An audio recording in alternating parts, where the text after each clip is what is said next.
See, it's crazy. It's crazy to see me in the daytime on a Monday. Even crazier to see me nighttime on a Monday, sober ish. Ish, ish, ish. It's just a key phrase ish. I mean, What's going on, people? It is Drunken Chat, son, impromptu. Just wanted to say what up, say hello. Got my man Lucas with me, man. Introduce yourself, brother. hey, I'm Lucas from ComicCrusaders.com. Y'all, if y'all listening, y'all don't fucked up because I'm gonna do a data dump on you motherfuckers. Oh shit! All See, this I didn't plan this. I data did not. dump. I did not plan this shit to happen. Now I just wanted to come on, say hello to the people, want to wave. My man Williams this afternoon with fucking foot deep in the fucking incentives and previews.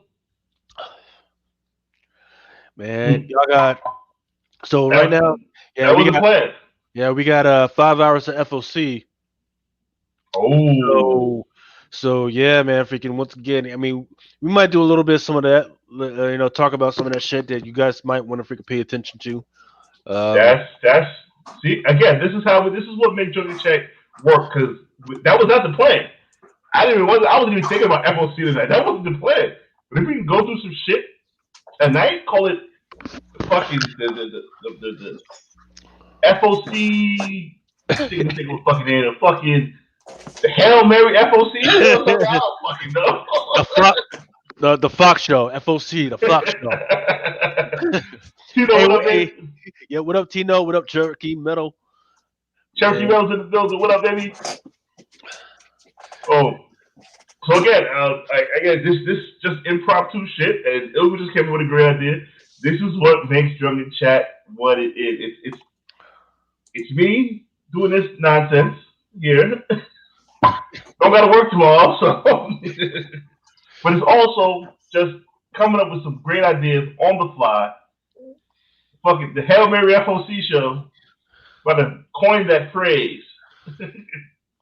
But the most interesting thing about the FOC this week is I've never seen as many books that are as interesting to me like forever, like whatever, right? A lot of great freaking art in the books. A lot of books that just came out of nowhere, all of a sudden, late, all of a sudden. A lot of weird shit like those two Funko Pop variants that are freaking coming up. I think we did talk about some of those on Friday, Saturday morning, something like that. But there's a lot of good stuff. And look at what we got here. We got Ultra Maximus in the freaking building. What's up? double do it. This is gonna be the thumbnail for the show tonight because this is what's gonna happen. Empty wallet shit. And here we go. Here we go. But so I guess Clay couldn't make it, unfortunately, because he needs to talk to the people about what's going on with some of those quarterbacks that freaking popped up over the freaking weekend. Tua, he had his first start. Um, Yeah. he won his first start. He looked And like shit though, but he won. he won his first start, right? you know, it's not as bad as Tim Tebow where he fell ass backwards into a bunch of wins. But Oh, he'll be it, definitely better than Tebow. right. But yeah, I mean, so going into it, his trading cards were already freaking highly sought after. It was just a little bit lower just because of his injury, but now he's got that first run under his fucking belt. He got that nervousness now. Actually, I think it was the second game, right? First, this is Um, first. First, okay, Yeah. but But the thing about that is he did it against a fucking great defense. He yes, did it of who I have in the NFC going to the Super Bowl. mm, And they played well. They played yeah, well. yes, he Aaron did. Donald's a They blew him monster. out 28-3. I mean, was it 28-3 or something like that? Something like that. And then and a more interesting thing that's happening tonight is Tampa Bay Buccaneers, Mr. Tom Brady. Mr. Is playing against New York Giants. Now, New York Giants are like 1-6 or 7 or something like they that. fucking suck. But hell, they always play Brady well. This could be a trap game, fellas. I would No, not bet this game.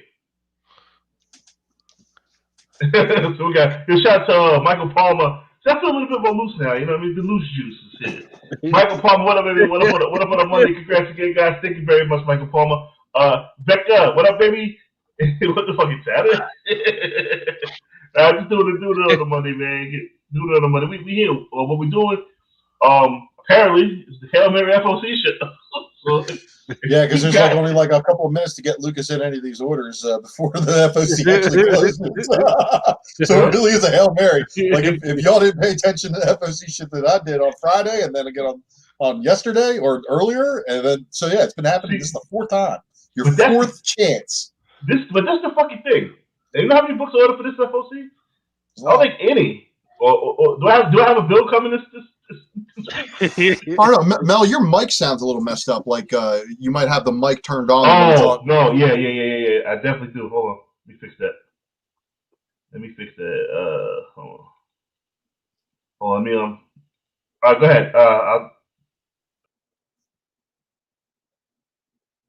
What did he just do? Hey, why did you kick yourself out the street? Hey, sometimes you got to go backwards, go forward. You know what I mean? But yeah, man, freaking.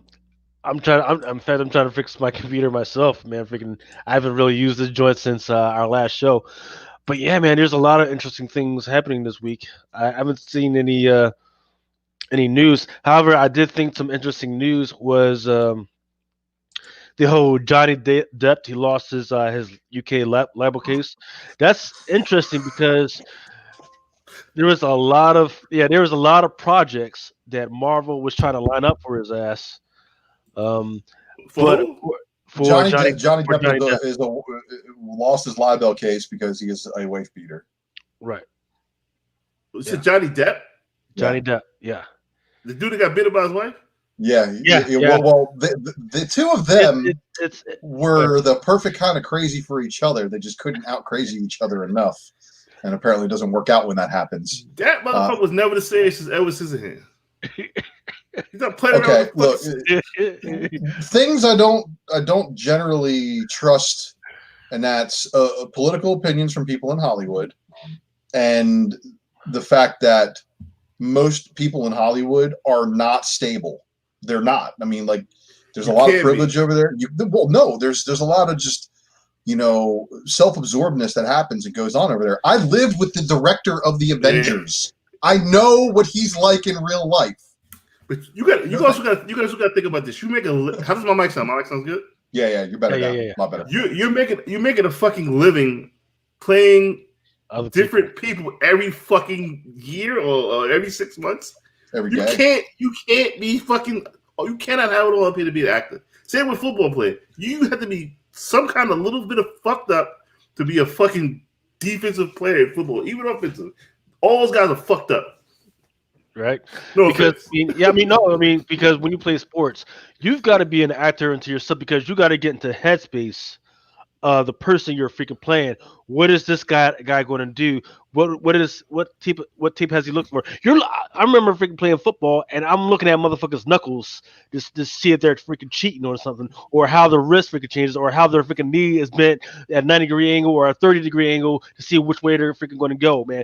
That's getting into the headspace of another freaking person, and the actors are exactly the freaking same. And you guys know, I love it when somebody challenges me with a very aggressive come up, and then I go and I break them down like they were nothing. It's one of my favorite things to do, especially, being called a $10 comic cop. That's one of my personal faves.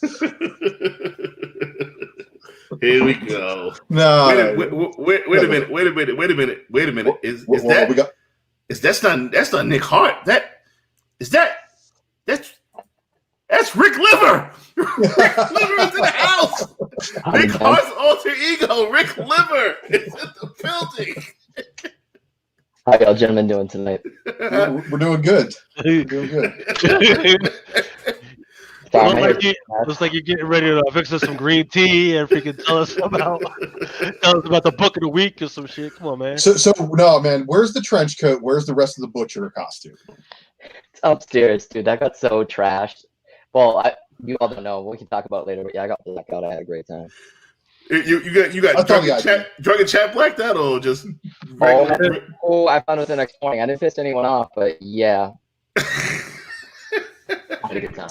Were you dry when you woke up? What? Were you dry when you awoke?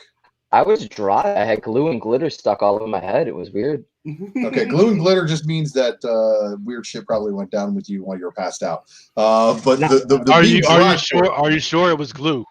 How do you think I put the wig on? Oh, we live right now? The last time you woke up with somebody's drool with your pants down around a bunch of coloring books in Baltimore. It wasn't like that.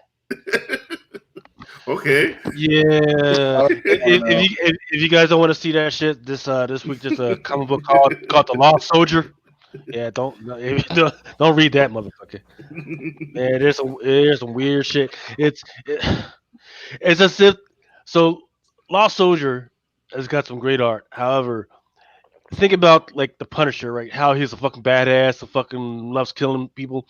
But in Lost Soldier, there's some trauma behind it that makes him go off all types of crazy. And I'm talking about more than his wife and his freaking kid got killed. I'm talking about some bad shit happened to him in the fucking barracks, and he fucking woke up with his pants around his ankles and shit, man. Man, I guess it would be great for TV, but goddamn, I was not expecting the Punisher to get fucking raped. So it's like Peter Panzerfaust where the guy's dying next to me. It's like, just one more wank, sir. Oh, Jesus Christ. How did everybody like the costume at the party? Half of them didn't know what the hell it was. They're showing pictures like, oh my God, that looks amazing. I'm like, you should be watching it. Yeah, you do. It did look amazing, but you are now taking that wig and becoming the alter ego of Rick Liver. People did not know I was bald. It freaked them out. The chicks were like, that's a beautiful lace wig. I'm like, I have no idea. Works to my advantage, but yeah, it was great. Nice. So does this look really weird, just normal looking with hair? Is that weird? Yeah, don't wear it in public.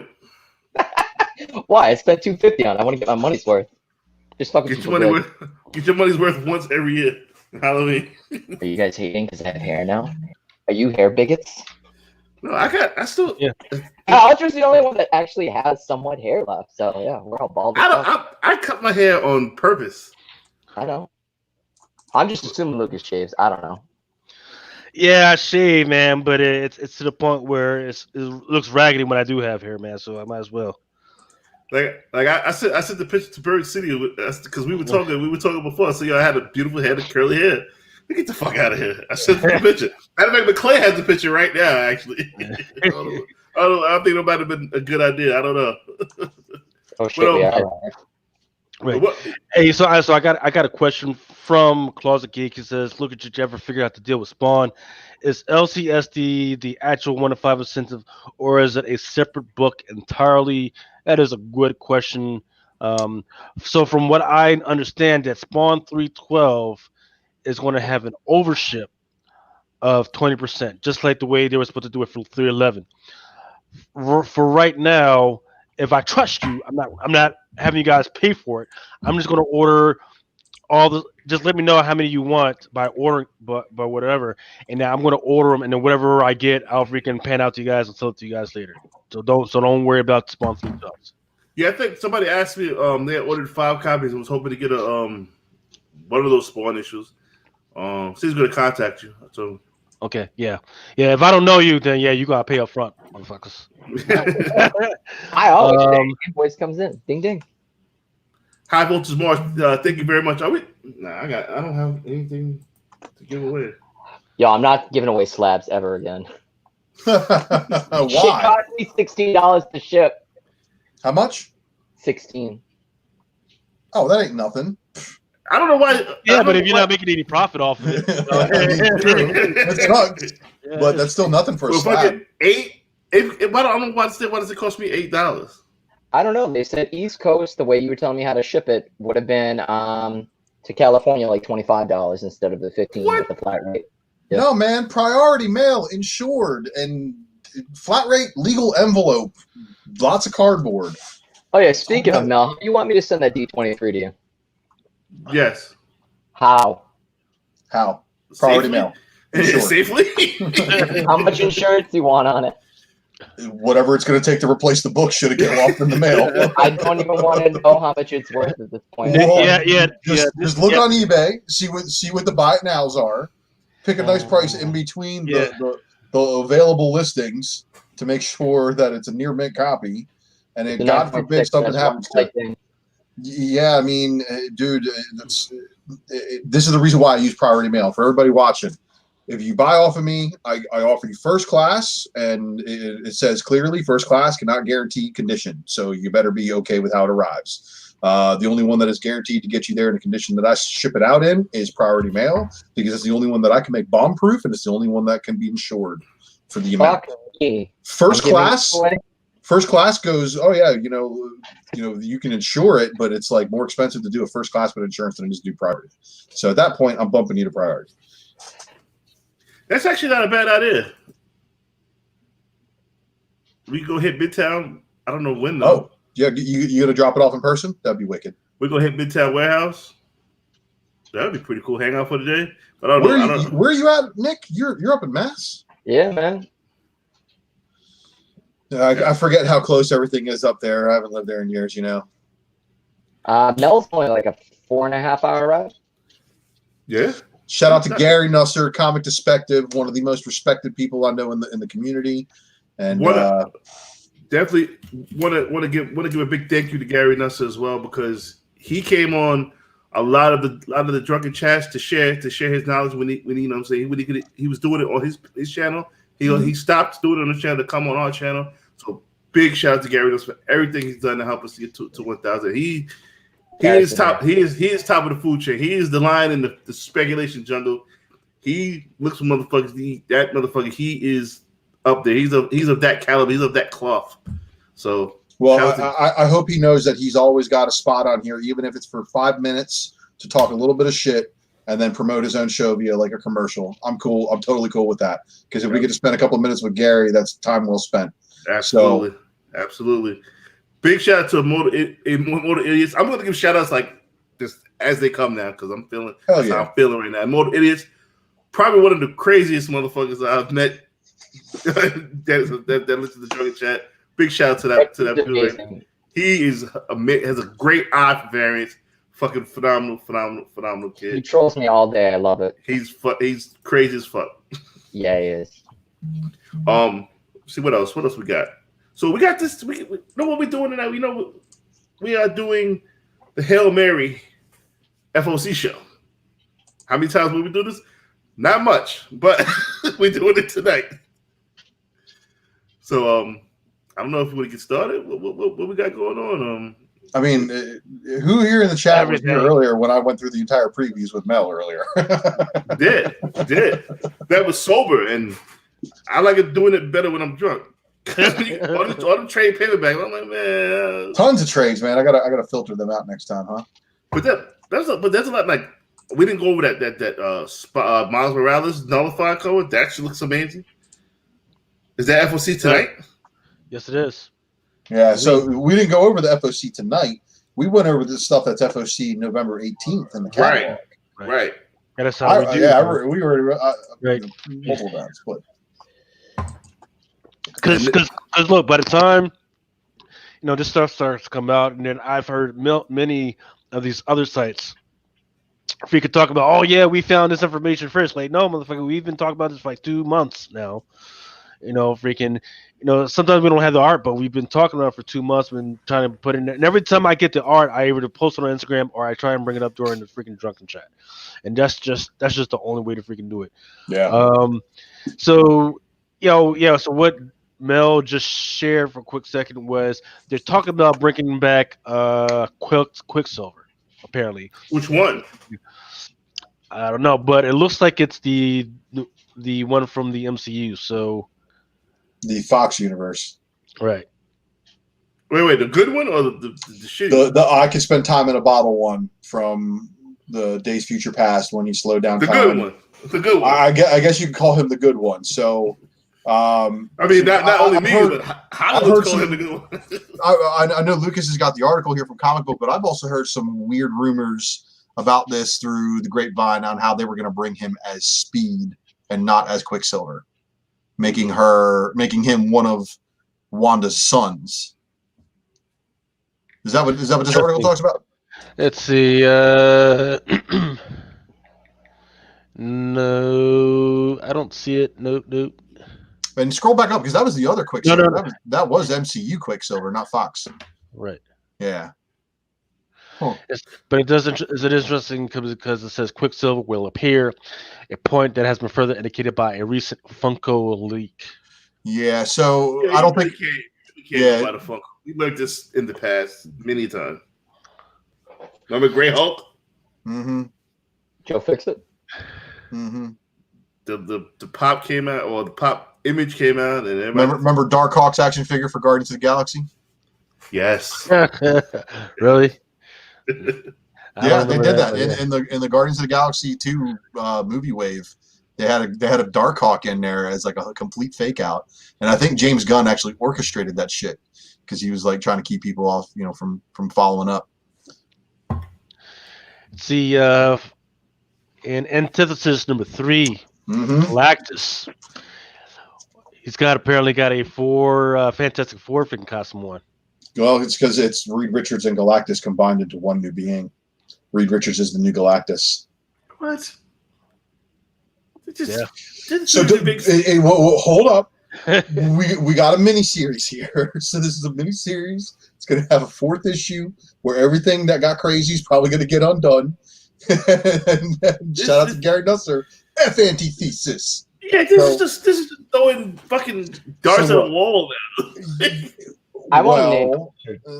For some hardcore Fantastic Four fans, this one's quite jarring and quite upsetting. Okay, granted. People who don't know any better, they're probably like, "Oh, this is pretty cool." I mean, I don't know. I don't know any better. I don't think this is. I mean, like, why would Reed Richards be Galactus? I mean, I've been interested in hearing why, but I don't think I'll ever read the fucking story. Well, yeah, I mean, within the antithesis is apart from the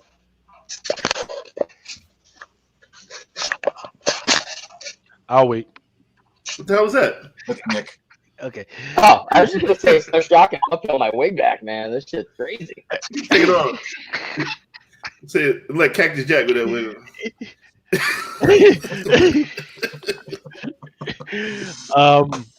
Yeah, so it's apart from what's happening in the current Marvel universe right now, because in the Marvel universe, Thor killed Galactus and whatever, right? And in the antithesis universe, Galactus died. They just never really explained it. At least in the first issue, they never really explained how he freaking died. But so apparently in issue number 3 for antithesis, they're bringing them back, but in the form of Reed, or Reed somehow combines with Galactus. So what do you think? I mean, Mel's already said nay, right? So this is probably gonna be dope as fuck. All right, here's where I got to say on this one. If they bring him back and he is the same Galactus that got killed by Thor, that would be quite interesting. But he's going to separate from Reed by issue 4. They're not going to make this. But see, but the thing, why can't all writers get together? But like, hey, this is going to be just this one universe. That's it. There's no multiverse. Multiverses fuck shit up. They fuck shit up for me when I was a kid. They fucked shit up for me now. They're gonna fuck up the Marvel movie going forward. Look, it's just like in all the other books. You have Star-Lord in his one series. You have Star-Lord in Guardians of the Galaxy, and then you got Star-Lord in Guardians 3000. And you're like, what the hell? He's in 3 different places in 3 different books at 3 different times, and all of them are supposed to be going on concurrently. So we run into that a lot. But what I think is the caveat for Fantastic Four and their multiversal, hopping. We don't know which universe we're looking at here. So this could be an alternate universe, but it could also be the same universe we're in right now, the 616. And this could be altering the origins of the Fantastic Four, which is what the Antithesis series is supposed to kind of do. It's kind of like update their origins somehow. So issue 4 might clean up some things continuity-wise. Right. Gary Nusser annotates that they all get cosmic power compute. You won't see anything worthy. He's right. Right. Yeah, he's right. Exactly. He's absolutely right. For instance, in a lot of the Marvel covers that has to do with that whole Starbrand baby and the Adventures and stuff, there's a whole bunch of stuff regarding a lot of the Avengers characters getting imbued with the power of the Phoenix. Right. And that's supposed to be, in fact, I'll talk about that article later, but that's supposed to be all of a sudden, every once in a while, another character gets imbued with the power of the Phoenix. In fact, we just had the Moon Knight for a quick second be with the power of the Phoenix. Then you had, I think, She-Hulk either is or she will eventually have the power of the Phoenix for a little bit. And it just keeps jumping. Used to be you had to be something special, right? You had to freaking have rogue freaking type powers or whatever, or Jean Grey type of freaking powers to be imbued with it without freaking dying. Now everybody you get freaking the Phoenix powers, you get the Phoenix powers, everybody's getting fucking Phoenix powers, man. And I'm freaking sick of this shit. Well, I'm anxious to see what Jason Aaron's going to do with the 1 million BC Avengers stuff, because it's basically that first Phoenix. We're going to see her, how she gets her powers, and I think it's going to have something to do with what's going on with the ties to other parts of the Marvel U. Let's see. What I can tell you is that, in fact, let's see. Do I have it up already? Can I give you my sober thoughts on this, though? Absolutely. All right. So no, Nick. You're just here to sit down and look pretty. Fucking ugly motherfucker. So Nick Hart reminds me of the Mandarin. My face is fucked up. So here it is. Okay, wait. Before we do this, right? Okay. So what it is we get Reed Richards mixed with Galactus, right? Right. We get Reedus, right? Who's Norman Reedus? He's in The Walking Dead, right? It's a spin-off from Marvel's Zombieverse, right? So it's actually Reedus, and that's how you get Norman Reedus' character, Dale Dixon, in The Walking Dead, that you can do a spin-off of. I'm telling you. Okay. You heard it here first. Don't let Donny Cates hear you say that shit. It was just fucked up. Sorry, I thought it was funny. It was all right. So this takes place after the last thing where Avengers 37, where everybody was pissed off at Moon Knight and Khonshu for doing shit. But apparently him and Black Panther are like, we're cool now. We good, bro. We good. I know it wasn't you. Khonshu had you all fucked up in the head, and you were out here stealing powers, clashing moons together, fighting Thor, beating the crap out of all of us like we were. I'm sorry, I can't contain myself. I walked all over the Avengers with me. He laid waste to these guys so bad. So why is Tony saying fuck? So if you remember in some of the other episodes, or excuse me, some of the other issues, Moon Knight, he was just laying waste to Mephisto, right? Not just the Mephisto, but like every single one, right? Mephistos were coming out of freaking nowhere, right? Yeah. So they've gathered some of those Mephistos up to gather where they freaking came from, and then they start to realize. Hey, Nick, go ahead and mute yourself, man. Got it. Hey, and now they were starting to realize that some of those Jesus Christ, they realized that some of those Mephistos are coming from other universes. So that's like fuck. Okay, we're in one universe and we're fighting against a bunch of Mephistos with powers of the freaking demons coming from other universes. That's almost impossible when I'm just freaking genius with a freaking little piece of armor, and then freaking Captain America, he's just sitting here with his little freaking shield. I mean, basically, Moon Knight, he took everything he had from all of our freaking powers to defeat this guy, and we just freaking told him to go sit down in the fucking corner. That's why he's whatever. Now, there's all types of stuff that's happening in this freaking issue, and I want people to look out for. It's not going to have any freaking bearing on anything, but I did see some panels where one of Thor's granddaughters showed up, a future Storm showed up, and a future type of Wolverine showed up.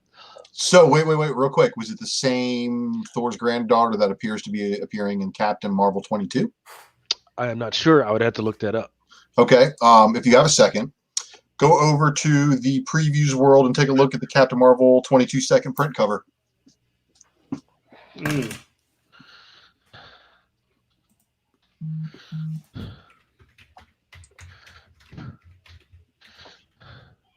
Second print.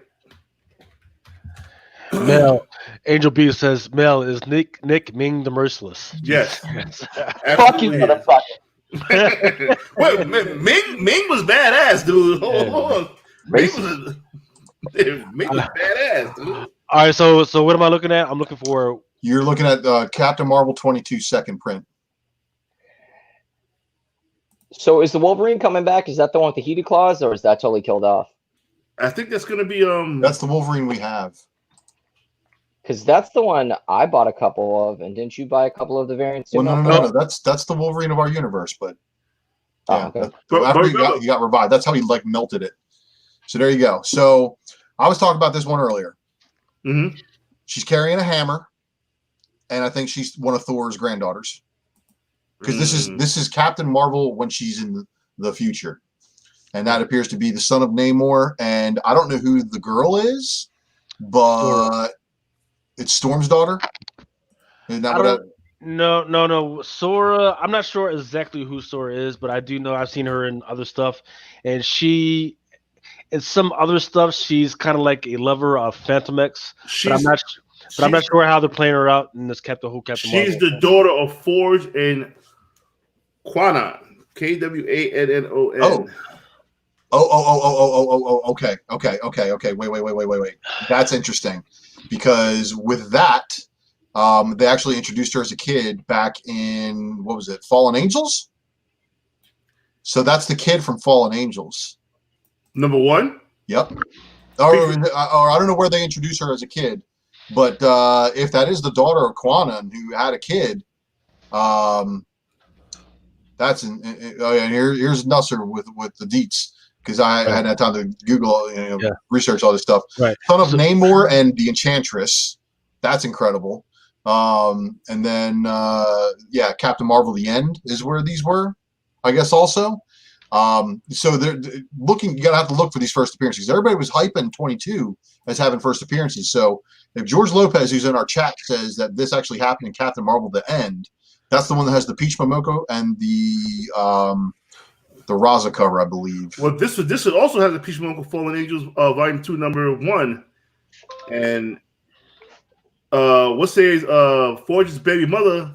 What's her name? Quanon. That's the old Psylocke. Yeah, she's returned to Psylocke in this issue as well. Well, yeah, she's Psylocke. I mean, she stays Psylocke. Like that's the whole thing. Betsy Braddock is Captain Britain, but that and Quanon is taking the Psylocke name, so it's a little wild going on. But Gary said that Captain Marvel: The End did not have these, but that it is that timeline, which makes it even more interesting. So good stuff going on here, but I think that might be one of Thor's granddaughters, and I want to remind everybody this is not her first appearance then. Thor, God of Thunder 13, if I'm not mistaken. Is that where the three granddaughters start taking the book and stuff like that? I want to say it was 13, but I could be wrong. But let me look it up right quick. Or doesn't it happen in the back of 12, the first Ra's Solomon, where the old King Thor is like, yelling at them for taking the book? And so it would be issue number. There's no 13th at eBay? What the fuck? Do we got Drunken Sharks in the chat? Yeah, Gary got to know. Gary told me about 100 of these. So it's either 12 or 13. There wasn't 12. Fuck. God of Thunder number 8. 8. Number 8. It's the Goddesses of Thunder. Who said that? Gary? Yeah, it was 8. Yes. I'm sorry. Oh, I looked it up. No, I was totally wrong. It was definitely 8. So they appear in 8 and then 11, 22, 23, and then again in King Thor number 4. So let's see here real quick. What's King Thor number 4 had going on for it? So King Thor, yeah, okay. Right. Okay, so oh man, I can't show this on here. Hold up. No, because Gary was saying show Captain Marvel number 22, the Gravna joint. So let me show that.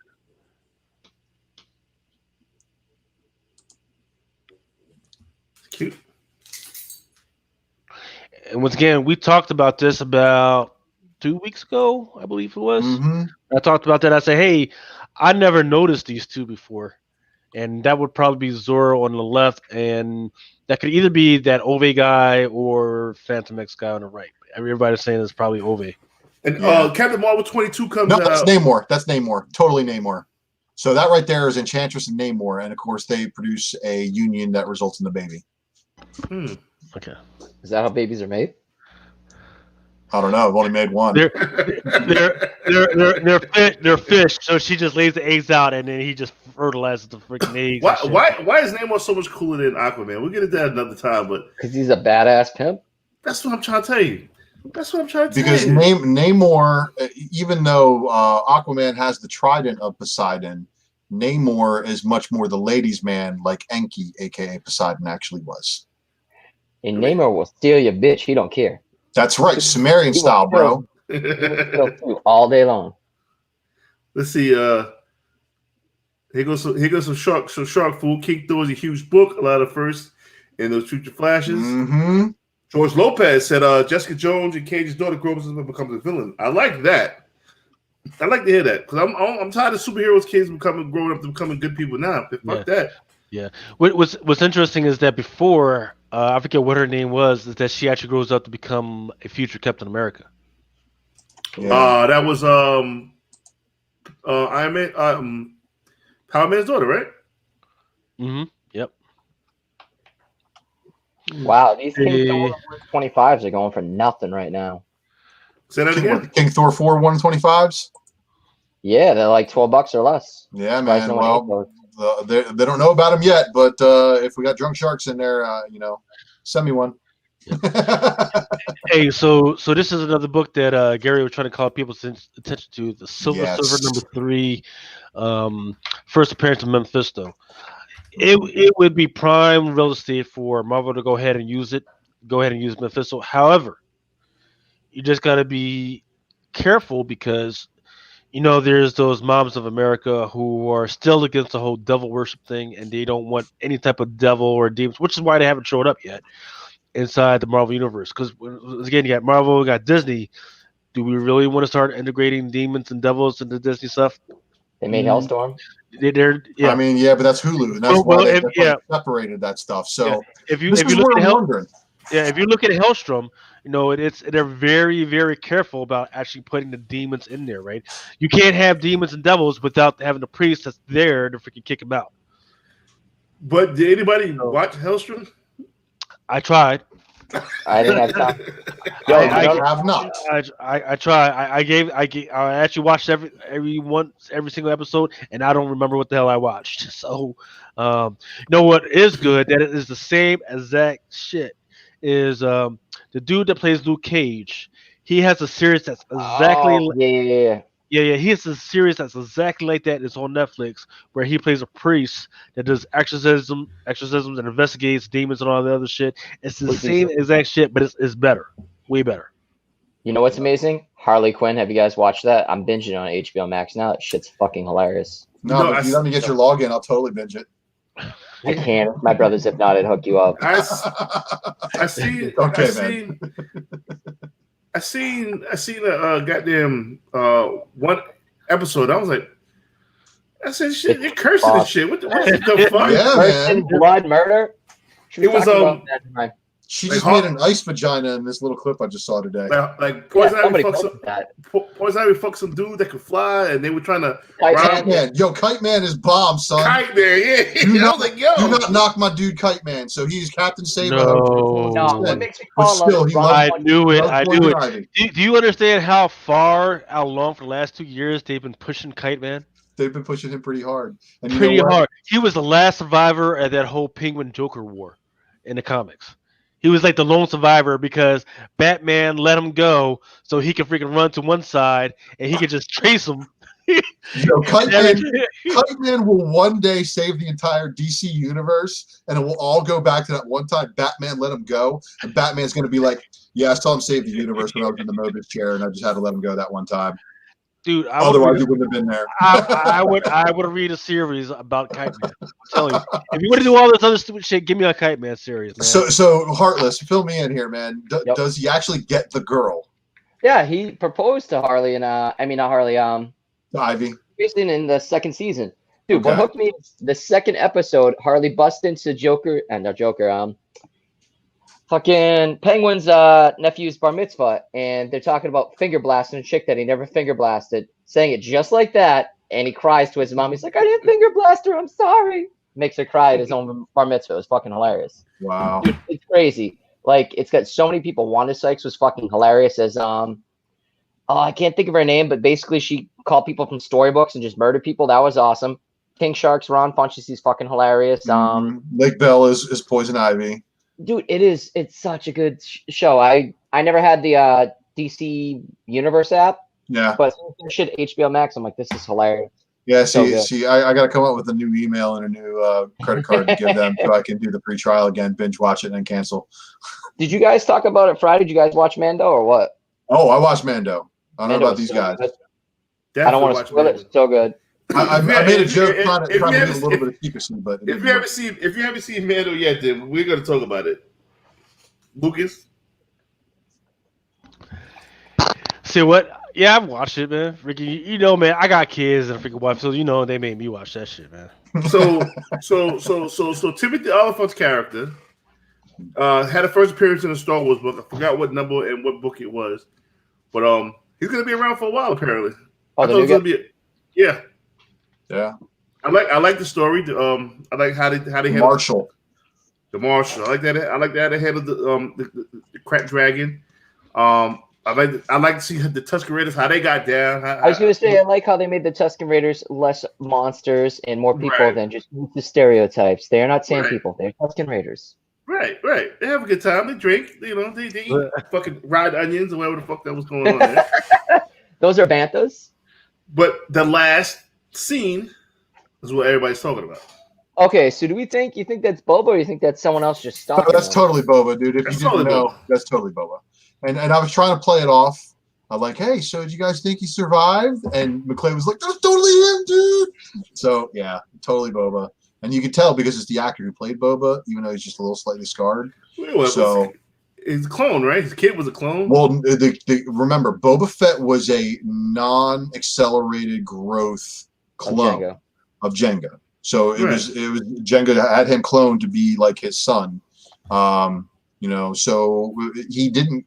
Apparently, he doesn't age like the rest of the clones did as fast, and apparently, he's very, very tough. So, yeah, you know, I'm still hanging on hopes to my fucking. I know you are. Daughter spec. He may have already reproduced out there, but he's obviously looking for his armor. He got real close to getting it back again. So the stuff that you know, I got to thank the guys from over at Tales of the Dark Side for filling in the blanks. So apparently that sword that Moff Gideon used to cut out of the dark saber. So if Mando gets that dark saber, he's the king of Mandalore. Yeah. So what they're doing is they're setting up the chess pieces. I can see it now. Boba Fett is going to be in competition with him to get that saber from Moff Gideon and become the new. And I think Tatooine is going to become the new Mandalore. But also there's a lot of people who also had that dark saber. Totally don't remember the names, but it was I think Bo-Katan had the dark saber. I could be wrong though, so guys don't get on me. But I think she had the dark saber. I had this research a while back, trying to figure out. Oh, there you go. I could cosplay him. Yeah, you got to shave and put a little fake scar tissue on you, bro. You got it. The Nickelodeon. But why even bother, man? You don't need to do anything. Just wear the damn helmet. Be Boba Fett. Okay, here's another question I had.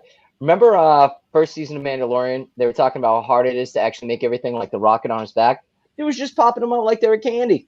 That's what I'm trying to tell you. We here. I see a vision, son. Just making up fucking just rockets and shit. Dude, we should do the live simulcast that they have of Star Wars like Friday nights before everything else. You down for that? All right. I got hot. And of course, I watched that shit Thursday night. Sabine, yes, Sabine is one of the people that also had the dark saber, if I'm not mistaken.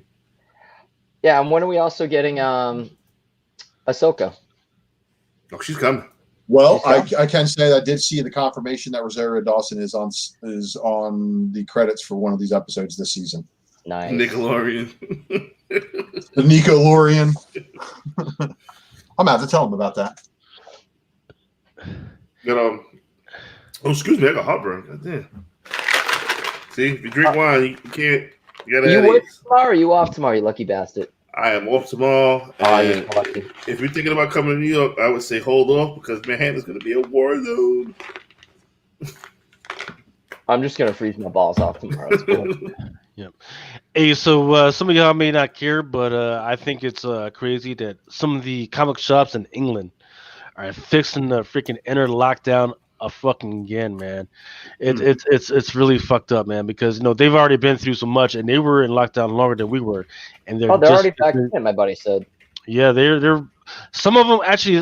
Some of the ones people that I've talked to on through Comic Crusaders, they're saying that theirs hasn't opened, but some have. But apparently they're fixing to do it again. So God bless them, man. If y'all need books, y'all know where to call. What a lot of people have been doing is importing them, like hitting up anybody they can in the States. They'll pay the goddamn shipping just to get their books. That's how badly they want them. Yeah. Like I got and honestly, I've been buying books from the UK stores lately. There was one guy who tried to really screw me over on a $100 Transformers book, and of course, eBay sided with me. I didn't want the book for free, but you don't throw shit in an envelope and send it across the ocean without even taping the fucking bag and board shut. So yeah. And unfortunately, the highest that book will grade is 8.5 or 9.0, just because it's got a really bad break going through it now. Oh, that sucks. Yeah, and of course, guess how many are available? None. That's right. Yo, big shouts to our fans overseas. Just be careful, be safe, wear your mask. You know what I mean? We got to continue to do what we did to get this down, get this under control. But man, the world just feels fucked up right now, kid. Yeah, well, that's why we have high-speed lead syringes. I love you, Will. Thanks, man. People are gonna be tired of that shit, man. Freaking, I think people were okay with the summer because it's fucking hot, man. But some people they got to sit at home. Well, Thanksgiving and fucking Christmas is happening, man. I don't think people are gonna go for that shit, man. It's just yeah. I mean, what happened, man? It was supposed to be the heat. It was supposed to calm this shit down, man. Or he did calm it down. It's just unfortunately we live in a country full of propaganda, and I, without having a real full-time job at the moment, have the ability to research shit to know enough to know how fucked up things really are. And the problem is everybody else is too busy with their lives to actually spend the time dedicating to it, pissing off their wife the way that I do, to find out what's really going on in the political spectrum, to be just absolutely flabbergasted by it and floored by it and upset with it, to not want to talk about it, to want to just hang out with friends and talk comic books. So yeah, that's why like all the assholes that go to parties and stuff, sickos. Yeah, man. I had a great time this weekend. The Bognadoffs did actually. There, Gary Nusser. That's who predicted it. Masks don't do shit. I mean, masks. If I have a mask, you have a mask. We're not gonna get it. Apparently, that's what they're telling us. But if I have a mask, you don't have a mask. We're fucked. But did you know if you don't have food and drink at your table in the restaurant, COVID's all over you. But the second they serve food and beer, it magically goes away. COVID runs away. We went out to dinner. What was that when I went to the zoo? It was last week. So we went to Hoboken. I'm like, well, we said you can't enter without a mask. Okay. You take a mask when we sit down? Yeah. What in the fuck? What in the fuck? That's what I'm saying. That's what I'm saying. If you go and sit down at a table, your mask on for 30 seconds inside there is going to prevent it.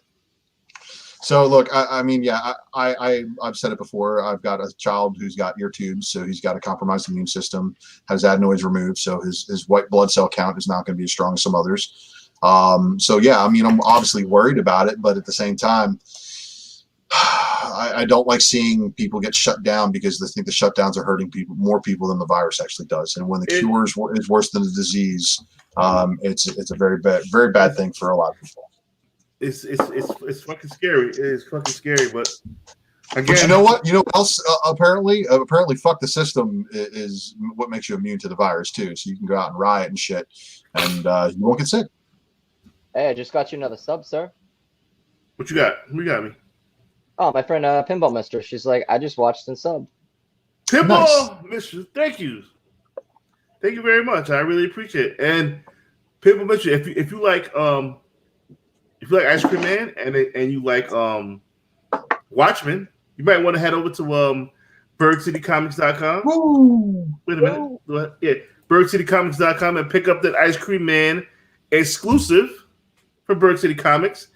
And if you use the code Goon Carl, you will get 15% off of your That's order. good ever. That's awesome. Yeah, I got to pay respect to my dude, man. I wish he could have came on a show. Yeah, I tried to get him, but he said, him of all people, was like, "Oh, I don't know how to set up the laptop." Well, you know how to set up a fucking laptop, man. Stop playing with me, man. But I miss him. That's my dude right there. He would have been happy for the 1,000, of course. Wednesday Warrior, man. Go ahead and throw that up. What we got going on here? No, fuck Fortnite. What is this? What is this? New Nightmare Before Christmas? That's Jack Skellington and Fortnite. Oh, no. I don't know what that has to do with anything, but I am interested in the fact that they're doing some type of movie for Fortnite. So remember, what is the first comic that ever featured Fortnite? The fucking Black Widow. Black Widow. Yeah. Yeah. And then the first color Fortnite cover was Fantastic Four, number 24, Fortnite variant. And that's also the first appearance of the Fortnite universe because the Nexus War had its reprint in that issue, which also has a second print, which also has a bunch of Alex Ross variants, which also has a 1 in 100 incentive. I don't like Fortnite. I tried playing with Fortnite. Game trash. And you kept getting your ass whooped. So me and Jim used to play Fortnite before Unpressible Defects, and it was no good. I just wasn't good. Like one kill, one kill. I was like, "Oh, I'm the fucking man!" Headshot. One kill. Anybody see all those videos posted last night from LaRouche? From who? On fucking yeah. Unpressables. That shit was hilarious. I love Jimmy. The what? I don't understand. He posted some live LaRouche stuff, man. It was awesome. What the hell is LaRouche? You don't know what LaRouche is? Oh, yeah, that's right. You're not nearly pasty enough to know what that is. That's some suburbs white people music. God bless them. That is some like 1989. I'm driving a Ford Tempo with my new Sony CD player music. God bless. 2000. God bless the kid, man. God bless the kid. Who's playing Fortnite? Carter Lee's playing Fortnite right now. Carly's always playing Fortnite. By a bunch of 9-year-olds, he says. Carly's always playing Fortnite. Carly's supposed to be a monster in Fortnite. You know, if I do manage to get myself a PS5, I think I'll do like a stream and play stuff. But Gran Turismo, obviously. It's either me get because I want to get a 2000. Oh, what we got here? Hold on, breaking news. Put that up. Oh boy. Can we get some sound? We get in trouble for copyright?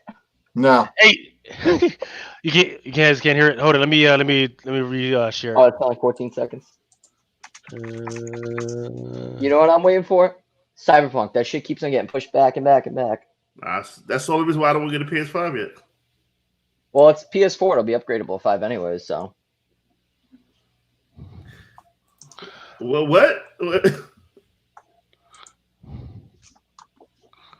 All right. Go ahead. What? all right. Go ahead and share it. In your hand, you hold the power of life and death, destruction. That looks good. And rebirth. That's Star Wars. That was not. That was not. It's a fake trailer. Is it? Yep, because she's from Transformers. That's the Unicron from Transformers. That's all cut footage from a bunch of different movies. Do you feel ready to go back?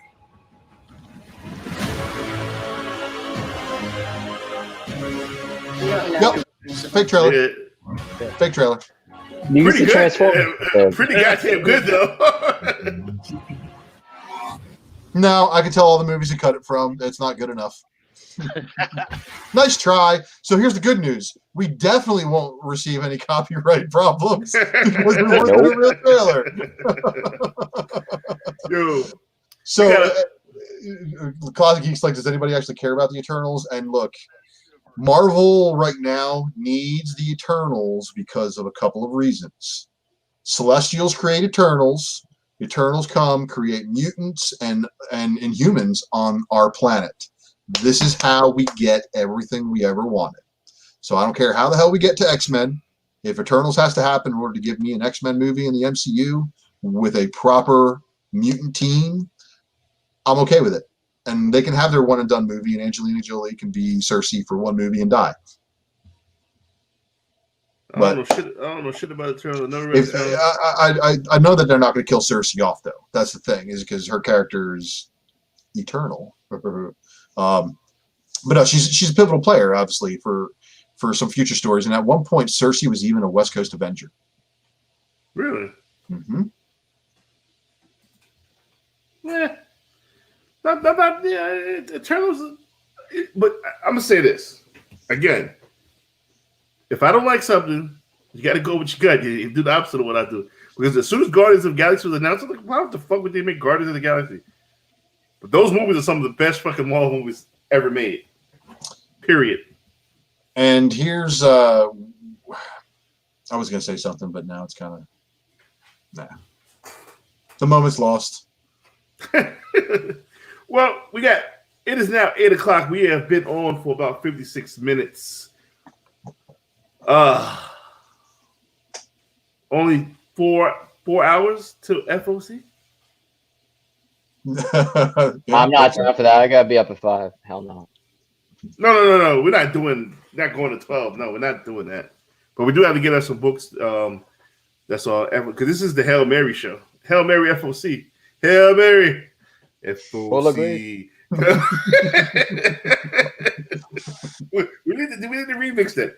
Hail Mary FOC. On the ride or die. Is gonna sue the shit out of you. Tupac Scott's gonna sue the shit out of you. The hologram. Hey, I'm not a speculator, but don't test me. Hail Mary FOC. Come with me, FOC. Hail Mary.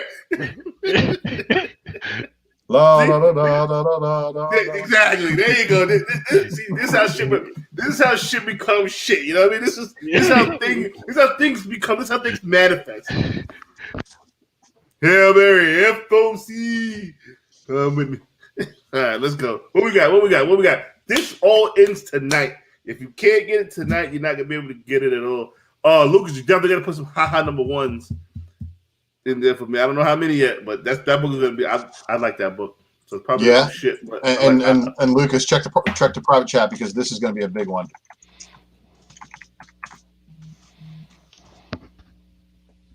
Yeah, what? Why does everybody keep saying this? It's a bunch of reprints, no? That's why nobody knows it's a reprint yet. Right. In fact, once again, this is one of those books we literally talked about since a month and a half ago. I know we did, but there's still a lot of people who didn't know about it, so they've got 4 hours. So go ahead and see if you can pull up a picture because I know the picture's there. I talked about it when I did an FSC show too. But this is a book that once she's got a picture up, I'm gonna give you guys a breakdown on why this one's gonna be big. Hold on, man. I gotta.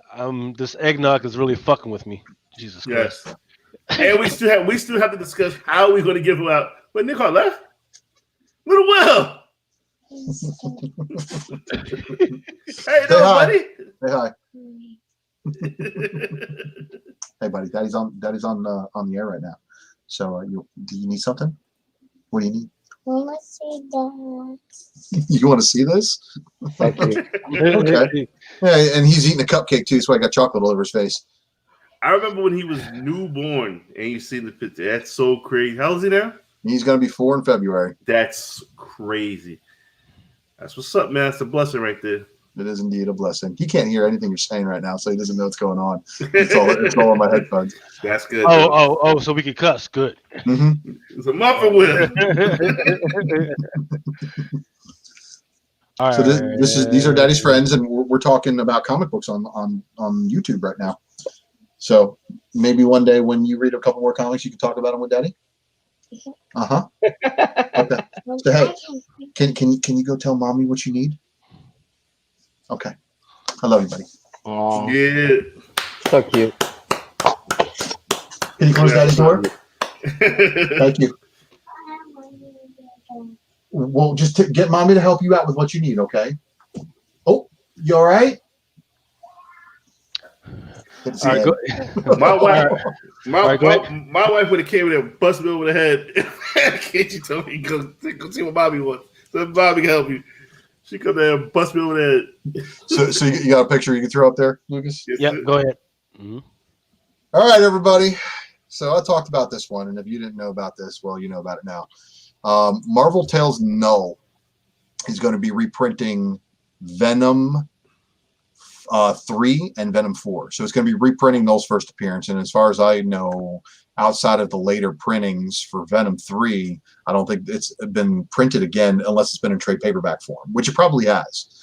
But this is going to be a combination of Venom 3, Venom 4, Venom 25, and then there was Carnage Born, I believe, or Carnage Reborn. So it's going to have a lot of the key books that they need to get into King in Black with all in one spot. No variant? There's a 1 in 50 Virgin variant of the cover A. Oh, hell no. $7.99 amount. Yeah, $7.99 cover price, so which means that the 1 in 50 you're probably not going to be able to touch for less than 100 because of the double cover price. Yeah. And you smart if you ordered it weeks ago, because such a hot cover is going to be the reason why I think this one is going to be big time. Let's see what they'll put this for under ratio on eBay. Oh yeah, so Closet Geek said that they saw the last episode of UD, and I was in a shirt and tie. I used to do a lot of episodes in shirt and ties because I'd be working late, and I was in real estate at that time. And so be on the lookout. I might be bringing back the shirt and tie thing. And in case you guys don't know, there's actually a friendly wager right now. My beard versus a cyberpunk variant, and we bet on the presidential election. Wish I could have jumped on that. So wait. This one guy, he wants it. It's 120, and it's going to be graded. Whoa. Well, so 9.8. That's not bad. This is what this is fucking is that an idiot? Is that for the variant? Is that for the regular cover? For the variant. Oh, for the variant? 120 graded? Honestly, dude, for a 1 in 50? That's great. That's good. That's not that bad, especially for one like this. It's good. It's good. You know what I mean? This is not a $3 book. Right. It's an $8 book. It's an $8 book, right? $8 cover, yeah. Yeah. So that cost that store $400 to freaking get that book. But there's store variants on it, so it's is there on the King in Black? On Marvel Tales? No, I don't think there's any store variants, dude. Because this isn't the main series. So this is the reason why I think specking on this book right now is probably a good thing, even though we're at FOC today. There's the smart people in our chat who've been probably digging through previews just like the rest of us who saw it. But everybody else is just seeing it now tonight. Is probably frantically calling their store who's about to close or closed 8 minutes ago and aren't going to be able to order it. They're going to then go to eBay and all the online retailers, and they're going to be scoping Midtown a week before release. So it's safe to say this is probably going to be a monster, but the variant is probably going to be the one that a couple of people are going to be able to get their hands on, and the first person to market with that 9.8 outside of that $120 buy it now pre-sale. I'd be surprised if that pre-sale. This is a pre-sale to CGC graded, no guarantee for grade. Eat it day. Is that what it says? No guarantee for grade. No guarantee for grade. Eat it. So yeah, paying $120 for 6.5 probably a bad idea. But the one I posted in the chat, am I reading this right or am I reading that wrong? What you got there? No, you got it. It says what it is, but that price is completely just not right. For what's thrown. That's cover A. That's why, because that's the regular. But why cover. is it saying 1 in 50 though? That's misleading. Well, because the cover for the other one probably sold already, and he probably doesn't know how to set it up. Yeah. So what is the regular cover? So the regular cover looks just like that, but it has the King in Black, and it's going to say Marvel Tales on it, #1. Probably. So this is just like a Virgin. The 1 in 50 is just a Virgin cover. I can't do 169. It's a little too much for me. Yeah, I can't do 169. I'm out. I mean, right now we're so early in it. 169. Yeah, 170 for a pre-sale. Nah, the Virgin variant, the graded one, still looks like a good deal. But you're not guaranteed a grade. It could be like a 5.5. No, it could be. I doubt that. I'm pretty sure the store will probably reject anything like that. And if it looks worse than a 9.0, they'll probably reject it. But you know what? If it gets graded at a 9.0 crack press reslab, I don't even want a 9.6. I'm a 9.8 snob now. This is what you created. You're so snobby. Yes, motherfucker. No more media mail and fucking backpacks for this motherfucker. Yeah, I'm snobby as fuck. I don't put my comics in backpacks anymore. I got the little fucking BCW boxes. I put my nose up to 9.6s. This is what you guys created. I am a product of the unpressible defects. Mm-hmm. Snobbish. Fuck your 9.6s. I like the 9.7s myself, but on that fucking wacky wizard alternate universe shit right there. Them 9.5s and 9.7s, and yeah, right there, I'm getting on 9.9s. 9.6. Well, I mean, a 10.9 is pretty good, but I mean, I don't have that kind of money. What else we got going on? We spend too much time on this shit. Yeah, we are. Because I'm gonna want to buy one, and this is what I'm trying to rush. Oh, I don't know what else. What else you got, Lucas? I know Lucas is throwing surprises up here left and right. So Carly says he knows the sellers and they're pretty decent dudes. Based on that, do you think Carter? This is a question for Carter Lee. Based on that, you think he would sell the 9.8 for 130?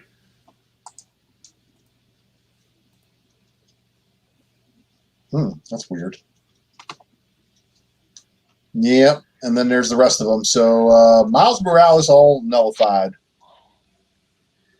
Jesus, I need right. But I know I'll be able to get these. You will be able to get these, but they just know again the dark cover is going to probably be a tough 9.8, especially if they run into any kind of printing defects or assembling errors. I've seen books come through the folding machines with spine breaks down the whole thing. So. Never know, but yeah. So, and this is a null variant, so be on the lookout because again, I know these theme variants pretty well. Pay attention to them as best as I can. The Miles Morales variants are also going to be coming up soon.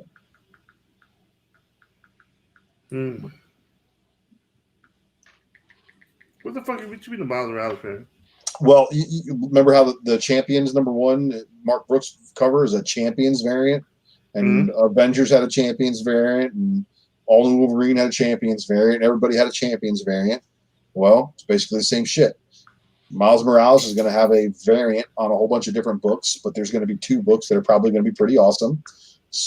Miles Morales Spider-Man having the Miles Morales Spider-Man variant, and then Amazing Spider-Man having the Miles Morales Spider-Man variant. So I always look for those perfect storms when we're looking at these different variants because you guys know sometimes they will make a variant cover that has absolutely shit to do with the book. And it's the most frustrating thing to see Captain America on the cover of Spider-Man #2, just because it's Captain America's month. Unless you've got Liefeld tits, right? Even with Liefeld tits, it doesn't move the needle for me. Liefeld tits. It's the thing about you. Okay, so you're buying Miles Morales Spider-Man #2, and it's got a 1 in 100 Jeff Scott Campbell fucking Captain America cover. And it's like, who's buying that cover? There were some books I remember that had during the Inhumans variants, there was Inhumans variants all over. So pardon me. Some of them like a 1 in 50 variant for a book, and I'm like, why the hell would anybody want to spend money on an incentive variant that's at the 50 copy ratio for Inhumans on a book that's like Avengers? Doesn't make sense. So, but every now and then you get a couple of those really nice perfect storms where the variant is actually on the book that it's varianting.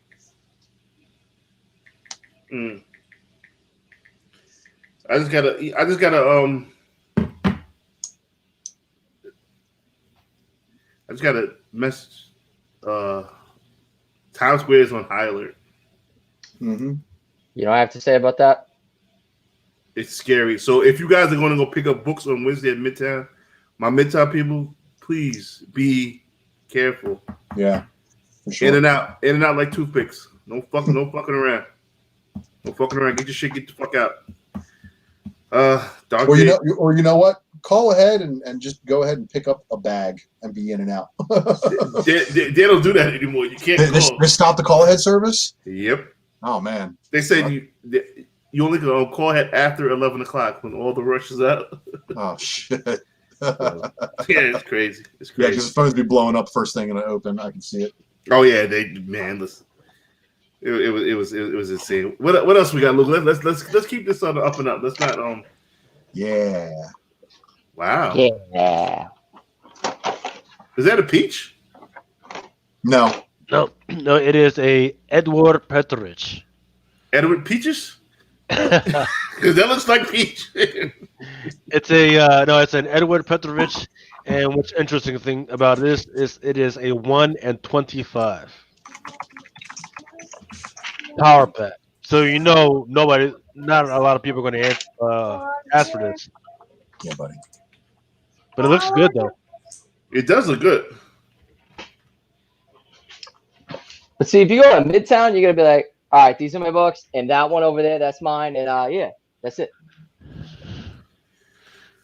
I'm gonna pick one up in store. I want to order 25 power pack number 1. That's a lot. That's a little too much. So that should get expensive, B. That should Even if you get a discount, that's a lot of money. That's a lot of money. That's why it's cheaper just to buy the variant itself. If we can get it. True. Again, I mean, as a retailer, who's ordering? None. 25 a power pack. And then, if they do, it's going to be there for you. You know, it's sort of like in that realm of Ninja Turtles, right? Where, for instance, like a small retailer, like out in my LCS, well, they'll maybe buy like 5 or 8, but they're not buying 25 of these motherfuckers. Yo, I'll say this. Newberry is my local LCS, right? I've been subbed to Teenage Mutant Ninja Turtles for 40 issues. I still never get any of the fucking 1 in 10s. I'll be like if I get a retailer incentive once in a while. You gotta get there early. I do. They got like 15 stores, so it depends. I'm not driving to Connecticut to get a maybe variant, and usually they're spoken for before that. Mm.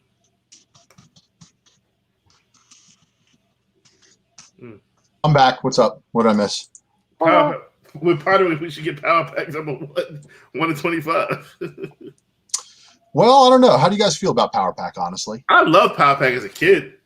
I'm 44 now, and I probably still got the same love, but I'm not buying 25 just to get this book. Power Pack was growing up, my generation's Fantastic Four. Yeah. And it read well for a couple of issues, and I kind of just grew out of comics at the time, but I loved Power Pack.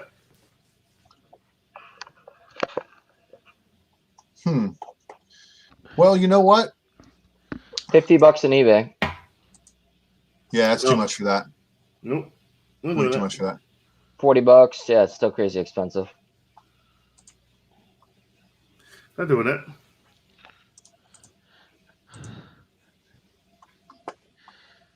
But you know what? If there is a book that you wanted to buy and spec on for Power Pack. Power Pack number 1. Sure. Let me add this one in my cart, and after I check out, I'll tell you what it is. Motherfucker. So, wait, are those numbers right? We actually had 52 people. God damn. Yeah, that's the normal day of the week. We hit 60. Some motherfuckers left. We scared them. They had to check the link first, man, to realize that they didn't miss an entire week. Because some people were like, "God damn, did I sleep for an entire fucking week? Missed the election? It's probably on." It's probably Aaron Yee waking up thinking it's Friday. Well, no, the game's already started, right? That's probably what it is. What Fucking Tampa, they had a great game. Fuck, Tampa ain't gonna stop the Giants. Well, you got to at least watch the first 15 minutes. You know For what? Huh? For what?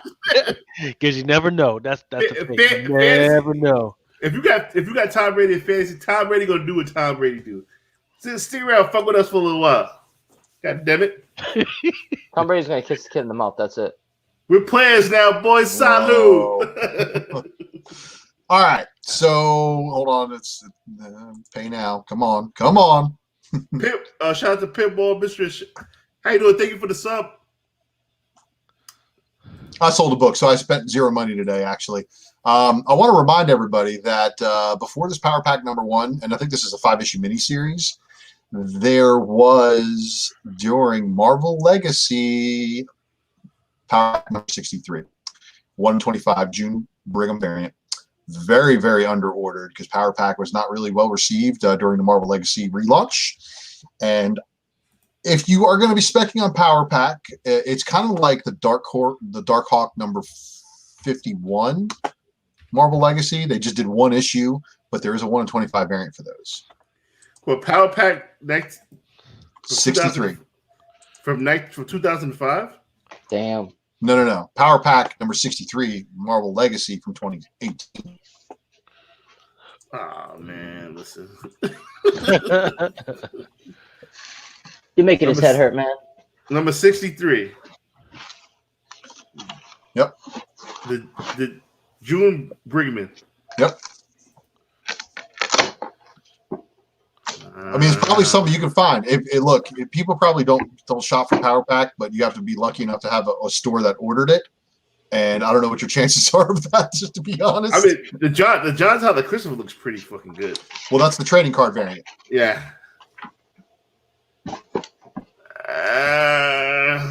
Not worth it.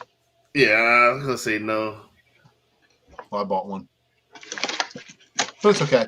I think this one's a 1 in 25, and you should be looking for it about ratio. Even if it is under ordered, it still should be available closer to release day if we missed it. This is on FOC right now? It is. Yes, it is. And just to let you guys know, this is really the first time that maybe it's just the first time that I'm paying attention to it, but this is the first time that I'm like looking at the art. I never looked at the art before, so I know for a fact when we first did the previews, it was not here. Yeah. So, Nick, what the hell are you doing? Looking for something. Give me a second. God damn. It's like you grabbing coffee. So, did you guys know that NBC did a Power Pack? Yes, I remember. Episode? Yeah, it was terrible. Not what I expected. Not what anybody expected. It was shit. So, and Gary is right, because look, everybody is all champions, outlawed, young heroes kind of nuts right now because they're looking for the next wave. They're looking for the next big thing. Power Pack is a rainy day lotto ticket, but not one TP grab at premium prices. Not one to grab at premium prices. And he's right. If you do enjoy good storytelling, then Power Pack is probably going to be your book. The old trades and stuff like that can be read online for relatively nothing on Comixology, as far as I know. But they are, it's one of those books that you had a lot of X Factor fans who were reading X Factor, and when the Power Pack kids showed up, they were reading that book as a result. So what's that? Is that the open order variant or 125? That is another 1 in 25, believe it or not. Ah, Plot here we go. Plot thickens. They started to do that dumb shit again. 125. Yeah. That's stupid. But you can order both 1 in 25 as long as you ordered 25 copies of the A cover. You don't have to order 50 to get both of these. So it does kind of help out stores when they have two incentives like this. What you got there with that silk? You want to do it? Muffin? I got 2 copies. It came with the set. Man, I'm too busy to be fucking writing names. Hey, let me do it. But tell you what, Nick, why don't we do it this way? If you want to give that away. I'll set it up. Okay. Wait. Maybe I bit off more than I can chew. Hold on. Because these comments will go all the way back to the beginning. Hold up. Let me do that. Oh, come on, I got to give something away. All right. Let's see. In the continents of the United States only, though. That's Gotten burnt twice sending shit out to Europe. All right, comic Trump. Listen. Stays inside my walls. So is the plot thickening anymore? What's that one? That is a 1 to 100. Oh! No. Hidden gem. It's a 1 to 100. Yeah, 1 in 100 hidden gem variant. Now the plot gets interesting. Am I older than 100? No. Do I want this? Yes. Black cover too. Oh, that's gonna be rough.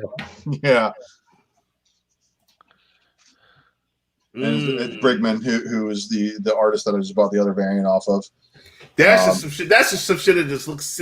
That'll just look fucking nice in a slab in a 9/8, something to go in an infinity frame. Shout out to Bird City Comics, by the way, where you get 15% off by using the code Goon Carl. Off any one book, correct? Yeah, off any one book. I've listened to the past couple podcasts even I've been on. Yeah, I've been up more than I can chew fucking doing this fucking wheel shit. The people love it. How many people we got anyways? Like what?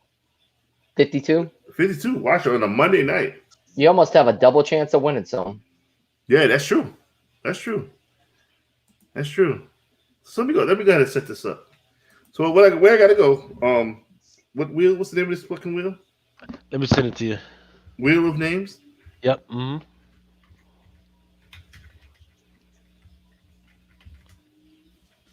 Okay, wheelofnames.com. How do I put the little logo, everything in there? You got to go to customize. Okay, yeah, ticket sale. I like that. Oh, the spirit wheel. Oh, you could adjust the fucking the spin time seconds. Mm-hmm. I'm gonna fuck with y'all tonight. I'm gonna fuck with y'all tonight. The 60-minute wheel spin from gallery. So I gotta continue on while I do this. So I kind of want all three of these joints, man.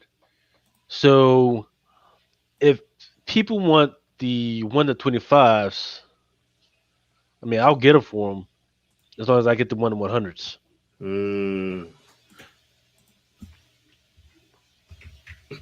So y'all got to consider that.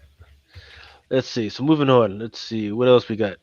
Now I know that y'all don't like this one joint, but I this happens to be one of my favorites. Other than that, there's some of these other joints that are coming up. Mm-hmm. And I forget who did that one. And then for those, isn't that one of the Spider-Man variants? The Miles Morales Spider-Man variants? I'm pretty sure I ordered this one, huh? Nah, you did not. You ordered the Zang joint, whenever it comes up. So I'm sure I got you like that. But yeah, this is not even worth it. There's two other joints that are real nice. Like the one where he's hanging up. There's actually 3 of them that are coming out, man. Mm-hmm. I don't know what the fuck's going on, but people going Miles Morales crazy right now. I still gotta find out where that that's all. They're like, it's Miles month. Everybody gets a Miles variant. You get a Miles variant. You get a Miles variant. You get a Miles variant. Yeah. And then so I know everybody doesn't like Vampirella, but this is me. This is just because I like this shit. Peachy? No, Vampirella, Momoko. Peachy. Oh yeah, Peachy. Yeah. That was supposed to be our variant, right? Yes, it was. Bro. Right. No, dead serious. Yeah, dead serious. Yeah, we were talking to her. She said, "Talk to the hand." So basically, that's what she did. Then she came up with this nasty shit, the X-Men. I don't know what the fuck. And then this is a matter of taste. This one is X of Swords. I like that. It's trash. I do like that too. It's got that Cthulhu like Ben Temple Smith like trashy cool. Ooh, that one looks nice. I like that one. I like that. Nick, did you finish Lovecraft Country? No, I stopped after the last two. Really good. Really good. I loved it. So it gets way better? Yes. All right, I'll finish it this week, man. A side note. Go ahead. I'm sorry. It's okay. So if we're not done here in a couple of minutes, I'm gonna have to put the kid to bed. All right. So he's given the 10-minute warning by his mother after he came and grabbed me to help him with some monster truck tracks. We'll be around. See, he knows the game. That's why he ran to get you instead of his mom. Because he knows if he with the mom, I was like, get your ass to bed. And then, so Zafino, and this is not one of his best joints, but there are a lot of Zafino fans out there. Werewolf by Night, I know the number one. I forget who drew that joint. Freaking that joint blew up. Yeah, Zafino's the reason why I couldn't complete my Dead Man Logan set. Yeah, that's Zafino by Old Man Logan. Great. The Dead Man Logan one he did. Yeah, that one caused a wrench in my my full run collecting habit, and I was like, yeah, I guess I'm going to stop here. I think I might have one for you. I think. Yeah, I gotta get back on collecting that Dead Man Logan set and finish that run because I have that whole run, Old Man Logan, all the way through. I was actually really digging the Old Man Logan. I was really hoping he was going to stick around for a while, that they were just going to leave the other Wolverine dead and let Old Man Logan just kind of hang out here, which they did. The Extraordinary X-Men and stuff like that. But yeah, then of course they had to send him back and revive our Wolverine with Flame Claws. Yeah, let me tell you something. Lucas, you are the fucking man for doing this shit every fucking week. Drunk at that? Oh, man, fuck this shit. And I know we talked about this one on the last show, but this is a Dr. Aphra, Jen Bartel. I fucking love this one, and it's a 1 in 25. Who's ordered 25 copies though? Nobody. Nobody. There's some Star Wars holes that order 50 to 100 of this. Yeah. Well, how much are they going for eBay right now? I get it. I would buy a pre-sale for sure. The pre-selling thing, I'm never really a big fan of because they're usually pretty inflated. So I don't know. Let me go look though. You got my interest peaked. Right. Me too. I'm trying to do the fucking wheel and shit. Look at them Jeff Bartels. Yo, Lucas, you are the real MVP. I said this earlier. You are the fucking. There's and one. He doesn't even squint one eye to do it. He just does it. I said it again, Nick. I said he doesn't even squint one eye. He's just like type. Yeah, if he squints one eye, and be like, bleh, bleh, bleh. Yeah. The guy with the A and the B and the C in his name won. Fuck it, we're good. He's professional. So there's one listed for 50, and it looks like the 1 in 25 Terry Dodson has also been selling around that 50 mark. And there's a bunch of options. Yeah. So the previous issue probably caught some heat, but it looks like there's the previous issue or the previous volume, the 2017 one that everybody's got listed as well. So don't confuse the two. So she's something hot now because I remember buying a bunch of first appearances of her a while ago, like in dollar bins. Well, do you remember what color they were? Because right now I'm looking at a fourth print that's up to $26 and it's got almost 2 days worth of bidding left. Nah, I think they were all first prints. Let me get one. Every time I send you shit, Mel, it's worth too much money later. No. Yo, Nick Hart sent me a fucking first America signed, like easily a 9.8 copy. What? Yeah, I guess still got two of them. I need to send those off to CBCS to get graded. No, you need to send them to CDC. Don't. No, CBCS because of the grading with the signatures. Remember, I get signatures, so I'm screwed. Yeah, you're right. That's fucked. What else we got? And like I said, man, there was so much shit out there that was so good this week. This is what I'm saying. Like, I'm trying to save my wallet because if this was like a real drunk Friday for me, you'd be buying. I would have bought that fucking off. Fuck. Yeah, you're I mean, well, looking like this, right? What I do want people to do is I do want people to save money because with everything that's happening, and I think there might be another economic downturn within the next 2 to 3 months. Correct. You might want to save some of those pennies for when that happens because people are going to be selling the first thing in, first thing out. You know, so you're not lying. So no, and once again, that during that last academic downturn, I was able to take advantage of that because I saw that shit coming like a freaking mile away. Like, oh shit, I didn't know that people were going to be breaking free like Moon Girls and fucking and all the other shit. But fuck, um, do what you got to do. And then once again, this is another one that we talked to. This one is a Alex Horley, I think. Yeah, I Alex like that one. Horley. This is a 1 to 100. I So like that. This kind of was the reason why I wanted to do like a this cover right here is kind of the reason why I wanted to do a FOC type of thing tonight because I kind of wanted to order it, but it's a 100. you gonna have to give like a whole bunch of those away, man.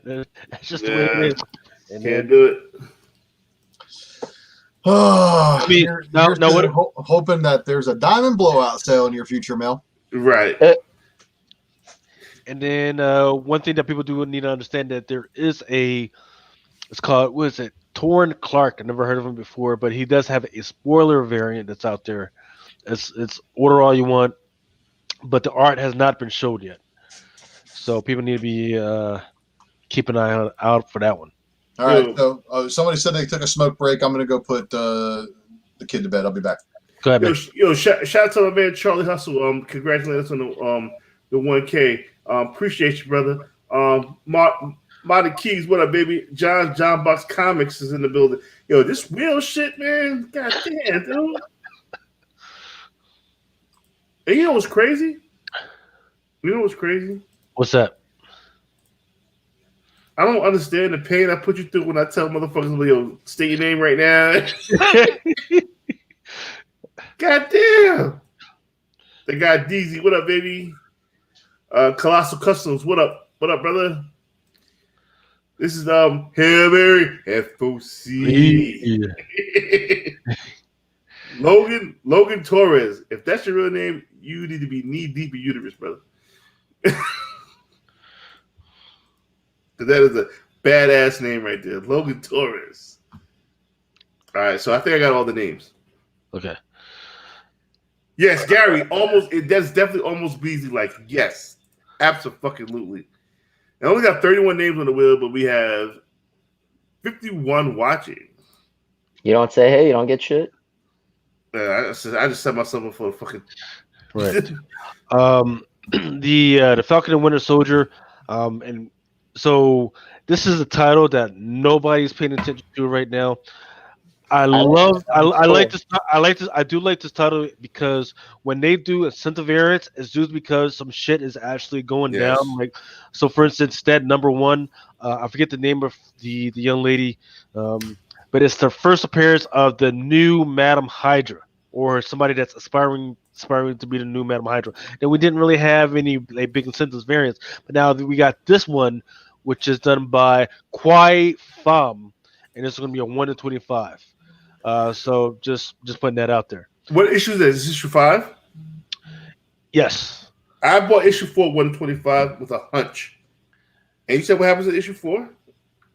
Well, they show up at the thing, and then New Madam Hydra, she's talking shit, right? And then the guy that was with them, the natural, says, "Yeah, I'm bad too."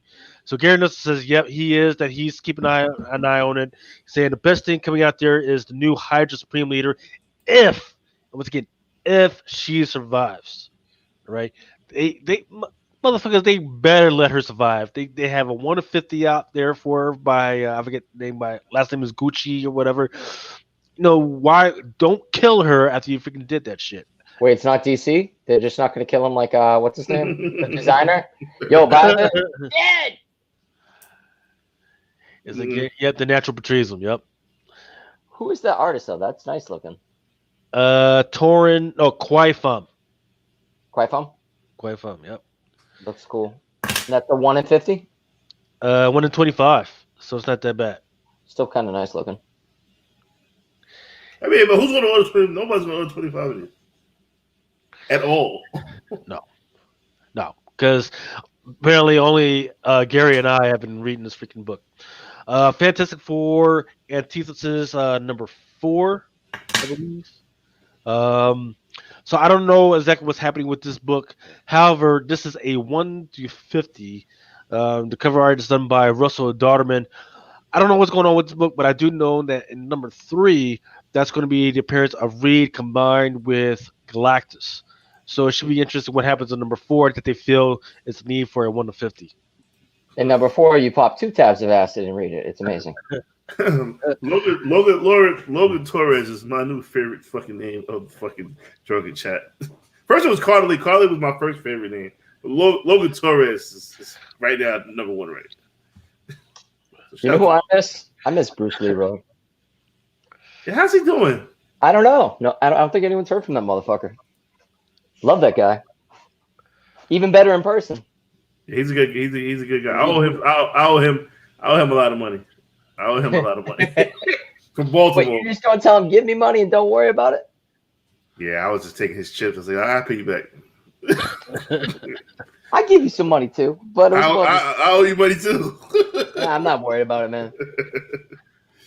So there is no art for this thing, and it's an open order, but Daredevil number 25 is going to be drawn by Jerome Opeña, who's had a lot of freaking hits this year. Yes. And it's going to be it's going to be a nullified variant. So, as an incentive? No, it's going to be open order, but there's no art for it yet. So I don't know if anybody. So here's the deal with that one. There's actually going to be 3 covers for Daredevil, right? We've got the art. We've got the art. Why would you nullify Daredevil? That's just wasted fucking. However, let me show this one. Dude, it's a cash grab. That's why. Hey, if they do it right. Nullify Daredevil. Well, that's pretty good. Yeah. That's pretty goddamn good. This one's by Salvador La Roca, and this is a 1 to 25. That's pretty goddamn good. Is it 1 to 25 good? I don't know about that. I'm not buying 25 of Daredevil. But that nullified joint's got me intrigued though. Yeah. You gonna let's see. So there's no art, but it's Oppenheimer because he does crazy stuff. He does nice monster work. This one's for Mel. Let's see.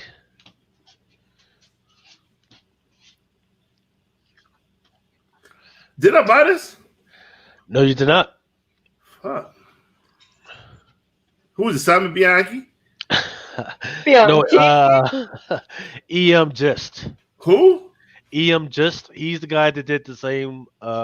There's a web of Venom Wraith out there that nobody's paying attention to, which was like a 1 to 25 or something like that. He did this one as well. I don't know what it is, but he does really great freaking backgrounds, and everything else may be jacked up, but the backgrounds will be good, and the faces are like really, really freaking accurate. This ain't bad. I'll pick it up in store though. I'll definitely pick it up in store. It's open order. Yep. What sucks is they don't do like beautiful women anymore. Marvel don't like that.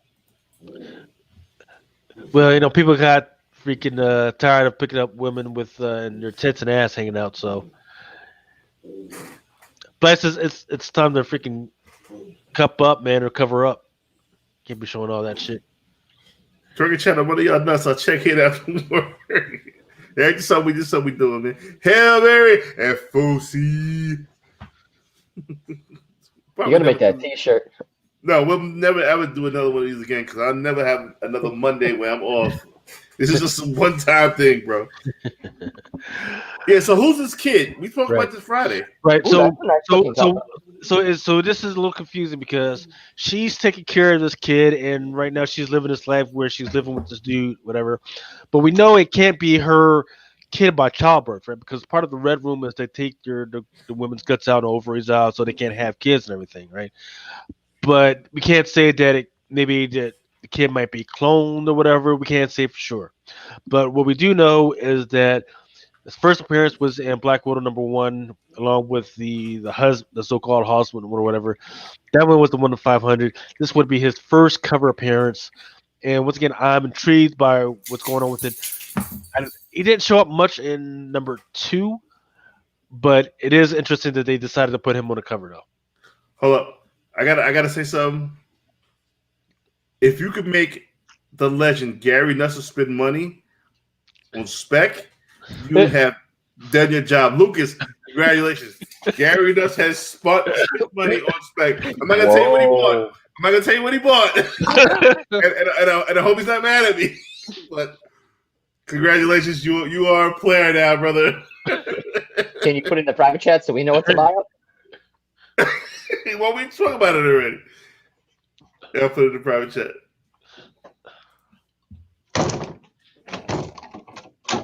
What are you beating up? Who is he beating up? I just shut the door. I had to let my dogs in. They want to go. He's at Mom. I pay the bill, motherfucker. I pay the bill. I'm sober and not loud. She's gonna wake up and she's like, "You beat me up." He's like, "No, it wasn't me. It was Rick Liver. I don't know what the fuck." It was Rick Liver. It wasn't me. Fuck you! Call the cops. It wasn't me. Prove it. Rick Liver is your. What was the dude's name in Fight Club? Tyler Durden. Yeah, that's it. Tyler Rick Liver is your Tyler Durden. Right there. Rick Liver be doing all sorts of ill shit when I heard Rick Liver gets busy. Yeah, but when the boyfriend walks in, he gets mad. Hey, Rick Liver fuck him up. Rick Liver got black friends. So who's the artist on this? Because I really like this. Like anime stuff. Yeah. No, seriously, we got to get back to this because I do like this a lot. I want one. This is no spec, no freaking. This is not a very special cover or anything, but I do find it interesting what's going on here, right? So if you look at the reflection in the water, that reflection kind of looks like the Submariner. So I'm kind of wondering what's going on. In the meantime, you got the hands coming up from below. In the meantime, you know how I'm always honing in on freaking green and red and everything. So anytime a Hulk shows up and there's red or green in the background shows up, I'm honing in because I'm trying to pay attention to when this whole red door shows up. He is the only one that has any type of gamma power where this whole red door, green door thing has not showed it yet. So this is why I'm kind of honing in on this cover. Who's this? Who are they trying to drown? This is Cho. Braun. No. Who's the green guy? Braun. Yeah, right. Braun. Right. You got the best son in the world if he goes to bed in 5 minutes. In his bedroom is not the same as going to bed. But no, so my kid actually, we got him. He's got a full-size bed, not even a twin. He's got a full. So with a full-size bed, he could fit the kid, his blankies, a water bottle, a flashlight, a bunch of Hot Wheels monster trucks, a Hot Wheels monster truck launcher, and there's still room for more Hot Wheels cars and car sets to be in there and join them, which is usually how he goes to bed. It sounds like my bed. You got Hot Wheels in your bed? That's so cool. Yeah, man. Fuck around with him a little bit. Dude, my mom got me a race car bed, and I got a car that I can talk to other cars. Sweet. What was that movie? That was Grandma's Boys. The shit. Love that movie. Yes. Let's see. What was that? Fuck. You're a hooker. Your mom's a hooker. She's a fucking liar, Timmy.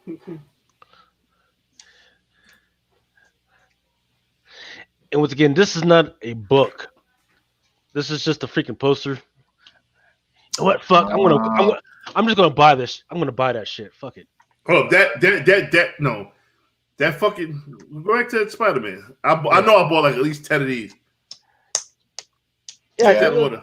Is it because FOC hasn't hit? Is that when it ends up showing up for my orders through your? Wait, that's 53, isn't it? Yeah, it's like 53 or 53 or some shit like that. This, right now the FOC for this hasn't passed yet, so don't freak out. This is the FOC for this is just the poster, right?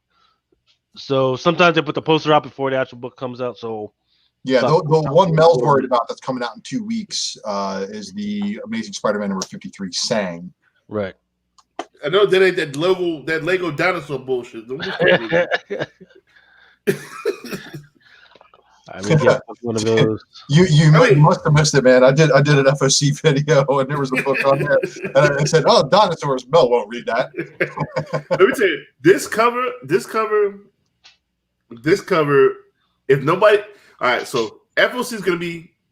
This cover's gonna be heard by FOC because if nobody knew about this shit, this shit would be iconic. So sometimes there are books that get heard by FOC because this is gonna be so award, but it's still an iconic Spider-Man cover. I don't give a fuck what anybody says about it. And also the fact that it's a black cover is going to mean 9.8 Right. is going to be as rare as a hen's It's gonna teeth. be hard. Because look, I got that Hail Mary pass. I'm going to try in that Miles Morales number 8 second print, but we'll see. This shit will be readily available everywhere. Everybody in America should be able to find this cover, but still, it is still a fucking iconic Spider-Man cover. Period. Point blank, without a shadow of a fucking doubt. Instant classic, like my man DJ said. Instant fucking classic. Yep. With the print run should be 60,000 of this motherfucker. Probably. Everybody. They should have sent this shit out with fucking mail-in ballots. So it's gonna we gotta watch out for. We gotta watch out for somebody who might have done a store version on this one.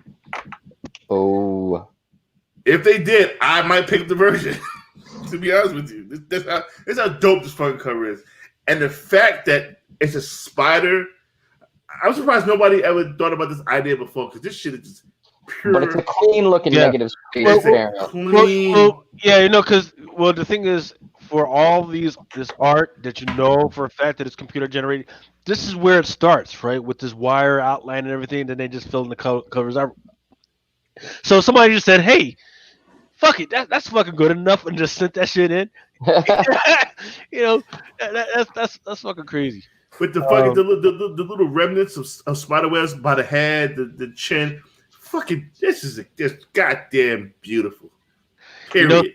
Somebody's gonna look at that and think Bukaki. But anyway, moving on. Spider-Man 3.LR.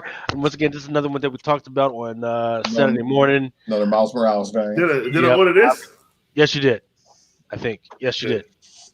Now I need the other one because I love how this is a reverse image of that other book. Nah. Boy, you didn't know that? This is the reverse image of Spider-Man. What's it called? The 2099, the 2020 variant. Yep. Check it out. He's wearing a sweatshirt in that one. Check it out. Go look at Don't it. matter. They can just take that digitally. There's no sweatshirt in this though, but I think it's very close. Nah, that's on point. Yeah.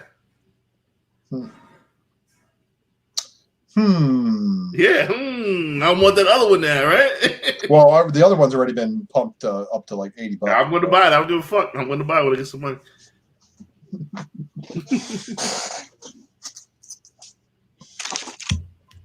But this shit here, and having them side by side, I just want to see them side by side. He has a mask on in 13, right? I forget which one it is.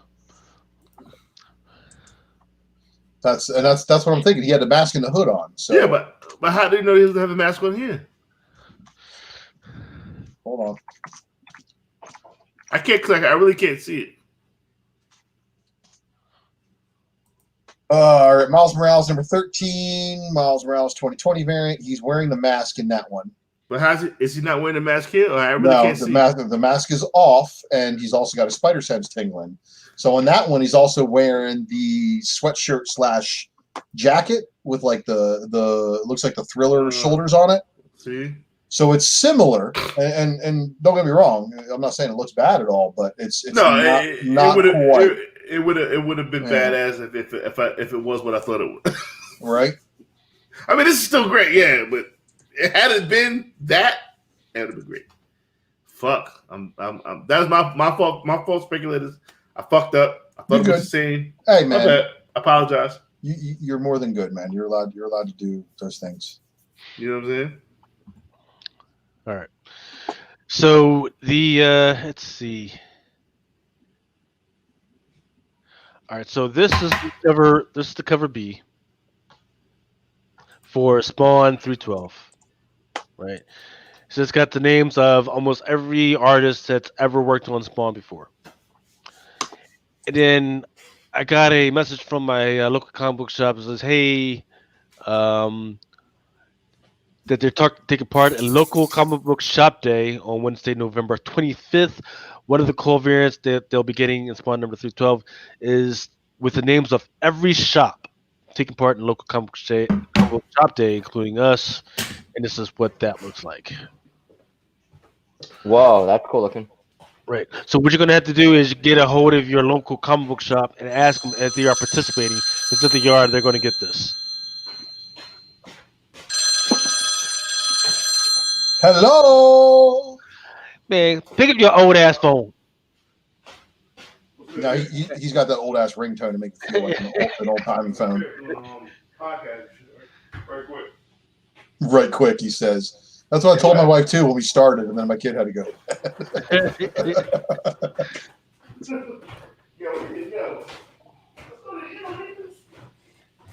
He's going up to the attic and shit. He's getting steak and shrimp delivered, but this time it's at 9 p.m. instead of 4 a.m.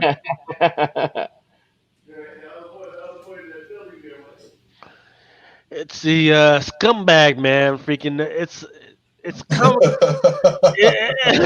I love the title. I even like the story so far. I mean, dude, the first issue is fucking hilarious, man. Yeah. You got to admit. Look. It doesn't have any.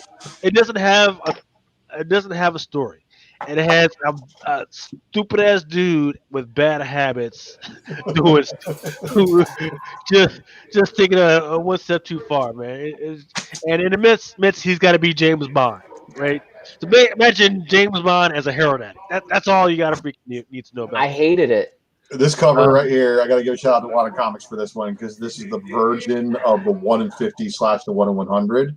And it's got, it's that Star Wars homage. So it's really good shit, man. And he's got his middle finger up in this one. He's like, oh man, I can't wait for this next issue because I definitely want to read it. Hold on, let me see if Scumbag, because there's a gold joint of it. Let me see what that's for. That's what I thought of it. Try. What the hell did you just do? Was that a comic you just tore up? Yeah, Scumbag 1. I didn't like it. Are you serious? Yeah, I read it. I didn't like it. What the hell's wrong with you, Nick? I mean, I've seen you eat a page of Iron Fist before, but that was uncalled for. I didn't like it. I spent my money and I gave it to him. I just didn't enjoy it. Yeah, and that's why you're not going to get any copies of Cyberpunk. You could have gave it to the little starving pygmies in freaking Ethiopia, man. Freaking yeah, fair.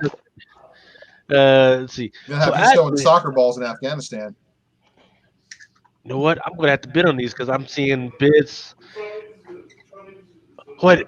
Oh no, that's a silver foil. Yeah, so there's gonna be some foils.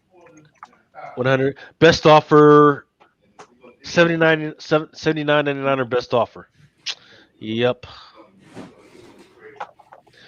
This is my what was that other joint that I freaking love? The bear, naked bear fighter. You ever remember that title? Oh, yeah. That was let me finish this joint. Let me finish this joint. Coming back. Yo, think about that emo shit. Yes, nigga. He doesn't know he's not muted right now. Mel, we can hear every. Hold on.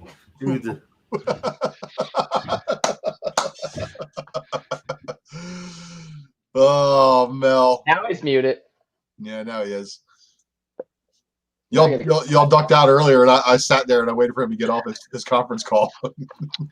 Yeah, you probably heard me yelling, but yeah, that's cool. That's cool. I'm trying to go to the casino before fucking the world ends. Where you going, Atlantic City? No, I'm going right here in Queens. You guys got wait. See, I've been out of New York way too long. Y'all got a casino in Queens? Aqueduct Raceway is a casino. What the fuck, man? Ooh. Okay. So Closet Geek, I don't know if he's on there. So I'm just seeing this now. Closet Geek. Yeah, Closet Geek. No, because he had asked me about the Spawn 312, right? So there's the 20% overship, right? And then there's the local comic book shop day cover E. They are not the same thing. I repeat, the local comic book shop day 2020 Spawn number 312 cover E is not the same thing as the Overship. So just to clarify that. And then once again, there's a local comic book shop day, Monstrous Talk Stories, Invincible One, Gold Foil, and an Ice Cream Man, and which is the only one that I actually have the cover for. Let's bring that motherfucker up. Yeah, Carly, we definitely got to talk trades because my team is fucked up.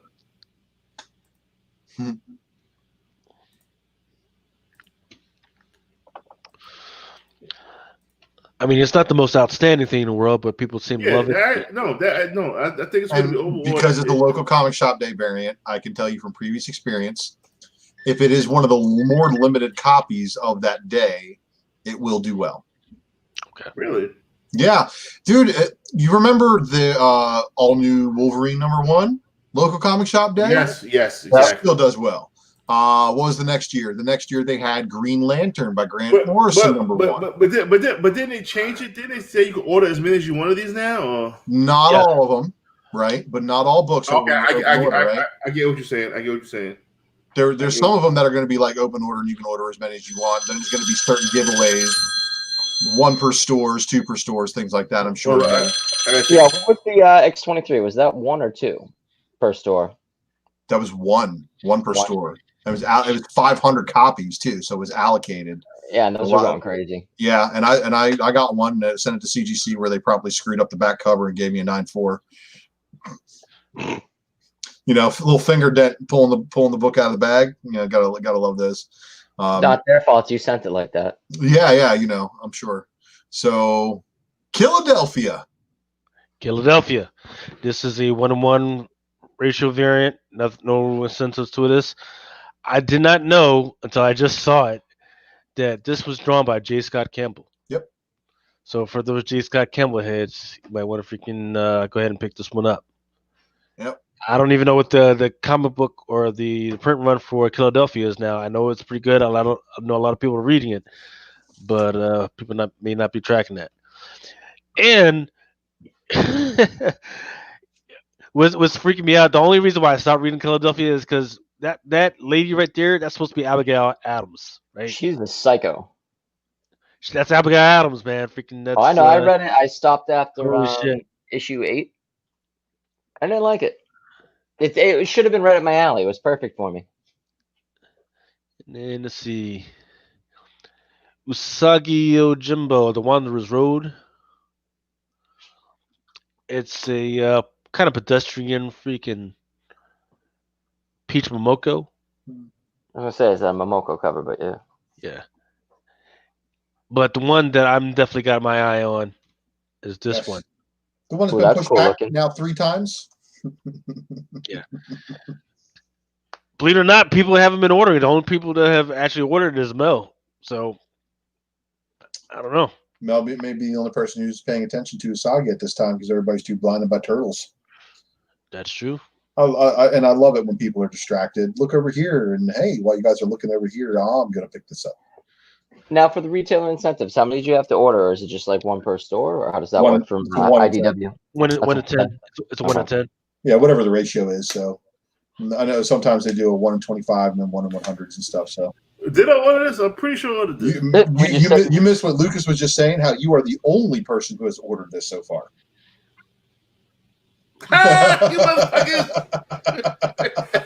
So because of that, yeah, you're the only person who did it through the pull box. Mel, I wouldn't be surprised if you're sitting on a hit here because everybody's. It's about goddamn time. Look, you know, everybody, like I was just saying, everybody's distracted. You know, we've probably got a couple of good, real big hustlers in our chat who've probably been keeping up and watching us talk about this book now on 2 different reviews FOC shows because they keep pushing it back. Because Mel tried ordering this shit back September. Mm-hmm. Yeah. How many did I get? And what is it? 1 to 10? Yeah. I feel as if I did 20. I gotta check later. I mean, when I first seen this, I was like, "Now here goes me sounding like I'm a fucking expert." When I first seen this, nah. Also bullshit. I swung the bat and I fucking hopefully hit. Are there any on eBay? So we got a question for you, Lucas, about the pull box from Styles Morales. Mm-hmm. Lucas, do I want the ratio off the Drunken pull? Do I just order the quantity of 10? Yep. Mm-hmm. And then you got to order one extra for the variant. Yeah, then you got to go back in and order one variant. Well, he's not going to be able to, right? Oh. So he has to order the 10, and then usually, like he does now, he just send me an email. Hey, man, I forget to order this. I want this particular variant, and then I order it for him. But the pull box does not allow them to go ahead and just order whatever variants. Okay. That sucks. Well, it's kind of good because it keeps them from gas loading and trying to load in a $4 one and 25. and then later on, they're like, "Hey, what the fuck? I ordered this book." Like, and that book ain't $4, my friend. Hold on. That's it. Yo, they keep sending these election demonstration. Oh, there goes the plan. Soundwave cover for you, Mel. Hold on. 3 extra. Oh, this is important. I read later. Yeah. That's it. I want. Mel's over there trying to concentrate on not dying at that motherfucker. So. I'm not going to work tomorrow, so I feel for my people. I'm with you, bro. Mel, did you get your food order in already, or what? Or are you picking up food? I don't know what I'm eating. We doing that muffin wheel, or we give up? Oh no, I'm good. I got the muffin. We're ready to go. Everybody's on there, and surprisingly, I don't think I missed the name. My name on there? Sure, why not? I don't want to. Well, you're gonna try to win your own book, Hart. I'm gonna ship it myself, spend that money on shipping, and then take it. And be like, yeah, I want. We got 36 entries for the muffin wheel. We got 50 people listening.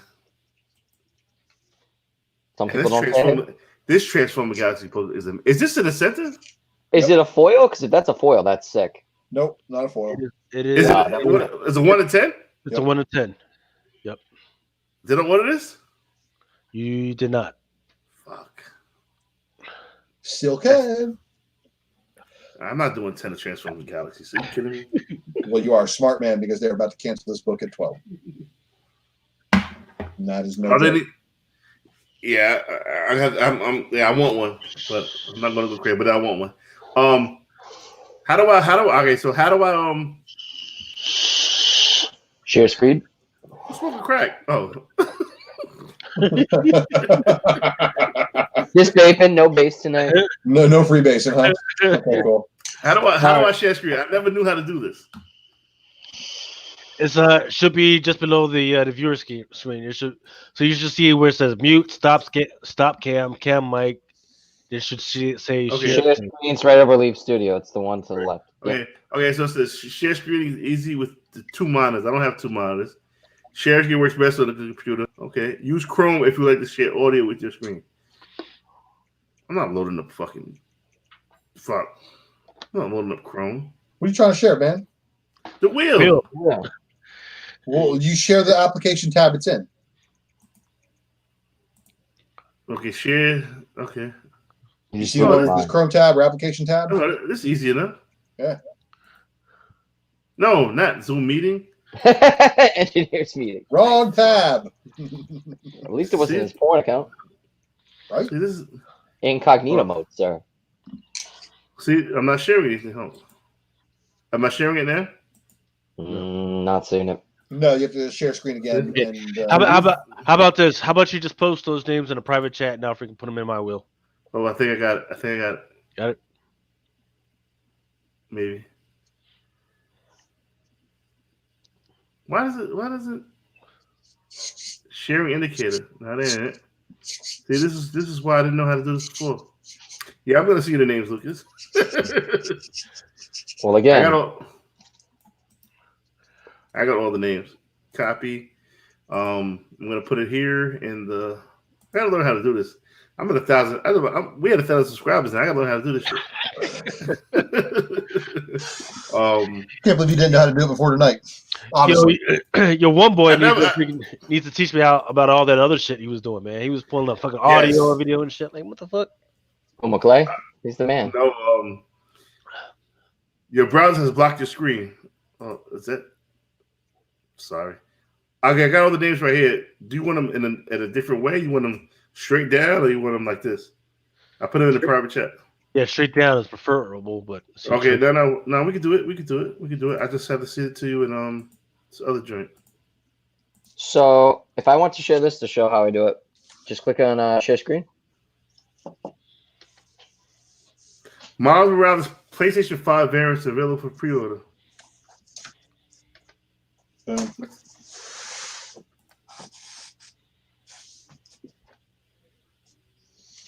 So wait, tomorrow's Tuesday, so tomorrow's top variant Tuesday. That's right. Dina wants to know, Lucas, can you get Lucy on Comics Crusaders for me for our comic women's show? Is this old? Yeah, that's probably an old message. Dino told me he reached out to you like days ago. Can we get Laura Perversity on Drunken Chat too? What? Where are you reading from, man? Like, that shit ain't nowhere. I just got a message from Dino 12 minutes ago. Like, what the fuck? I'm pretty sure he probably said that shit to you a while ago, but he may have resent it to you. All right, they go to names straight down. Ding, fries are done. Mel's watching another channel. Nah, some of this shit gets too crazy. Sorry. Right. And I don't have my background techno on either. Yeah, that calms me down. Oh. What is up with the Spider-Man, Amazing Spider-Man 54? Who's he fighting on that cover? Let's see, is it Kindred? I haven't seen it. It's like she has breasts. Could be that girl from the cartoon. I forgot what her name was.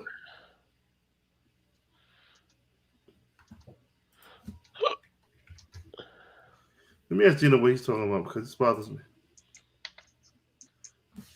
I don't want to cut into what's the name either. We don't want to cut into flip side time.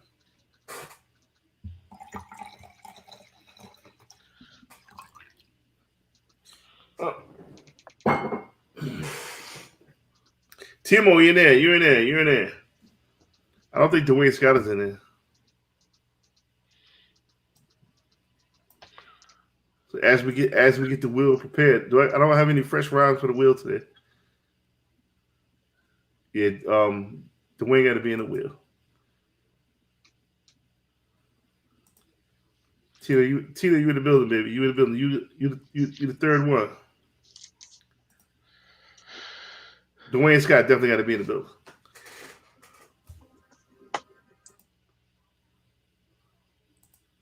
Yeah, this is what I was talking about right here. I don't know who that is. Ooh, that's cool looking. It is. Somebody from the game? It's not Spider-Cat.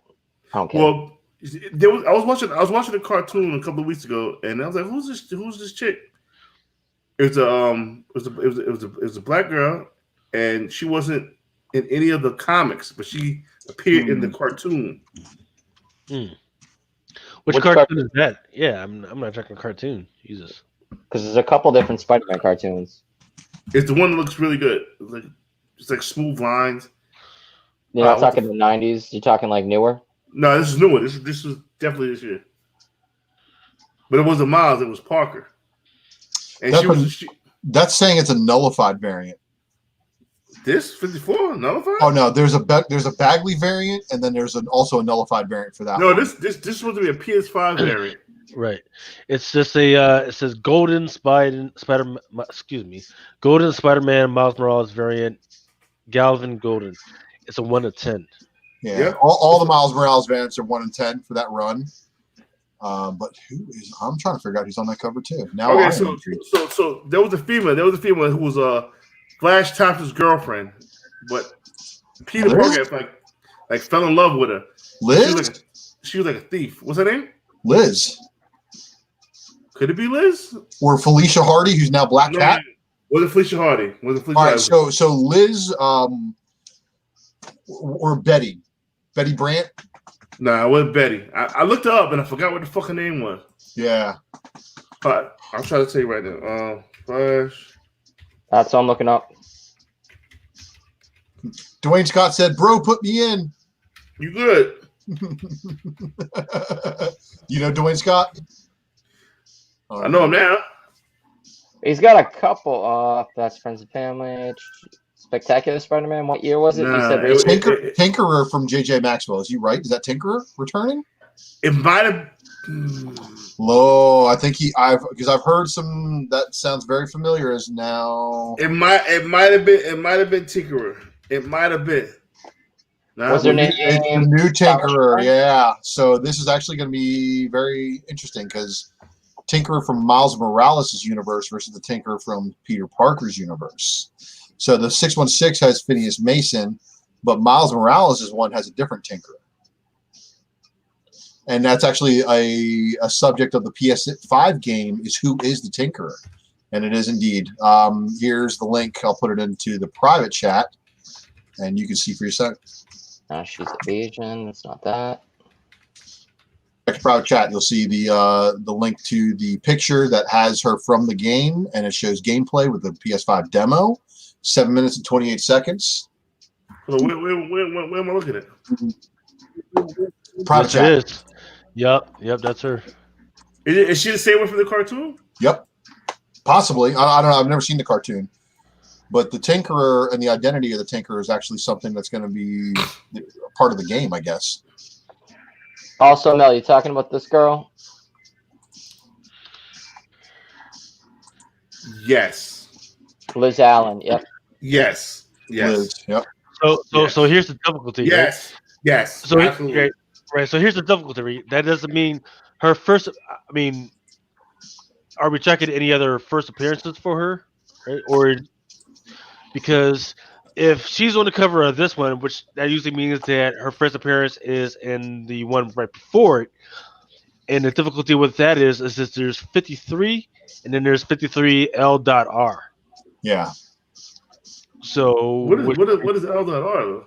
It's kind of it's like an in between joint, man. It's like 1 and 1.2. Like what the fuck? Wait. JJ Maxwell, you're the last one, and we're not adding any more names. Dwayne Scott, you're in the building. Cunningham, you're definitely on there. You should be on there. Definitely should be on there. I'm looking at the old Willer names. Yeah, Cunningham, you're definitely on there. I'm ready to spin this. Oh, and you know what? Liz Allen was Peter Parker's girlfriend in the first Spider-Man MCU movie. Vulture's daughter. Oh yeah. That will look weak as fuck. I mean, it is comparatively. It is not a Friday. It's Friday. Yeah, well. It's Monday at 9 o'clock at night, man. Freaking. Motherfuckers gotta go to work and shit. Shit, my battery's dying. I got 34%. Hey, Mel. Not everybody is freaking afraid of protest. Some of these motherfuckers are protesters. You know what I mean? Listen, I ain't afraid. I'm just saying. I'm just sure glad I'm at home tomorrow. Listen, I just don't want to hurt anybody who wants to be stupid. You know what I mean? I don't think it's gonna get. No, it's gonna get crazy. It may get crazy by you, but they'd be stupid to try that shit where I'm at in Florida. They would with extra lead injections and extra breathing holes. They go to Publix with fucking gators. They don't care. It's gonna be crazy in Manhattan. I'm in Queens, and then in my hood, you don't give a fuck. Well, here's what's crazy. I'm already seeing on Twitter people are already rioting. Already. We haven't even had any results yet, and motherfuckers are out there fucking trying to break into banks and shit. It's because the Bogdanovs time traveled, man. I'm telling you. This is the media, and we got a lot of black people that listen to our show. Lucas, me and you are black. We know the media been fucking with people for a long time. White people, you just understand how the media has been fucked up. So we know what's gonna go on with this bullshit. It is what it is. Media been fucking with people. I'll say one thing. Project Mockingbird. If you don't know what that is, you need to get your shit educated right the fuck now. Project, I'm right there. It's CIA. We're all in the middle of this giant CIA operation called Project Mockingbird. It's where they release 90% fake information and 10% real information to keep you guessing what's fucking real. And wasn't there a movie? Oh yeah, there's tons of movies that talk about this shit. Well, there's To Kill a Mockingbird. There is that. Harper Lee. I love that book when I was a kid. Styles Maraska is asking where in Florida I'm at. I'm in Central Florida, man, just outside of Orlando. So I got 9 LCSs at my disposal within a half hour's drive. How is Joe Biden winning Florida? That's the insane part. He's not. Believe me, dude. The 6 people that showed up for the last rally didn't really seem like 2 enthused to see him. That turns into a political show. No, we don't need to be talking about how they never show crowds at certain ones. Hey, just so you know, you can't bet on who's going to win tomorrow. Just saying. Well, I already bet and gambled the beard. Why would you? And what's Nico betting? Because Trump's going to win. That's why. Nico is putting up the Cyberpunk 1 of 300 variant, and I'm putting up my beard on this election. Nico. Hey, Ultra, you're about to eat. So if it does go down like that, not only am I going to tell him I'm going to pay for shipping, but I'm also going to pay for grading, and I'm also going to pay for grading on his other copy, so I can show him, how a good man wins. No, mind you, guys, I'm not a Trump fan. I'm not either. But I'm not going to hate people who do vote for Trump. I'm not like that. Does it really affect us? It don't affect me. So, I just hope I never run for president because I don't want to be called a racist at that time. Because it only happens when you run for president. I'm just saying, Nico. Ultra, you about to eat. You about to get fucking. And you know what? It's a win-win situation because if I shave the beard, then my wife loves me again. See, I can't lose, president. I can't lose, man. Remember Parker Lewis Can't Lose? I remember that shit. Herman's Head. All right, I got. Well, I don't know if I want to stop this, but I want to stop by. I'm going to stop by the other channel. What are you pointing at, Luke? You pointing at Moon No, I wheel. No, I got my controller. I'm trying to fucking change the channel. Oh, the reflection? What the fuck kind of 88 shit is that? Who did do that as a kid, man? What? Trying to do the reflection shit, man. Trying to do the reflection shit. All right, so we got 2 more names. Ronan Khan and 91 Purple Raven, and that's it. We're shutting it down right now. That's it. Inside the U.S. only, as stated. Terms and conditions apply. If you don't live in America, I help Nicholas. I help Nicholas with the shipping. So Mel, I did look up the book. I'm gonna insure it tomorrow for I don't know, like $800. Good, because they're going for like 6 to 8. So drive that tomorrow. I did get out of work early, but no. Okay. What you say is gonna be war zone? Why am I driving there? Yeah, you're right. Nick, you are right. Nick, if you need me to pay for the shipping for that shit, let me know, and I'll freaking. No, pay I'm not for worried it, about the shipping, man. I'm just busting his balls. It cost me $15 in fucking tolls to drive out there. Yeah, tolls is the killer. All right, so let's get this book away. Mel, spin the muffin wheel. There it is. I wish we would have got Ultra Sun to be like, hey, spin the muffin wheel. Yeah. Yeah, I've already had to teach him how to unlearn some things that Daddy says. So it's the muffin wheel. It's the muffin wheel. Some of it involves traffic with blowing horns at people cutting me off. Yo, so, I don't trust. Who said that? Who said Deezy? I would never trust you in life. That's what. That is some cheating shit to do. Tag? With the mirror, son. You are a grimy motherfucker. You are a dirty motherfucker for doing that. You know how many times I got caught with that with the mirror shit? Oh man, yo, I remember I had all right. Last story before we spin the wheel. Do you guys remember Photon? The bootleg laser tag, yeah. It wasn't bootleg, man. That's the thing. Man, that was the GoBots, man. That was the GoBots of laser combat. Yo, you go to like Kmart to get your fucking GoBots.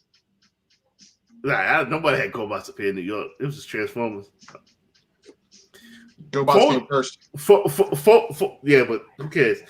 Photon was the fucking was the great value laser tag. Photon had to put the big ass fucking helmet on your fucking head. Nah. Well, laser tag had the helmet and the vest and all the other shit. But laser tag had a cool laser tag had a cool ass RoboCop helmet. Laser tag was this big ass boxing helmet with a fucking sights on it. Nah, fuck that. I remember that shit. Remember crossbows and catapults? But we get to that later. We gotta spin this bubble. And DZ, you grab me for that. You going to hell. when the Lord asks you at the pearly gates, did you cheat laser tag and you tell him this shit? You ain't gonna make it. Shit, motherfucker. Let's do it. Nicholas, go ahead, say it. Say the magic words, baby. No, spin the muffin wheel, sir, please. Thank you. Yo, what am I looking at right now? Am I looking at the Tampa Bay motherfucking Buccaneers losing to New York Giants? That would be incredible to actually watch, actually. Dread Nice! Nice one, Dread Nice. Congratulations. I'm pretty sure he's an NYC. Dread Nice, hit us up. The new rule going forward after the next season or whatever we do, I ain't chasing nobody for wins. You better come see me. I ain't chasing no goddamn body. D-Nice live close to you? Because I'll just ship it to you, Mel, right? I don't think so. Doc J in the building. I'm kidding. No, you can. I'll drop it off. No, I'm being a wise ass. I don't mind. D-Nice, just hit me up on IG, Heartless Art, and I'll get your information. I'll send it to you tomorrow. Doc J, I need more wine, baby. Need more wine over here. I think we should call this the work week flask. I'm addressing rumor going crazy on the net. You ain't giving it. Yeah, okay. Yeah, all right. Whoever said that could eat my motherfucking dick, I hope you're lying. Because if that's a rumor, that they are sorely fucking wrong. Did they need me to go check them out on the internet and find out who started that rumor? Yeah. Frank, you tell them motherfuckers to suck my dick. I am giving away the fucking Drunken Box like I always said I was going to do. Kiss my motherfucking ass. Haters. Yeah, exactly. Haters. Motherfucker, I've been wanting to get this box out for fucking 2 fucking months. And you think I'm gonna fucking sit here and not do what the fuck I say? Tell them I said suck my dick and fuck them. Yeah. You know what's crazy about that? You know what's crazy is we've been giving away shit. Been giving away shit. We the gang over fucking 4,000. Why the fuck would I give out the fucking Drunken Box? I hope whoever said that, Mel says he hopes they choke on a dick and die. I hope you fucking choke on a fucking dick, you motherfucking salty motherfuckers. No. Here's I wish you nothing but blessings that you win the lottery. And then right after you go ahead and pick up your check, then you fucking choke on a dick and die. So Frank Lamar, you would tell whoever you got that from to tell him I said suck my motherfucking dick. That Drunken Box is going out, and everything I said is going to be in the box is going to be in that motherfucking box. So once again, tell them I said fuck them. Yeah, this is a show with integrity. Exactly. Other people out there pumping 1 in 25s that they don't know 1 in 50 exists of. What up, Doc? What up, Doc? So, yeah. Post on moviepoopshoot.com. Movie Josie says, if I don't win the Drunken Box, I'm calling bullshit. Y'all cheating. That's crazy. Yo, I really hope he was just fucking because that shit would just make me so fucking. Dude, I just witnessed you get angry at somebody saying that shit to you. I get it, man. Oh my god. So I hope Frank was just fucking around because, bro, that is. If he's not, you know where it's coming from. There's only one hole in the internet that has anything to say about anything anybody else in comics be doing that's be better than them. All right, so Nick, Dread Knight said, which I did. Heartless Art. It's the same on everything. I'm lazy. Yeah. Yo, don't send the enforcer. Let me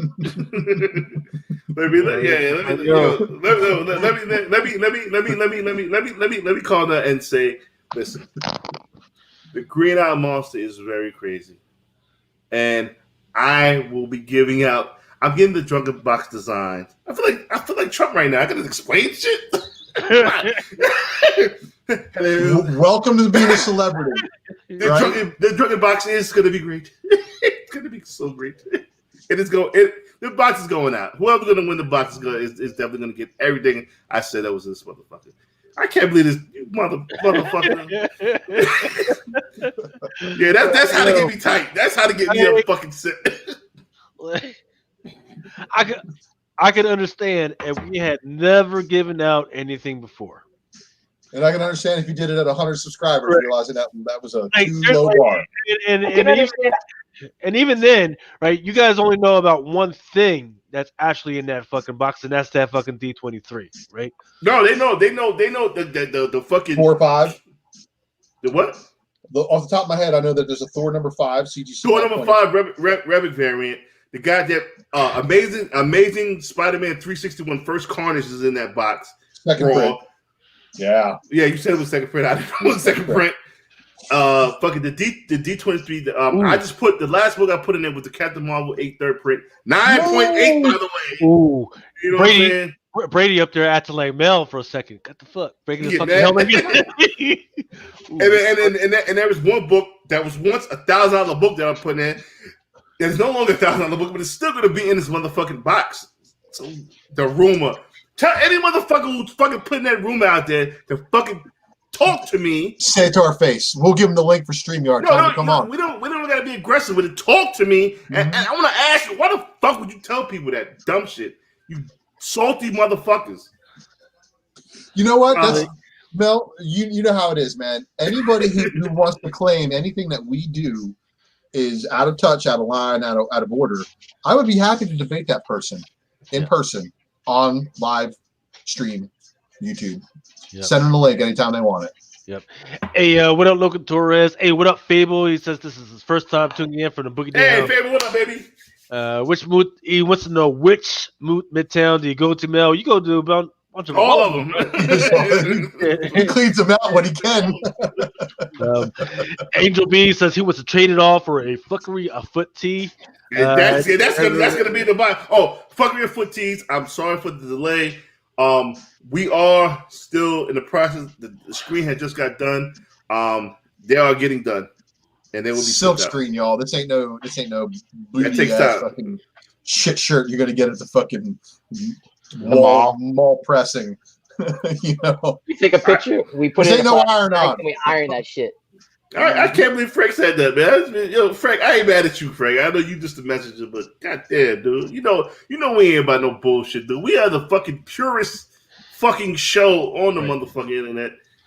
But it boggles my mind. It fucking boggles my mind. If we had never given anything out before, I can understand. But we're constantly trying to freaking hook people up with some shit, man. If anybody did not get a book that they want on the wheel, let me fucking know, because I'm pretty sure I have a fucking list. I have an Excel list of all the shit that I've given away. I got what I got to ship off tomorrow. I fucked up. I was drunk. PCC. He hit me up, but I'll send it to him. Hang on, mortal. Yeah. Fucking dude, they're gonna cop a bootleg like me. You're gonna make your own. Yeah, it's all done green screen. Actually, all of our T-shirts are green screen, and I don't even wear a shirt. Superimposed. Yeah, so that's crazy. That is fucking crazy. It is what it is, man. I know once we reach 1,000, we're gonna get it's gonna be a lot more hate coming too, because we done did what a lot of motherfuckers tried to do and they couldn't do it. So be back in a sec. Tampa Bay, New York, 14-3. Just fucking crush them. I told you they played. I'm sorry. Is football back? I'm living in a bubble. I would have no clue that there's any kind of sports activity going on outside of this house right now. They're all going. Some of them are in limited capacity. Like hockey did limited capacity, basketball did limited capacity, baseball did the same thing. Football, they're still doing the freaking full 16.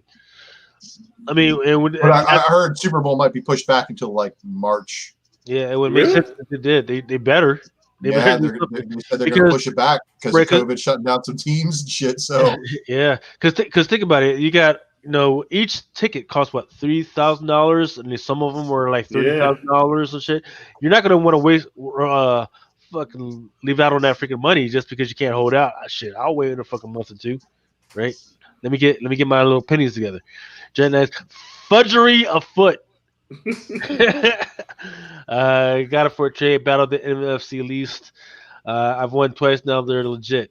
Ultimate Maximus. I listened to your spec on Gabby. I picked up the variant with X23 and Gabby on the couch. That is, I don't give a fuck whether it is what the spec on that is. It's just such a beautiful cover, man. That's a wholesome cover. I don't forget. It's one of those covers that I don't have that I kind of wish I did. Right, especially it's only a 1 in 10, so it should be fucking really easy to find too. Yeah, I mean, it most definitely is, man. But every time I'm like, oh man, I want that cover, and then I fucking forget about it, right? Even though it's a freaking beautiful cover. Dre IG Barnhouse cover says, my uncle used to say that if you have haters, you're doing something right. If you don't have any, that's true. Yep, that's true. DJ VMAS says, still recovering from Milk's explosion, been watching many episodes without commenting, but this was just awesome. Hell, fucking relax. Yep, and Gary Nesser's on the ball because I saw that solicit for her on the cover of New Mutants 15. I went back and I reviewed all of the different Gabby appearances, showed that Jonathan first appears in All New Wolverine number 7, made Drunk Mel buy a copy. You tell him that, right, Mel?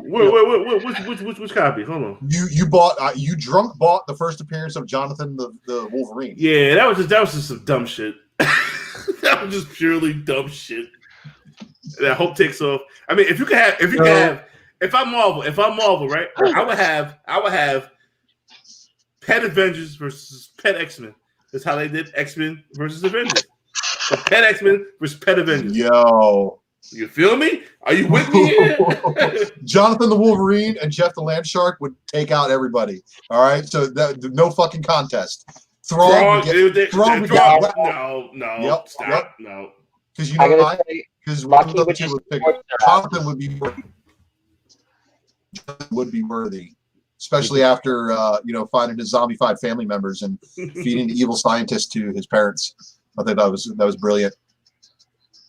All right, so speaking of the Drunken box, when are we gonna do this? We have to definitely come up with a way on how we do this. I don't want to charge people $1 to get into the box. I definitely don't want to do that. And we're waiting until you get the box in, correct? Yeah, so the box is being designed right now. Once I get the box, we're gonna do it. We're gonna get it done because I've been wanting to give these shits away. I'm still upset.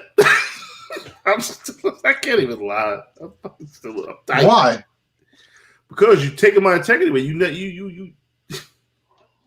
see, this is shit that used to get me in trouble when I was a kid. Don't. Yeah. All right. Hey, let's. Freaking. I'm going to share my screen, and I want to. And this is from my local comic book shop, 4-Color Fantasies. This is an opportunity that's giving people. And let me see. Push it. Go ahead and pop that up. Goddamn. Oof. Hey, it's Mike from 4-Color Fantasies. I've got a question for you today. I'm sorry this is going to be a little long, but what do Mark Waid, Brian Michael Bendis, Dave Sim, John Ostrander, Tim Truman, Michael Avon Olding, Stephen King, Jeff Smith, Alan Moore, John Byrne, Kurt Busiek, Jim Starlin, Frank Miller, and Don McGregor have in common? Answer, they're all in these 5 boxes of the next consignment stuff. All sorts of great stuff. You want Irredeemable or Incorruptible, Green Lantern, Lone Ranger, Zorro, Powers, Cerebus, Starslayer, Grimjack, Dresden Files, Mice Templar. How about Stephen King's Dark Tower? Bone, Miracle Man, Doomsday +1, Original Charlton issue, Astro City, Breed, Give Me Liberty, and more. all up to 30% off. All proceeds going to charity. Get them while you can. Woo. That's a shit ton of books. Yeah. How much is that shit? He said 30% off. So I don't know if you guys are interested in any of those titles. Let me know, and I will talk to those guys. He said Bone. I'm definitely interested in seeing when he's got Bone number 1. So Philip Chung just said something that's pretty amazing. He said they priced to Overstreet. Yes, they do, which is a lot lower than the actual market most of the time. In some cases, yes. Yeah. Most cases, yes. Angel B says he thought they was going to say all Caucasian. Smart ass. Mel, Doc J says, Mel, I'll buy you a case for Christmas, but you gotta say on Love Magic. Love Magic. What? I love Magic and dinosaurs. I don't know what the fuck you talking about. I'm not gonna say I love Magic. Fuck that. I'll buy my own goddamn one.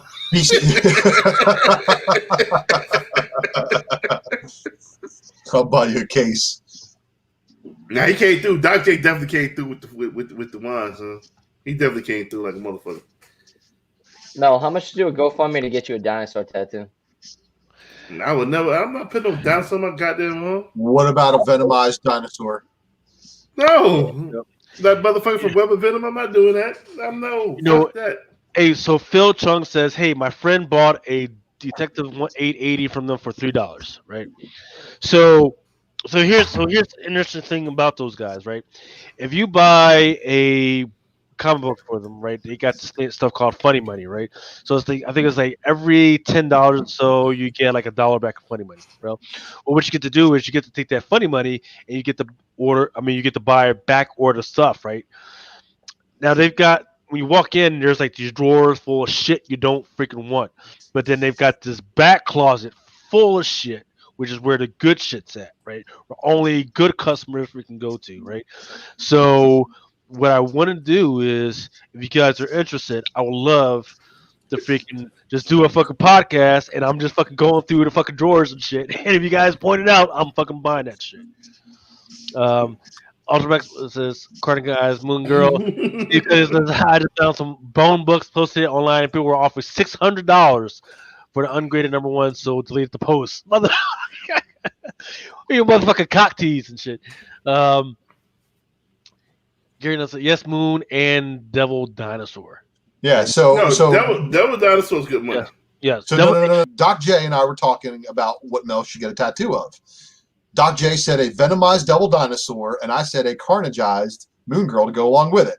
And Gary agreed. Yes, Moon Mel and Devil Dinosaur. Whoa! Oh, y'all get that same shit tattooed on your nuts.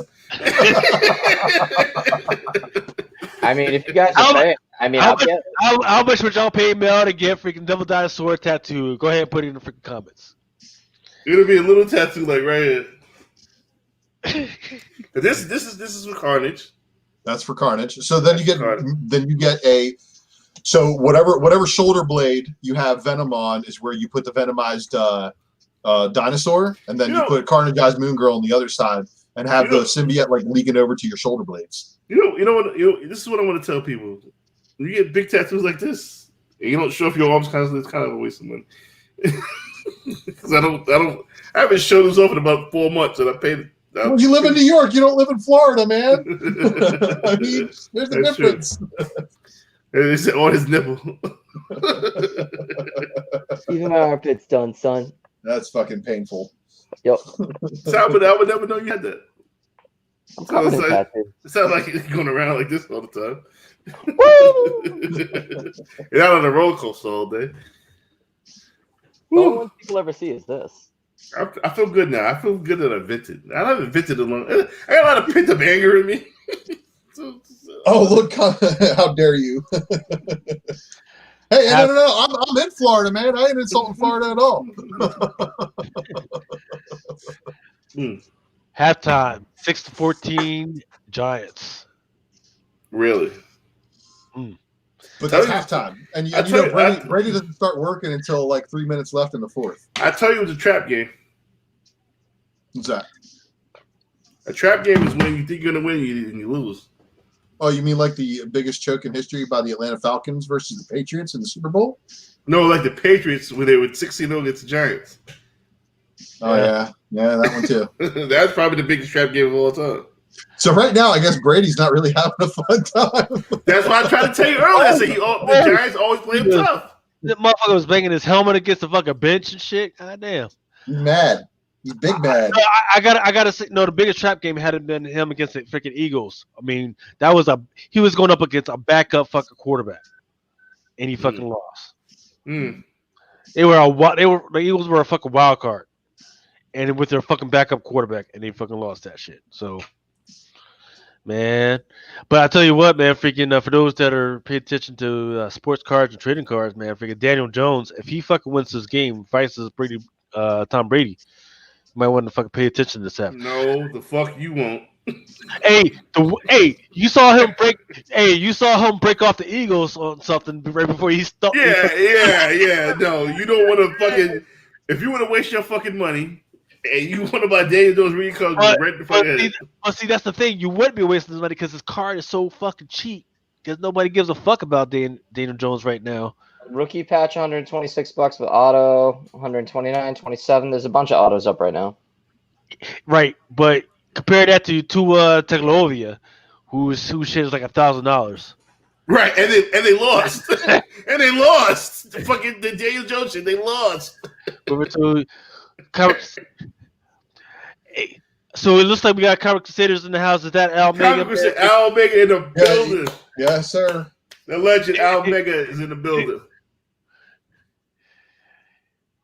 I buy that.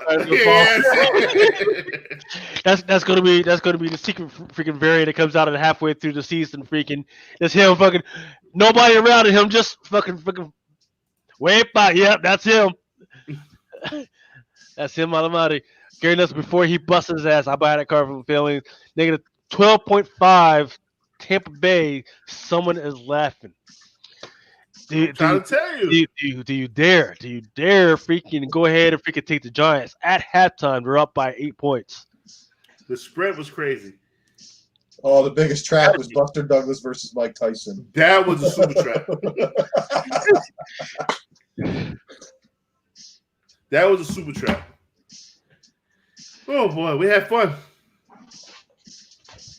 You want to keep it going? Because I was invited to join Tales from the Flip Side. Well, then that means that you need to go on Flip Side, man. No, that means I can leave this open and do Tales from the Flip Side. I'll do what you want to do. I don't know if Nick freaking. I mean, you gotta go on Flip Side. I got 90% left on my battery. Yeah, I mean between you, me, Nick, and Ultra. I don't know if Ultra wants to talk about some Transformer news or whatever. I don't know if Nick wants to talk about some manga news. We talk about freaking whatever. I can always come back. We could do three a day. Goddamn it. 3 days. What the fuck? We in high school. It's all about full time right now. Shit. I ain't gotta work tomorrow. This is Monday. Goddamn it. Oh, I got shit to do tomorrow though, man. Oh boy. Comic Crusader says heartless. That wig is truly you, motherfucker. It's like a young Cactus Jack. Papa HG1 says he needs 6 points from Mike Evans to win my week.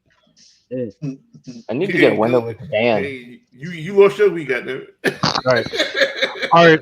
So Fable is asking us that we understand that we may have already touched about this, but any LCSD books worth getting this week.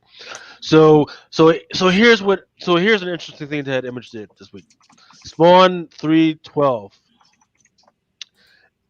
On one side, they did a 20% overship, which means that if you buy 5 books, you should get at least 1 book extra, right? We don't know what the art for that is, whatever, right? Then there's another one, LCSD book for Spawn 312. We don't know what the art for that is, whatever. Now, the problem that I have right now is that there's another book that has a store variant, which is all the stores that are operating or participating in the LCSD. Their names are going to be on the front of that bad boy. I don't know if that's still the cover E or if it's something else. So you just need to be cognizant of that. I'm getting all of them. If you want any of them, let me know. Okay, Lucas, real quick, can you tell us, are any of them really limited items this year? Is there any one per stores or anything like that? Absolutely not. Absolutely Okay. not. The only and once again, the other one that we talked about was that LCSD Ice Cream Man, right? Was it number 20, 25, whatever? You know, it was one of those things that it only popped up on like last Thursday. Right, so if the stores aren't paying attention, they may not know about it, but of course they are. Ice Cream Man, everybody's paying attention to that. So that might be. Comic Crusader says the first time I fired it was 40. Okay, that's kind of random. Hey, Al, let me know if you want to freaking hop in here with us, man. Freaking, that would be amazing to have you in here in the podcast with us. Where he's not working because he was working too damn hard last time I seen this man. Yeah, man, freaking trying to freaking hurl those damn cats. It's fat. Let me fucking pop this shit over to. So let me how do I do this? How can I go to the other shit and just leave the studio. Okay, yeah, leave the studio. Just leave the studio and just go to the other shit. Yeah, you'll be good. So we're gonna keep this rocking. Man, come in. I'll be back in a few. We're gonna keep it going. Yep. Hey, Al, I sent you the StreamYard link and the and Twitter if you want to freaking jump in there, man. I'll stay up a little longer. I gotta plug my MacBook in though. Look at your books. Fucking raggedy ass fucking Apple. What are you talking about? This is a MacBook Pro 16, baby. And then JJ Maxwell was talking about the I know. Welcome back. No, what I'm asking is how can I leave this and then I won't hear you guys, but I'll hear the other thing. Mute it. No. You just leave and then because they built another StreamYard, right? Oh, okay, yeah. Yeah, you just leave here and then click on the other StreamYard. As long as your camera is not using this one, you're good. Okay. So JJ Maxwell says, "Hey, there's a special code foil monstrous LCSD one shot." He says, "I'm definitely picking that one up." Hey, once again, all those LCSDs I can order. So if you need that LCSD, let me know. But is it a gold one? Are you sure it's not a one? If I X this out, it won't end the stream, right? No. Just leave the studio. So leave the studio, buddy. I see all of them. All right, we got Al here. What up? I had to do it, bro. I'm getting blasted, and then I saw you guys on. I said, okay, these motherfuckers is always drunk, and I happen to get a little tipsy. It's a day off. And I'm like, these motherfuckers are talking comics. My man looking like Charles Bronson, and I love Charles Bronson. So it's like, yo, I gotta come on, bro. Fucking Death Wish in the house.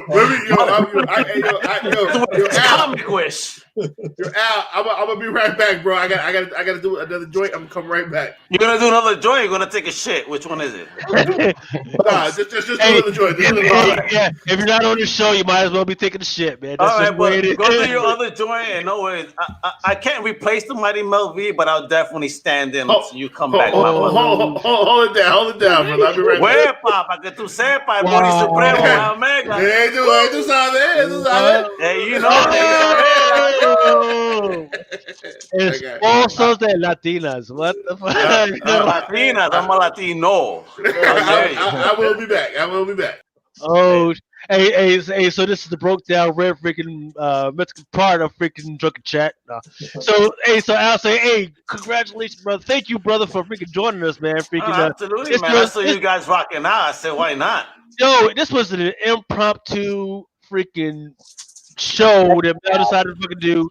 He finally hit that 1,000 freaking subscriber. I saw that earlier. Hit it, so he decided to. I found out when I mistakenly forgot to take out his feed from the ICC, and people are like, "Yo, congrats, Mel." I'm like, "No, shit. Wait a minute, Mel. Wait a minute. Oh man, Shit, Mel, I'm sorry I hit your channel. You know what I mean? Yeah, we were all up in the chat too, man. That was some wild shit to watch. Yeah, bro, it was fun. You saw dinosaurs. You're having a Mel blast. apparently hates dinosaurs. Shit. He hates them. Yeah, bro. So but sorry about that, but we fixed it immediately. But you guys are always welcome on International Comic Crusaders. To my man Dave Elliott, he's been in Marvel, DC, independent comics. He's been all over the place. I mean, if you guys want to pick a man's brain about comics, that's the man right there. And Chris Buse, my man does research. He's look at that beautiful cover of Magic. So local comic shop day last year was very good to me. Look at that. And I was He's such a tease. And get one of these bad boys because I'm hearing these things are still kind of these were one per store, right? So let me ask you something then. After you bought that cover and you were like laying it down on the table, which forearm got bigger, the right or the left? The third one got bigger, of course. Yeah, I mean, Magic. I mean, she still hasn't gotten her freaking due, man. I mean, she was in that no series, but no, she still hasn't gotten her. There's a scene in the New Mutant series where she rolls up on 3 aliens and she's like, "Do you want to make out with me?" And the guy goes, "No." "Do you want to make out with me?" The second guy goes, "No." And then she asks the girl, "Do you want to make out with me?" She's like, "Well, kind of, but I'm working."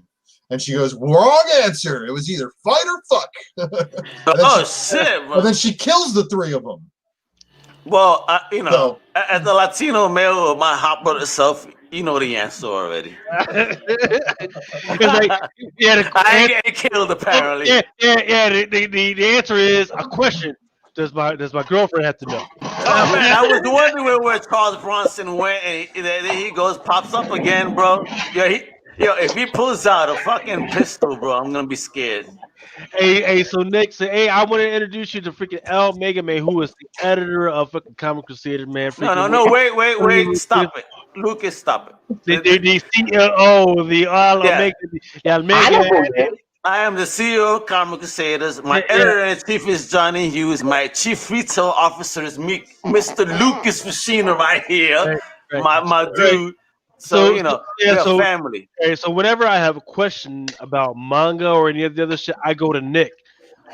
Even though he was looking even though he's kind of looking kind of crazy right now, it's Dia de los Muertos, and he's still using his Halloween costume. Oh shit! Oh man, he went from fucking Charles Bronson to Professor X. He just blew my mind. So I'm holding both the cards, by the way. That was a second. Look at that cover. Now those are LCSD joints. Okay. These are the ones. Maximus is such a tease. What are you showing us here, bro? Right. So well, I mean, he's giving us some insight because the insight. He's teasing me. He's making me spend money that my wife is gonna get mad at me for spending. Well, so hold on. So so in about 2 hours, right? The FOC is going to hit, right? And there's like 4 or 5 LCSD freaking joints that they're freaking throwing out there, right? So what Ultra Maximus is giving us some insight is that hey, there may be some 1 per store joints that are going to come to whatever freaking store.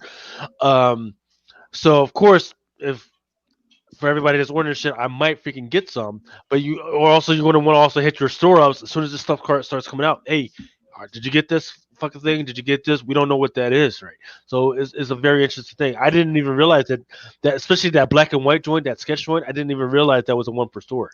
Well, some stores did get 2 of them. I know that stores tried to order a bunch of copies, but it was allocated to 500. And I think the same goes for that New Mutants where it was allocated to 500.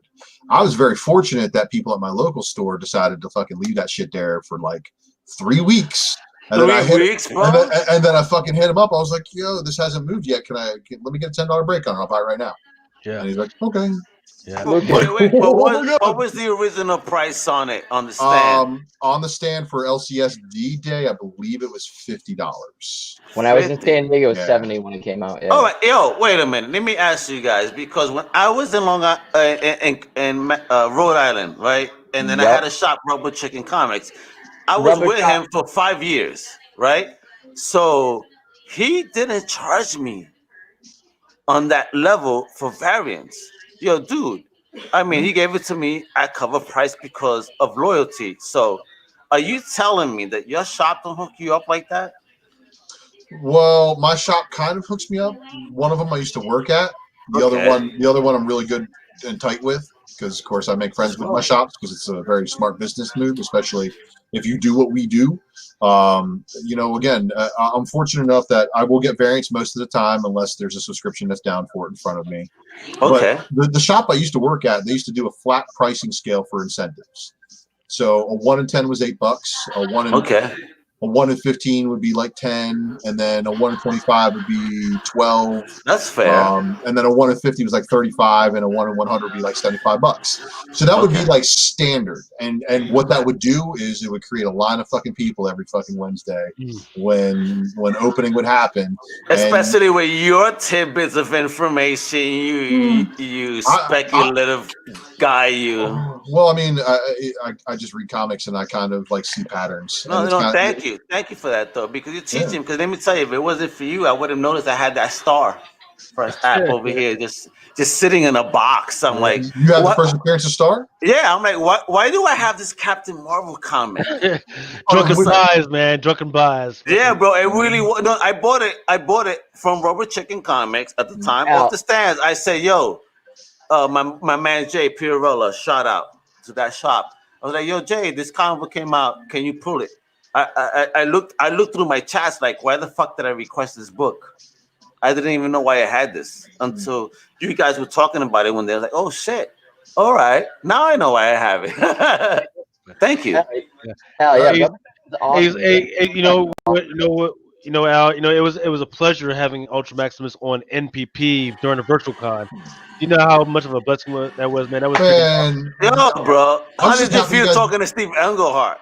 Too. I mean, that was Tom DeFalco. Yeah, bro. Tom DeFalco. I was fucking nerding out because, of course, I'm a Transformers nut. So don't worry, guy. What I want is this, because we're gonna have Tom DeFalco, Steve Englehart, all of them guys back on a real, like 1 hour, like brain picking. So if you're willing, bro, and you have the time, I would love to have you join Lucas and my boy and the host Bud to talk to Tom for a full hour or 2 or 3 about comics, man. Yeah, just kind of. Are you ready for that? Schedule. Yeah, I mean, it's just basically, dude. I'm a father, and tonight my son came and crashed. You said Transformers, bro. Look at this baby. I love this. Masterpiece. Yeah, bro. Which MPO4 or MP10? This is the 25th anniversary edition. So TRU exclusive. Yeah, bro. Look at this shit. Yeah. I bought this shit at the shop for $25 because it was out of box. What? Yeah, I think that's Masterpiece 7. I love this figure, bro. And then I'm a Megatron fan too. I have the Takara remake, but then wifey bought me this for my birthday. Nice. I'm like, this is beautiful too, though. You know what I mean? So if you're a fellow Transformers fan, how do you feel about the Autobot Megatron story arc that was in IDW's previous? I think that was really just weird, man. That's not Megatron at all. He wouldn't flip on the Decepticons. Nah, man, that's not him. It was just too weird. It was just not. That's not Megatron, but that's not my Megatron. My Megatron wouldn't flip. Like, that's like saying I would flip on CC. Ain't never gonna happen, bro. Mega's name is based on Megatron, you know what I mean? And the whole shit is, though, I won't fucking lose. There ain't no Optimus out there. And if there is, you're done anyway. Yeah. I mean, the whole Transformers storylines that have been coming out so far, and I'm not sure if you're tracking Ultra Maximus, it's becoming too political, man. I can't freaking track it, man. I stayed out of the new universe. Yeah, because I'm still in my 8-year-old brain from Transformers, where all it was is Autobots versus Decepticons. Can I ask you guys something, though? That's all I can remember, man. I want to ask you guys something, because you guys seem to be, stop it. You want to fucking tease. Also, this hangs on my wall. Do you know what this is, though? This is beautiful. That's this nigga. Oh my God. It's Megatron. Who did that? Who did that one? Is that Livio? No, it's Alex Milne. This is also James Roberts and Alex Milne's first issue, Transformers 22, the Chaos Theory Part 1 of 2. This is the one where, after years and years of war, stealth bomber bodied Megatron turns himself into the Autobots. It was like, I surrender. And it was all a ploy. We all know it was a fucking ploy the whole time. That's Megatron. But yeah, and the conversation that Optimus and Megatron have in this issue, they sit down, they talk about all the times they nearly fucking kill each other. Yeah. Talking about Megatron's like, you stasis locked me in gun mode for 2 years, and that was one battle. 2 years, wow. Yeah, you got him stuck in an alt mode for 2 years. Bro. So I love Megatron though, because you got to think of him. This my dude was a USC fighter basically of robots back on Cybertron. So Megatron Origin, if you read that 4-issue miniseries done by the same artist, Alex Milne, fire artwork in there. Yep. Then you go to this book and the book after it. Those alone will show you why the arc that eventually happens to him, where he becomes an Autobot. He didn't become an Autobot willingly, and we all know that. Yeah. See, Al, I'm about to be 41 years old, man. You and I come from the same generation for sure. Yeah, but that's my shit. But I love the villains. Oh, look at that. Yeah, but wifey knows, man. When she met me loving Spawn and Transformers. That's my shit. You know what I mean? Beast Wars, I would get up at 6 a.m. before going to work and watch the Beast Wars on Channel 11 back in New York, because that was the time they'd throw on the new episodes. So I was a realist. Motherfucker get up 6 o'clock and eating Captain Crunch. Fucking not Captain Crunch, but I like Frosted Flakes, Raisin Bran, and shit. You see, bro, free publicity, you motherfuckers. Now I expect that $50 in my chat. So Fable, you're asking what's the best place to pick up Masterpiece figures? And let me tell you, the best place is to pre-order them before they fucking hit shelves if you want to guarantee that shit arriving. Yeah. You do that through the pull box here with Lucas and previews. Yeah, exactly. Comic Crusaders has an in with Hasbro to order that shit. So that's the first best place. The next best place is going to be obviously in your local comic shops. Yep. If you can't get it online somewhere, then the third best place is going to be eBay, and then the fourth best place is going to be through these groups that are all over Facebook, all over social media. Instagram's even got pages. Dudes be selling figures like people be selling comics. So all right, let me ask you tips here, guys, because we're stepping into this realm now where we're gonna, we have affiliate links, we have all this stuff now. You know what I mean? What are the most popular items you think that most people are shopping for right now in this holiday period? You know what I mean? What's the hottest items, man, when it comes to comics and figures? I'm asking all of you. Yeah, go ahead. Two hottest Transformers. I can tell you right now, the two hottest Transformers that people are looking for are going to be that $600 Unicron by Hasbro Pulse Labs, and then the Scorponok. Oh my God! Wait! They got a Scorponok. They got a new Scorponok. I've never seen that. For the Titans Earthfall. And it's the same size as these other ones, the Fortress Maximus and the Triptychon. Get the fuck out. Yeah. Yo, I had the original Triptychon, man, when I was a kid. The original Computron, Devastator. I had all them joints, bro. I had all the combiners, but then, I was the oldest of my family. Right. And then I had two younger brothers. So I go to school, what the fuck would they do? Destroy my shit. Yep. Bro, but I had every my Transformers collection was ill, and I only recovered several G.I. Joe, not even many of them. But I saved all my Dreadnoks, my OG Dreadnoks. I saved my OG Serpentor. I used to have the OG, the second generation Snake Eyes, first generation Storm Shadow. Sold those, unfortunately. My God. Look at this. Look at this. He got the Yoda, baby Yoda. I bet you when Lucas is very, very drunk, he spoons this shit at night. I bet you Lucas can't find that shit because his kid probably take it. That's fucking amazing. Hey, I've actually got two of these, man. So if anybody wants to buy one of these, you got two, Lucas? Yeah, because dude, how about you auction off that other one for good? That's what you should do. Auction off the second one's for charity, man. That's gonna be a hot Christmas item right there. Oh yeah, man. Man, they slept on that shit last year. I can't believe they did. Yeah, I don't understand that. I'm disappointed that Harless took off the wig, man. I really like the Charles Bronson look. I'm sorry, man.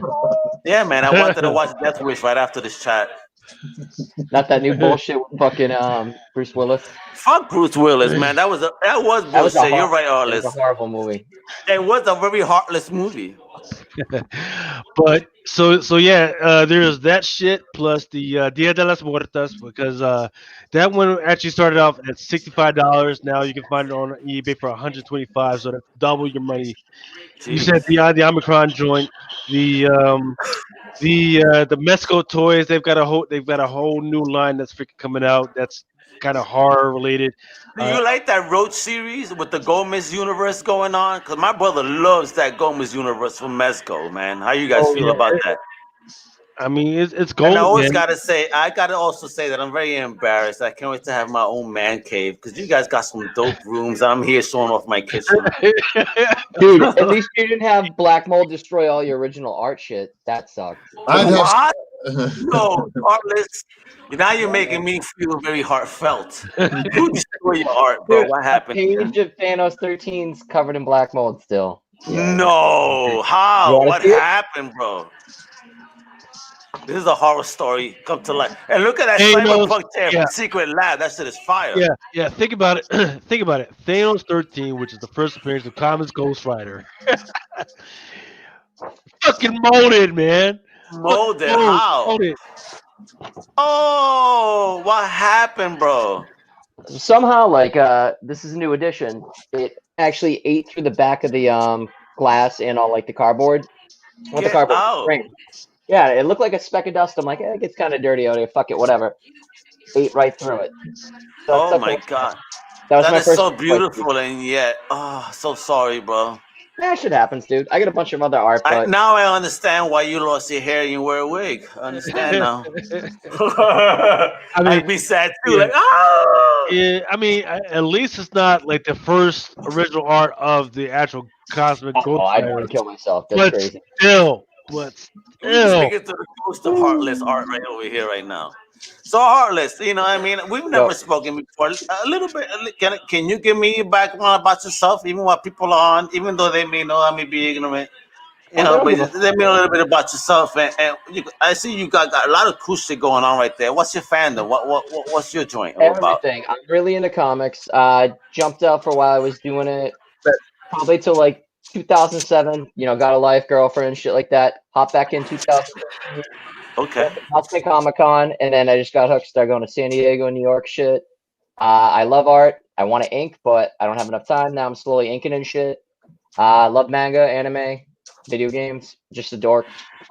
No, we're not a dork, man. We're normal men, and everybody that's not into that shit, they're not normal. Fuck you, the terminology nowadays is called the weeb. I had to teach this to Brian. You're a dweeb?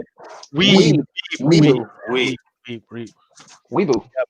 And then, so who was it? Let's talk about the child. So, yeah, in fact, on Saturday, what I did look at that. It was, so this is like the first appearance of the child or something that was actually published by a comic book. There's actually two covers for this particular publish.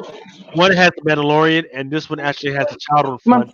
And so what's that going for right now, Lucas? What's the speculative mode on that? Nothing, because nobody knows. Nobody's tracking it. Wait a minute. So, but the point of speculation is to begin to create a price point for something like this. What do you think? No.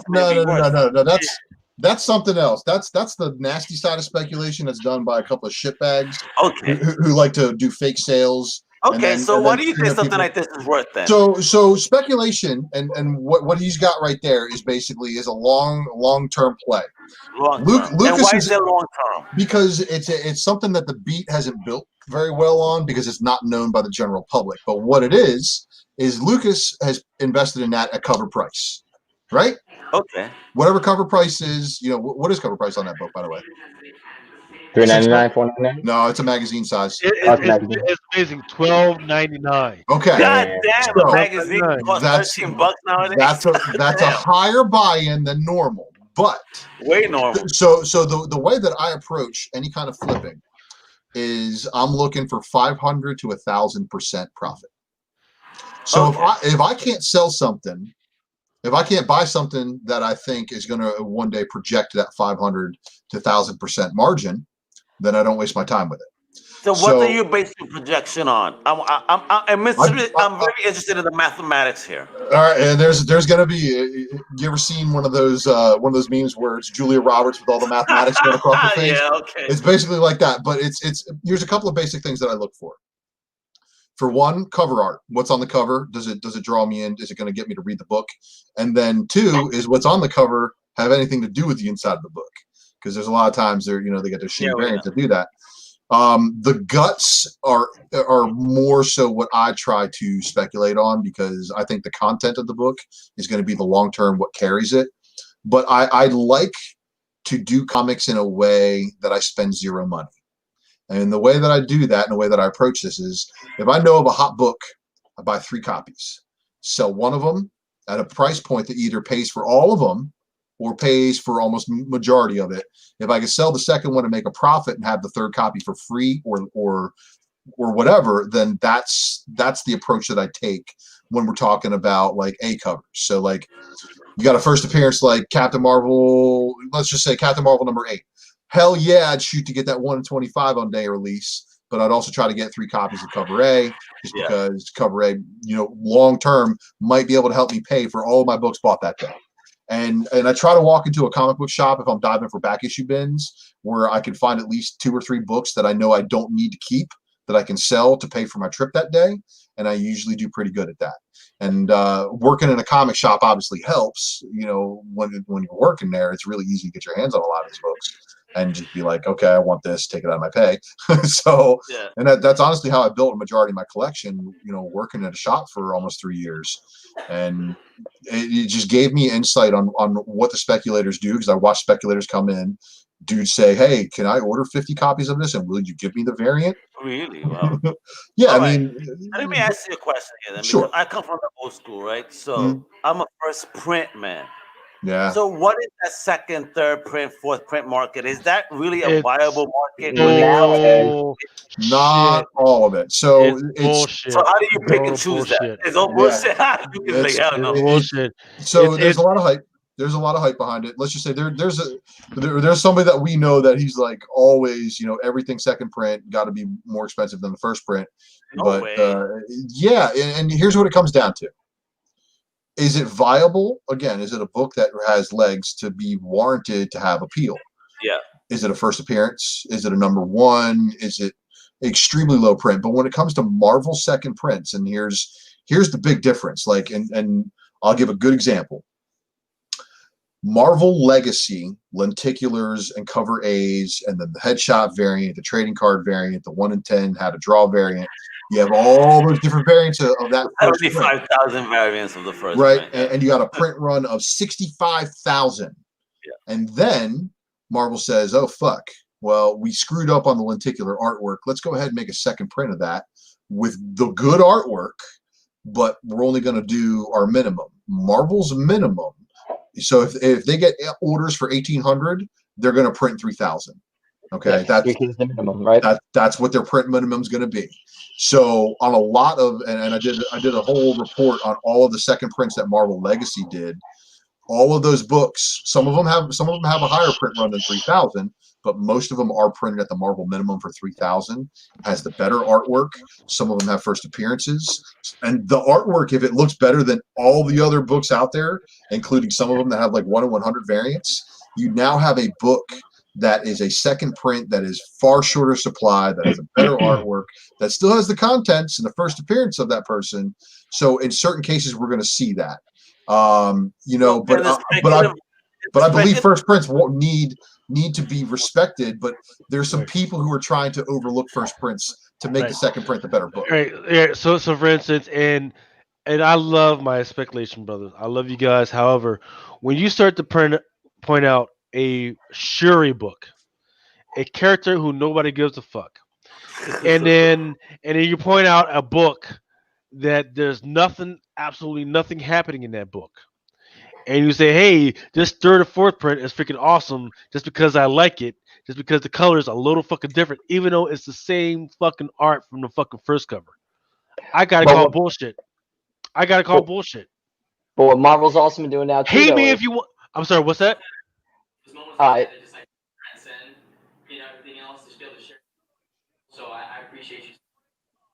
Charles. What? What? Huh? Fuck you, Charles. No, no, yeah. It fucking hurts my fucking heart. Like, why are you fucking trying to manipulate the market out like that, right? And because I can see everything you motherfuckers are doing, and it don't even make any fucking sense. I saw that shit. There are other covers that are way more better that even have better that has makes more sense. Whereas it's a costume change. And I get it. If it's a costume change, okay, I get it. For instance, sure, there was the Kamala Khan. She had a costume change, the Stormbreaker, and all that shit. The second, third, fourth print, that shit makes fucking sense. I got you. Yeah, that second print, Magnificent Ms. Marvel, number 6, second print, where it homages the old Iron Man cover, where Iron Man was putting on all the different pieces of the Iron Man suit, and it's got the 4 blocks down the side, and then it's got her, full suited at the side. I bought that second print. All right, the first first appearance of Amethyst to answer my question on the bottom line, there are sometimes opportunities where that second, third print or whatever, are viable in the market. Right, only if the art is different from the first print. Otherwise, you motherfuckers are bullshit. Well, I gotta disagree. I gotta disagree with you, Lucas, because there is a book that I've gotten personally. I found this book for $5, and I was like shaking at MegaCon trying to give the guy payment before he realized what the fuck he was selling. Oh my god, you don't have a game face? No, I couldn't hold the game face. It was a Sandman number 75 second print. I would be so mad at you. Okay, so that's a book. Error. Okay, I would do it for you. So Sandman 75 is one of those books that, again, Sandman ended, and as you guys know, Sandman at the time had a cult following, and they were like, what do you mean that's the last issue? And then it sold out and it wasn't any available. So they did actually go second print, but the second print had all unsold items returned and pulped. Yeah. So there really is, this is one of those instances where it's a very rare, very low distribution book. And if it has the poster inside of it, and you can find yourself a Sandman 75 second print, it's a monster. I had a 9.6. There were no 9.8s at the time when I got my 9.6 graded, and I sold my 9.6 to a friend. And I honestly, the nostalgia on that book, I think I'd kind of like to buy it back if I could. But I want to hear from Heartless, man, because he was dying to jump in. Everybody's cutting to my man. Also, go ahead. All right. So how do you guys feel with, like, I follow Felix Comic Art. He reps a bunch of different Marvel people. Every once in a while, they'll take a really nice splash page or whatever, and they'll redo the covers, like they've been doing with Thor. And this and that. Those are good. Worth it. Yes, those are good. If the cover, for instance, if they take a great freaking splash panel and they make that the cover, I'm all in. If you guys want to make that, but I'm talking about, hey, this was a great cover, so we're just going to turn the background from blue to gray, and then we're going to charge you premium. Ooh, look at that sexy thing. Yeah. So it's like this. I mean, this is fourth print. Yeah, fourth printing. Thor number 4. Mm-hmm. Loki on the cover, holding Mjolnir. I mean, this was a splash from inside. And what's funny is I would never hold a book like that in my hands because I only buy first print. Anything I cannot buy it if it's not first print. That's just me though. I'm that type of collector. I'm an asshole like that. The covers are fucking gorgeous though. You just want it for the cover. That's sometimes, they just want covers. The only reason I wanted that is because variants, bro. I only do that shit for Spawn. I swear to God. Every time it's an anniversary issue, 150, 200, 250, 300. That's the only time. I don't even splurge on variants. And again, I only run into things because I hear you guys sometimes, then I forget where the hell I buy it. We all do that. I mean, the problem that we have right now is the historical, which is that Kamala Khan was it a second or third print? Second for Captain Marvel 17. Yeah, which is what, like $1,000 freaking book, and people always go back. Well, that fucking happened. You're like, yeah, well, that fucking happened. Well, guess what? That was like 4 or 5 years ago or some shit, man. And that was a perfect storm. Yeah, that was a perfect storm. Which once again, that made sense because everybody was trying to guess like what's the first appearance, But it's one point. What do we care about? Do we care about the costume appearance? Do we care about the first appearance? Hey, what about this one where a little girl showed up as Halloween? All right, guys, let me ask the controversial question here. I love asking this question when it comes to Wolverine. And 180, last page, you see Wolverine head to effing toe. That is not a cameo. That is a first app. But yet, 181 is considered the first app. Because we live in the bullshit time where the market decides it. That's what it is. If it's on the CCD label, people go correct. Do you think that's correct? Though? Just as a fan, do you think that's correct? This is from a fan perspective. Yeah, is 180 the first appearance? Yes or no? Yeah, I'd say yes, but 181's the first cover appearance, which is the reason why the book sells for more money. Just the cover, but that's bullshit. Because he's on the cover. First appearance, though, that's so bullshit. And because he's on the cover and he's fighting the Hulk. So those two things get people really hyped up about it. I mean, it is a gorgeous cover, bro. Here's what's going to happen, though. In 100 years, if this hobby is still kicking, it won't matter. And the hobby will be kicking in 100 years. It's just going to be very probably golden age books at that time are probably going to be fucking destroyed. If they're not encapsulated, they're going to be destroyed. Yeah, I mean, because they're as soon as somebody goes to crack and press them to reslab them, they're going to disintegrate. like an old Charlton Blue Beetle book. How do you guys feel about pressing too? Oh my god, 100% pressing's fine. You think it's fine that okay, so I'm buying a 3.5 and I get it pressed, and maybe I get to a 5.0 by luck. That's fucking money right there. So that's fine though. So but should you as a buyer be aware that I pressed it? Or is it okay for me to keep it quiet and just sell you the book as is? No one cares. As long as it's a 9.8, I don't give a shit. Assume every book that's graded has been pressed. If you don't assume that every book that's been graded has been pressed, you are gambling. And then you start to play the stupid games that I play, where I look for cheap 9.4s and 9.6s. And then I take them, I run them through this beautiful Seal 210M behind me, and then I submit them to CGC in hopes for a grade bump. Okay. Does it work sometimes? Yes. Does it work all the time? No.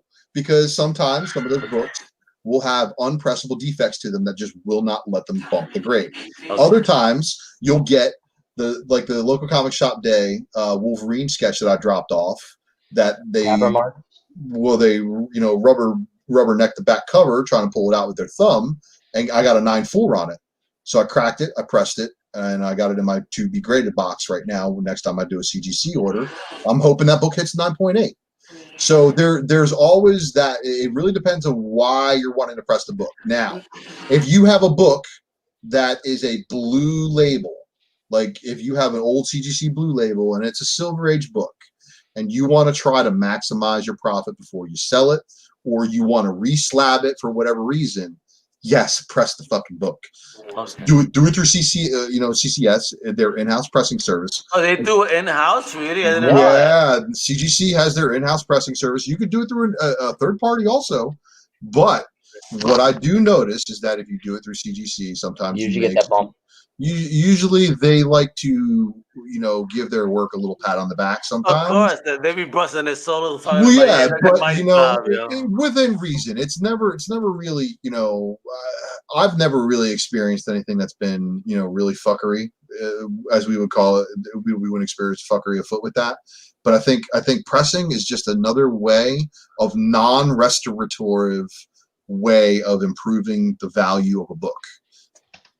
Yeah, same thing with me. Like when I got my East of West RRP variant, my first one I got, I bought it as 9.6. I think I spent $350. Everyone's like, nah, don't sub it. Don't. I'm like, I'm gonna get signed at San Diego. Got it signed, got a sketch, paid the extra $25-$30 to get it pressed. Bitch came back at 9.8. That just bumped it up $300. God damn, really nice. But he went from a blue label 9.6 to a yellow label 9.8. That's fucking nuts, and that barely happens. That doesn't happen to very many people. Nice. But that's still the type of game that you're playing. So if you're messing around in the moderns, it can be a very, very good thing, because then everybody is, man. Moderns 9.8 is basically what everybody's like. That's the only acceptable grade for Mel. and you know how I feel. I think all you motherfuckers are bougie as hell. So you guys only speculate on modern books, though, because I come from the old school, right? So I've always been that type of collector that kind of tries to pick up on old school runs that people kind of sleep on, right? No. Because I've done that. Wait, I just want to say something, because with Captain America Volume 1, bro, if you look at that Mark Gruenwald run, there's such a ton of first appearances there. It's out on the market right now, so cheap that once it comes on to a movie or TV, y'all gonna regret it. Y'all gotta pick it up now. I did the same thing with Valiant before it got re-picked up by Dinesh and it blew up. I picked up all those first app for a quarter. Even the first Harbinger. You know what I mean? So it's like people need not sleep on old stuff. I see you guys picking so much on the new, but there's a lot of old stuff. Yeah, I gotta like really like runs that don't sleep on right now. Right. In fact, we were just talking about what we were just talking about earlier. That was picked up that was talked about by Gary Nusser. Silver Surfer #3, which is the first appearance of Mephisto. Right. Yeah, That's a character that has been all over freaking Marvel freaking comic books right now. Right. Let me ask you this: what about you guys thinking about Luther Strode and that run, the Strange Talent, that first run? Now that it got picked up and it got optioned, do you think there's opportunity there? Wonky. It's the second time. It's already on the second wave. On the second wave, so you don't think? So if you didn't already buy this book back in 2016, when the news of it being sold for option, you're probably already buying in too late. Because at that time, that book was selling for about $40 to $50 because people were pulling it out of back issue bins for $4. So what happens in the spec game sometimes, and this is the weird thing, man, all these books that get optioned, they get optioned, and then all of a sudden they get wiped out, and everybody pulls them in their collection. Oh, I heard it's got optioned. And then that guy who's sitting on that book is waiting for that news, and he's sitting there, he's waiting in that dead spec box, and all of a sudden, boom, news comes. And then as soon as the news comes, all those books come, and they're selling, and right now, what is Luther Strode doing for his first appearance? Like 150? Yeah, so I seen it on eBay for about $125, $135. Yeah, so right now is the peak for that book, because what's going to happen is that book's going to peak because the news is fresh in people's minds. What do you think will be peak price? Probably something like that. Probably right about where it's at, 130, 135, 150. 135. Think it stays there?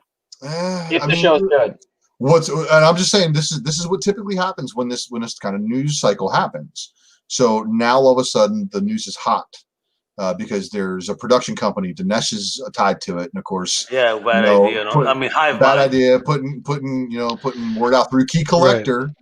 Right. So I mean, there's some questionable things that some people have some problems with as far as the way that news is broke, and then there's other people, Well, yeah, sometimes conflict of interest can arise. How do you feel about that bad idea motive and how they kind of push their books? Book only to certain shops. It's very exclusive. How do you feel about that? That I kind of like, but the hive mind for movies is different appeal to you then? Well, it's just how the news is delivered, and the source that it's coming through one source. And what that source is a speculator tool. Of course. So, I interviewed the creator when there was a baby app. Mm-hmm. We interviewed them. Check us out on undercovercapes.com. We interviewed that creator way before it even blew up. Because we're into speculation. I'm an old school collector. And again, the way I collect a little bit differently, looking at kind of old school shit that, let me tell you, man, the shit that I let go will make you guys cry. Because when I see the value now, I'm like, shit, I was on the money, bro. I'm good. Fuck, I'm good, guys. Goddamn, you have no idea what I sold to pay for an engagement ring setting for my wife, brother. Don't worry, man. I have a friend that sold his old joint doing that, and then it was funny. I gifted him a toy, The Dark Knight Returns. He was a big Batman fan, and one Christmas after he sold everything, and he said that toy is what re-inspired him to buy.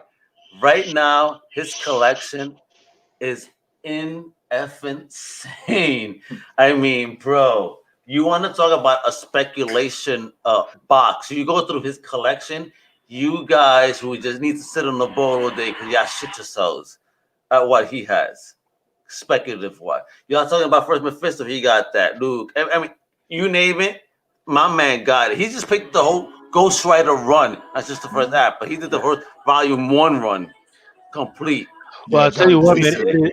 It is the golden age of toys, man. I mean, freaking, it's a little expensive, man. Like, Toys is nuts, bro. nuts, It's nuts. not the Yeah. shit that I grew up with. I used to go to Graham Avenue in Brooklyn and get my fucking Japanese manga toys for $5, begging mommy, like please, please, for $5, not bad. But now this is like 50, 60 beans for them toys I used to beg for. Yeah, I mean, your boy freaking Bubble Mac, man, he was like, hey, man, freaking, they're coming out with this fucking Leatherface. I was like, oh, man, how much is it? Fucking 70, 80. Motherfucker, what? Not no way, not for comic say this though. We wish I mean, Nah, but the worst part is, well, I mean, the retail is like 110. manga's still cheap. Oh, look at that. Dude, Look fucking, at this but what's manga killing horror me? there. But wait, So- this is what's so- killing me. The collective editions are amazing. I don't know if you guys do Berserker or Helsing, but dude, these leather bounds, fucking gorgeous. Wow. Yeah, a friend of And mine. they're oversized. They're so nice. They're fucking Heartless, awesome. you would love a friend of mine because he was a big floppy fan, periodicals, whatever. Yep. Dave will get mad at me if I say fucking floppy. Floppy copy. periodicals. Fuck it. I Yeah. get it. Comic books, right? But now he does nothing but the omnibuses and hardcovers. He has that whole berserkers. His whole dude, he moves into a big house. His whole basement is like a fucking library. I'm like, what are you doing with your You're not comics? talking He about goes, Jen Min, are you? no. You don't know my friend. Trust you me. One day I'm gonna have him on a podcast, on a vidcast, because I told him I need you to show off your room because believe you me, no one has this man beat. You watch Omnibus these wise. shit? No one. How many people you own that have colored Akira pages? Oh my god. That is sexy. Though. I'll tell you. He's trying to compete. I'll tell you who hasn't beat. Closet Geek, who is about to receive that freaking Stan Lee joint that was signed by that joint that was signed by Stan Lee. From Nick. Yeah, man. Shout out to Nick Perez, man, for giving that out, man. That was awesome. Yeah, man. Freaking, I told him, man, freaking, we're just waiting for him to get it to you and all that other stuff before you guys send it out, man. But once again, thanks again to all those guys who freaking donated to the virtual con. Once again, the link is still Look at that. You know what I'm mad about, Lucas? Well, those sexy pages, my God. But what I'm mad about, Lucas, is nobody's, that won the prize packs has sent us their address yet. So you got one more week. Yeah. And you know what? You just send me your Addy. We're just going to give it away. We're going to give it actually to the Lymphoma Leukemia Society because I understand they're in Tampa. It's like an hour away from me. So if you guys don't claim your prize, I'm just going to redonate your prize to them as Christmas gifts for the children. Yeah, so for Closet Geek, you got his, and I forget the other gentleman. I said his shit.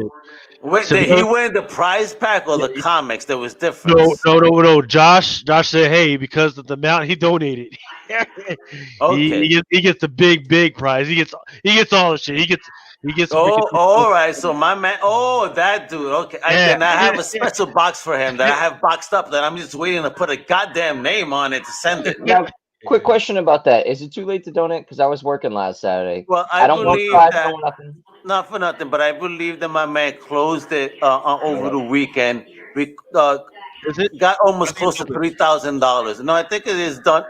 Josh closed it so we could get the money to them at least already. But in April, we're gonna do it again for veterans. This time, and for my birthday on April 24th. Yeah, oh my God, I'm actually giving you guys an exclusive because I actually really haven't announced this. But the plan is April 24th. We're gonna do VirtualCon 3, but it's no longer Coral Comic Crusaders VirtualCon.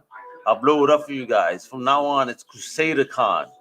Nice. So CrusaderCon we got Brandon 3. Yep. Wherepa, you got it, baby. So it's gonna be on April 24th. So we're looking for sponsors, corporate sponsors to do power hours. We're gonna have panels, 6 1-hour panels, and about 12 half-hour interviews with folks. We want commercials, we want music, we want good guests, we want you guys on to have this wonderful 1 hour chat about teaching people about speculation. Because also Maximus and Heartless and Lucas, you guys really are so knowledgeable in this. I don't want to stay on too long because wife looking at me like, yo, let's spend your day off together and watch a movie. I'm already in trouble, man. So I'm riding this whole thing out. You get in trouble. I'm gonna get spanked even though I might like it. But I'm just saying that you guys actually do bring value to the community, and I appreciate that because you guys really teach. And I like that because, back in the 90s, I wish we had guys like you. Maybe the market wouldn't have blown up the way it did. In the 90s, guys like me got made fun of because I was in high school and still reading comic books. Yeah, but that's you and I, bro, because after I would leave Van Arsdale in the south side of fucking Brooklyn, tough, you know what I mean? I was going to fucking Pete's Comics, Lorima Comics, and picking up my shit, my Spawns. I was all over that shit. So, hey, let me ask you, man. Were you at New York Comic Con 1994? I was there at the very first New York Comic Con. All right, well, then that was when you and I were probably as close as we are now because I'm up in Seminole County. Oh, really? You're in Orange right now. Yes, you're in Orlando, right? Yes, sir. Yeah, I'm up in Longwood, bro. Well, hopefully one day we could connect, man. Have a beer or something, at some beer factory somewhere and talk some if you drink. If you don't, then let's go to an Applebee's. We can have a steak. Hey, you're not allowed to be on Drunken Chat unless you drink. That's just the rule. I don't drink. Yeah? I don't drink. Yo, he says he don't drink, but he's up there fucking licking toads and fucking shit. Oh, so you lick toads, bro? I want to try that, bro. Let me know. All right. Anyway, with that, again, I want to say again, thank you guys for bringing value to the community, teaching the community. Thanks for inviting me on your con. That shit was fucking wild, man. You gave me something to do on Saturday that got me in trouble with my wife. No way, man. We'll get you in trouble every 24th. Just let her know. Circle it right now that for my birthday, you're going to do this. We're doing it for the vets, too. Imagine that. Thank you soldiers out there, man, for your service and putting your lives on the line for our fucking freedoms and rights. And, a lot of you, are going through some shit. So hopefully we can support an organization that helps you guys on April 24th. So stay tuned. I'm going to be out, fellas. Much blessings. It was so great to chat with you. And again, Heartless, just with me, before I leave, can you put on the wig again? I want to see Charles Bronson. One more time. One more time. All right, while I was putting that on, I want to show you one of my most prized Transformer comics. What you got? Oh, hell, Megatron. I love it. I love it. Look at that. Who drew that shit?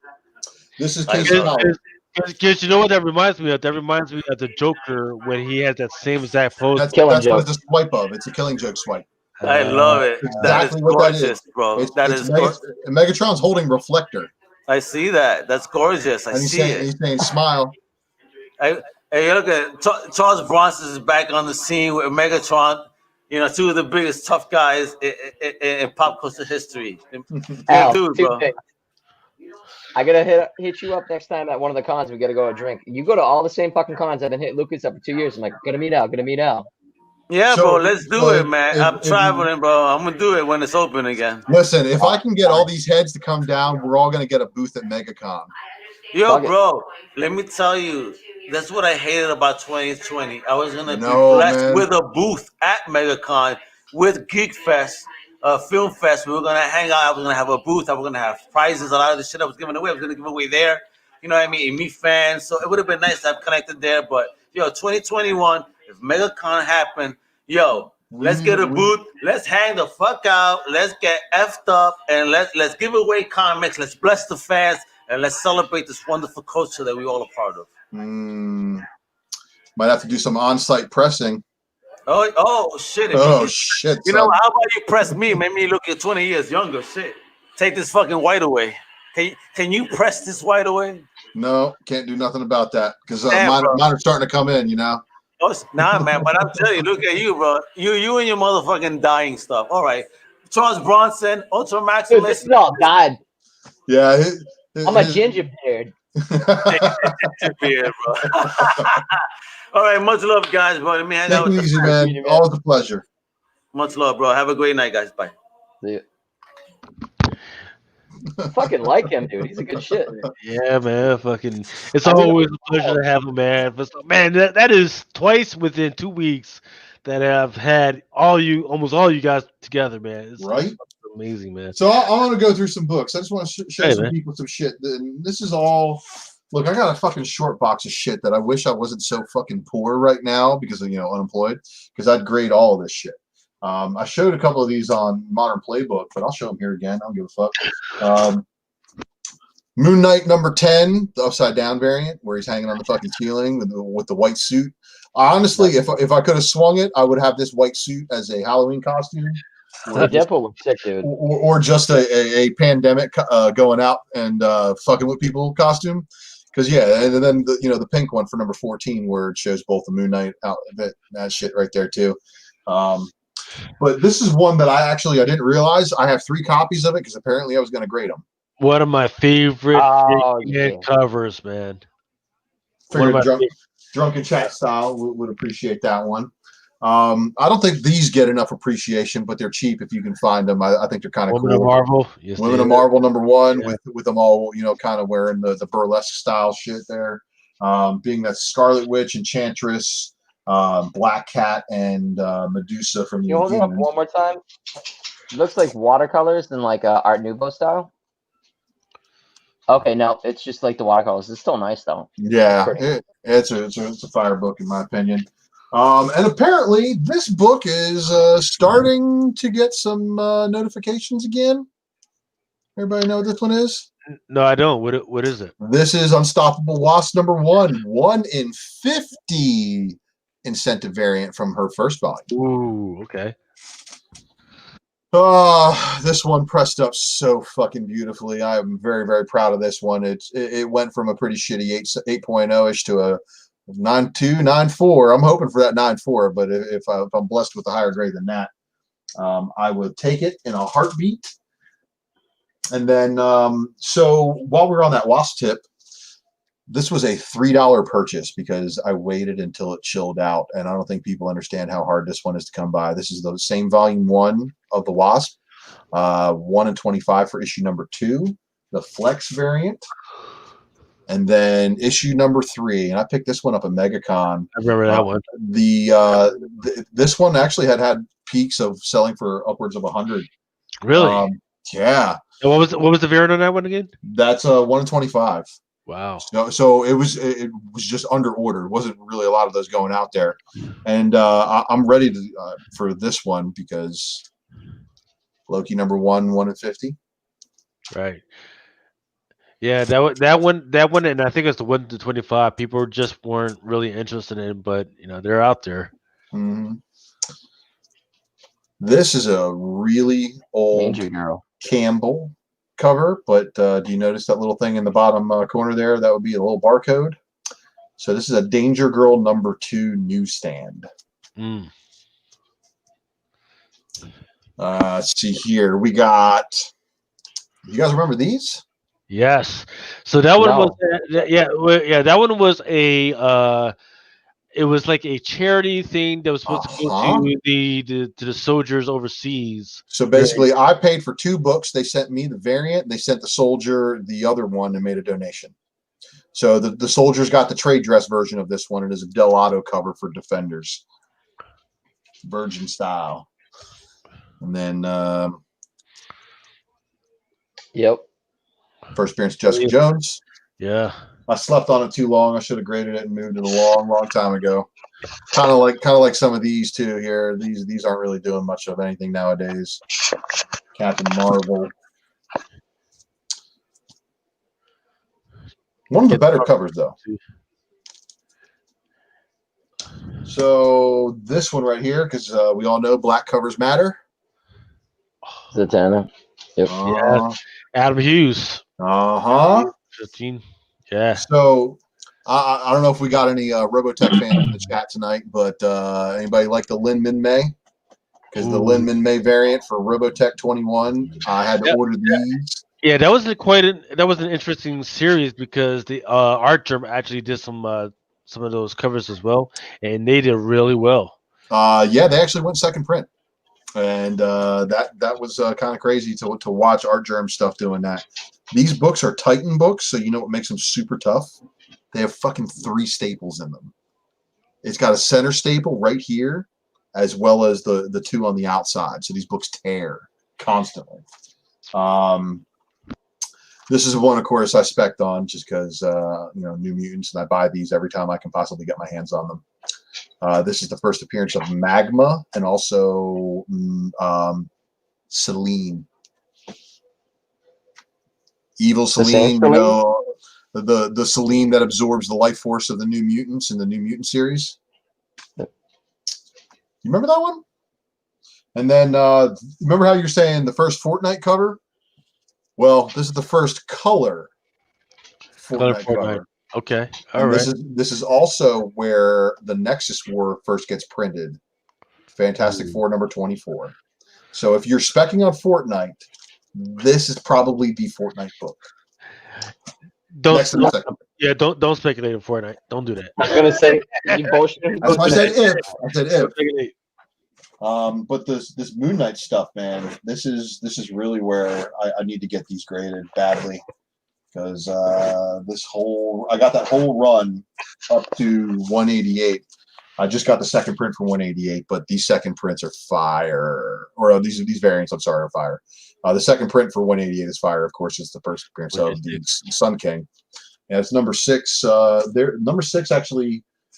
No, it was number 8 that had 2, or number 10 that had 2 1 and 25s. Yeah, here's the other 1 and 25 for number 10. That was the Whilce Portacio. That's a pretty good cover with the classic costume on it. Of course, you guys know this from a Spec Matrix. If you don't know this, this is probably one of the better of the story thus far variants. You know what's interesting? Yeah, I mean that's interesting. Put that back up because you got the. You know those symbols that Egyptian symbology, man, with the alligator and the freaking dog up there. That's used in the Nexus Swords right now. Mm-hmm. Well, then the Verdi variant for this one. There you go. This whole run was just so good. And then of course the one where he's carving his name into his chest. That is a beauty. That's a sequence, I believe, right? No, this one is Tedesco? No, is that? I forget who did that one, but that's not a Sienkiewicz. The Sienkiewicz is the second print, 188, and the lenticular 188. When did we get 163 likes? Well, that's fucking awesome. Yeah. How long have we been going for, anyways? A couple hours. Oh, geez. Like I was going to be like an hour thing. It always fucking spirals into nothing. So Moon Knight number 1 of the first volume is going crazy. Mark Spector's there's a 9.8 for 125. Let's see. 4 series. Damn, this is the 5th series. Let's see. Cover by Marco Rudy. So Marco Rudy did that variant. I mean, it's definitely iconic. I mean, definitely looks good, man. See, I got the Spec Matrix books, and everybody's already seen that shit. That's dead spec. That's just good shit. So here's also another one of those fucking oddities that, and I know we were talking about second prints earlier. So yes, there is for the Life of Captain Marvel number 1 second print. Yeah. Is that the Walmart? No, this is the second print variant. Oh, okay. So they had the variant that was the standard art germ variant, but when they did a second printing, they also did this with a recolored, and this was available through regular markets. But this one is super duper hard to find, apparently.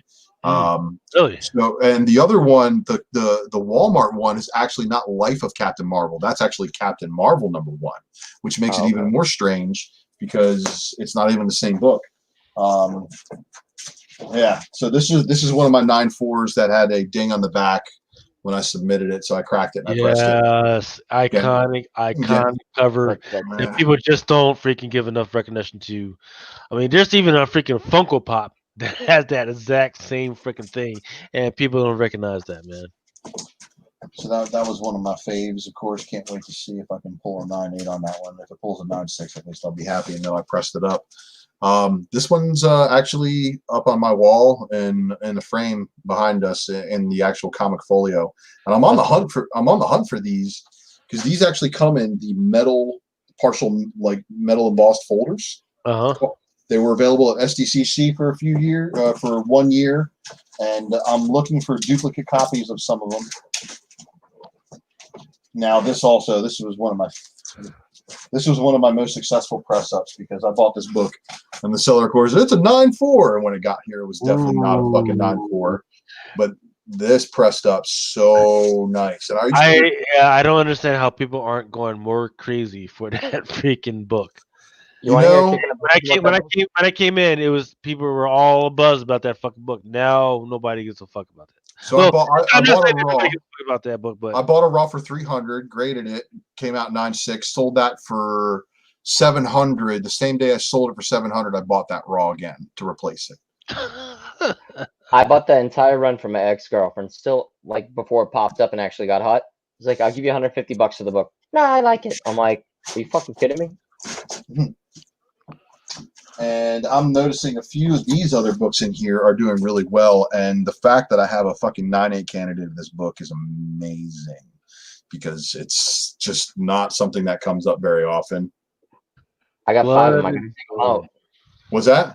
I got 5 of them somewhere sitting. I gotta dig them out. Yeah, you really add Mel V back. Add Mel V back. How do we add you back to your own stream, Mel? Yeah, motherfucker. You launch StreamYard and then it'll show existing streams. There you go. That's how drunk I am. Oh, so how's Flipside, man? Flipside good? Flipside was good. Frank Oak's a cool motherfucker. I didn't ask him if he wanted to come on the show, but I noticed that as soon as you left, I noticed that as soon as you left, like 10 motherfuckers dropped. Yo, what did Al Mega do? Did you see the thumbs up? What the fuck happened? Yeah, man. Al Mega came in here, asked some serious questions. Al Mega said that he appreciates us because we educate the community. Because, normally speculators are dicks trying to rig the market, trying to pump fake sales and pump shitty books that they got sitting on stacks of. But we ain't them. But that should garner us 166 fucking thumbs up. Take the win. Hey, you know what? If these guys, love us that much, we'll definitely, absolutely take it. And people keep on coming in the chat and congratulating us, congratulating you. No, us. It's no. Us, I'm gonna keep saying you because Mel. Don't. I don't get down like that. That's just. I don't get down like that. It's like, we're a team. We form like Voltron. Voltron couldn't walk on fucking one leg. Voltron couldn't fucking form Blazing Sword with a fucking without one arm. We do this. You guys ready? You guys ready for some more of this speculation market? Yeah. Wait, what's up with that Carnage Tume Dracula? I don't know why that book's selling for over 100 plus, but it's selling for over 100 plus. Yeah. Comics this weekend. Well, that's one of those Carnage variants that's just fucking out there, man. So shit that I have, I gotta dig it out. Does everybody know what year the direct market started? 89.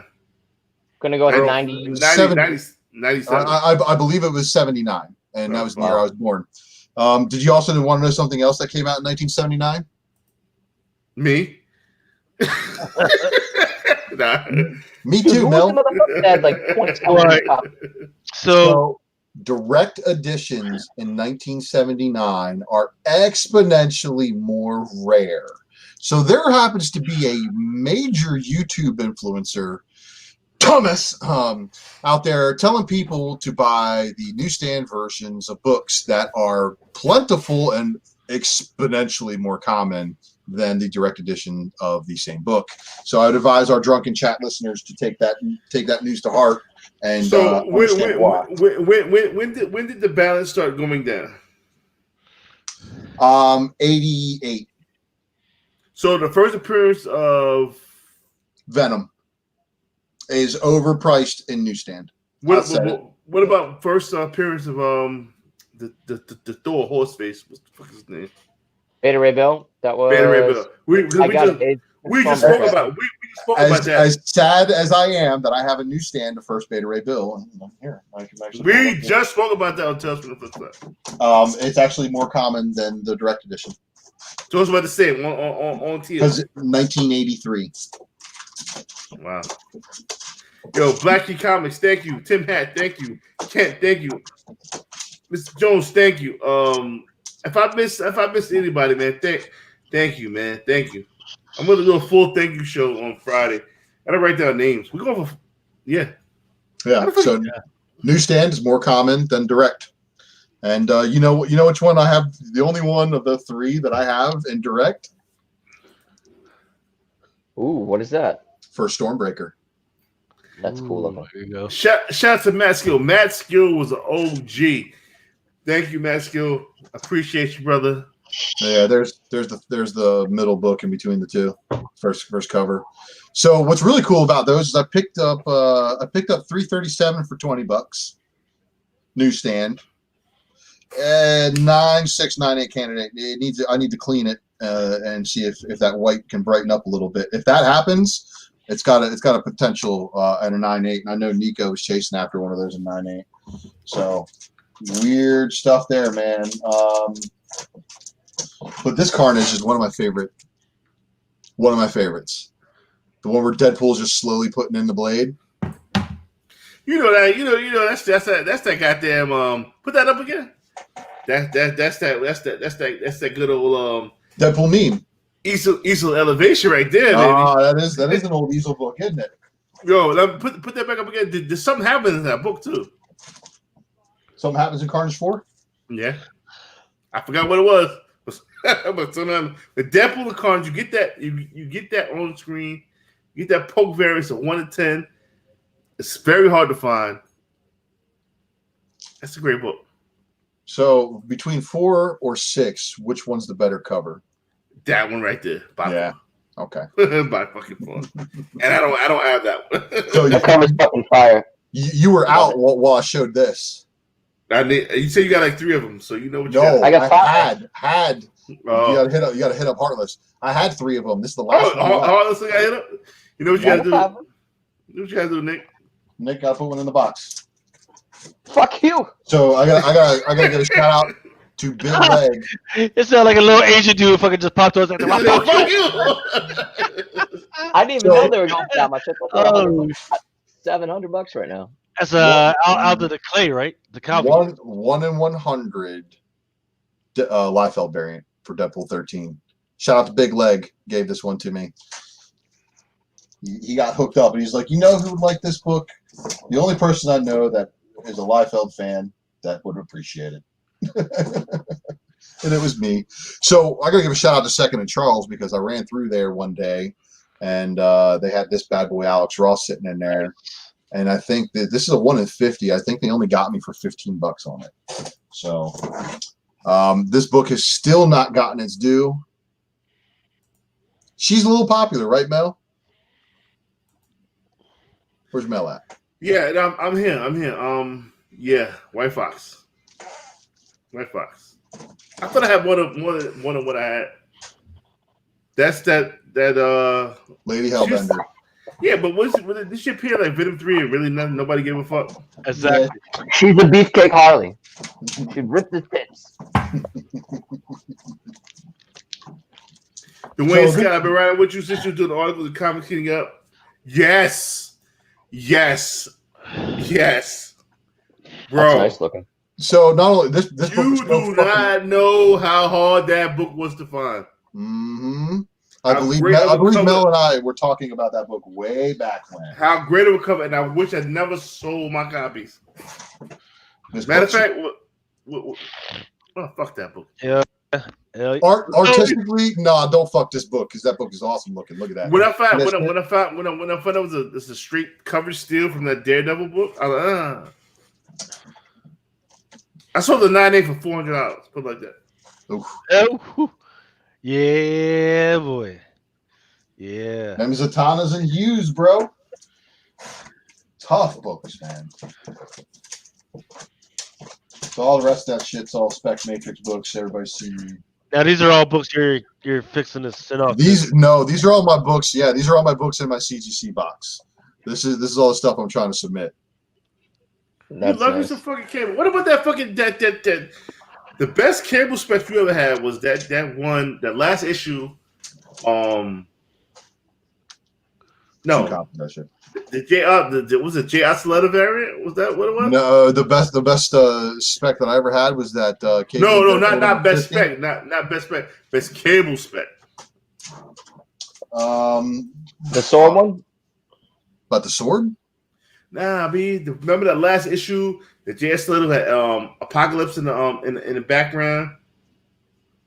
Come on. Oh, the final issue of Cable series. There Dude, you go. That fucking last issue was just not ordered by anybody anywhere because the story was slept shit. on. Super slept on book. And Super man, I slept had a fucking hard time tracking that shit down. But now they're plentiful, man. Now all of a sudden, of course, I think someone diamond dumped them and they hit the streets because they're out there. But around release time, I buy all day. This right here is a fucking monster waiting to blow. That's Sayayum. Guess what? It still got too. I still got the Comixology free coupon at the back of it too. Now was that like a 1 to 10, 1 to 25, 1 to 50? That was a San Diego Comic-Con exclusive. Okay. So that's why that one was fucking uber hard to come by. And then of course, I got a couple of these classics. This one would pull. I really want to say it'll pull a 9.6. It's borderline. It's got one break in it. So if they wanted to rake me over the coals, they could. Yes. But this is a book that just used to dip down to like $20 to $30 every now and again, and then scream right back up 50, 75, 100. And I would pick them up every time they got really cheap. This is the last copy I have left of that one. And that's why it's in the graded box, even though I know it's a long shot at 9.8. I still would try to do a Hail Mary on it. Let's see here. So I bought this book the same day I sold the 9.8 because I had a 9.8, and I bought another Raw the same day because that's kind of like how I do it. Like if I do pick up, that shit. I had a 9.6 and 9.8. I overpaid for that book. I paid $100 at store. Yeah. I never bought that. I'm gonna fuck about White Phoenix. You do the slow shit all you want. Fuck that book. So you know about this, right? Yep. That was a mega box. Yeah, that box. Yeah. This is the official second printing of Batman Adventures 12. So it's the first time. What about the foil one they put out too? That was years later. And I remember that. I have the first year they did the foil for sale on my eBay page right now. Adam Hughes, once again. Is it? No, this is a. Yeah, maybe. Or it's a record cover. I can't remember. What the fuck are you doing with these books? Is that your CGC box? This is my CGC box, man. Yeah. You gonna submit all those books at one time? No. Obviously, I would try to do them. When I can afford to do them. Obviously, I can't afford to do them right now. But another Adam Hughes. This was a second print one. So this is a second print with a different cover. One of those versions. Of course, we all know about this. Yeah. Mm-hmm. Shout out to Larry's Comics for that 9.8 candidate. Shout out to Larry Comics for a lot of shit. Yeah, Sniff still ain't sent me my replacement, but he swore he was gonna, so I trust him. Sniff Comics is good dude. Yeah, he told me, like I said, he told me he's gonna replace it. So he a good dude. He good dude. Yeah, that J. Scott Campbell X-Men Stan Lee exclusive. So this is through the Stan Lee store. You could get these at cons when he had his little Stan Lee booth set up there, but that was the only way you can get it. So Anastasia Collectibles, Stan Lee exclusives, and cons. And Just Scott Campbell, I think, offered them through his store, through a sale through, but there is a sketch variant of that one too. I need to start selling books. I want to give a big shout out to the Tales from the Flip Side for having me. Tales from the Flip Side for giving me the opportunity. You know who I didn't thank? I didn't thank CBSI and the Hot 10 show for letting me come on the show, and that helped us put us over the edge to 1,000. That got us. Shout out to Bird City. Bird City, definitely. See, the thing I don't want to do, I don't want to make a big list and forget anybody. That's the scary part. So everybody deserves a shot. What kind of phone you got? You need to get like a Samsung Note and start writing shit down.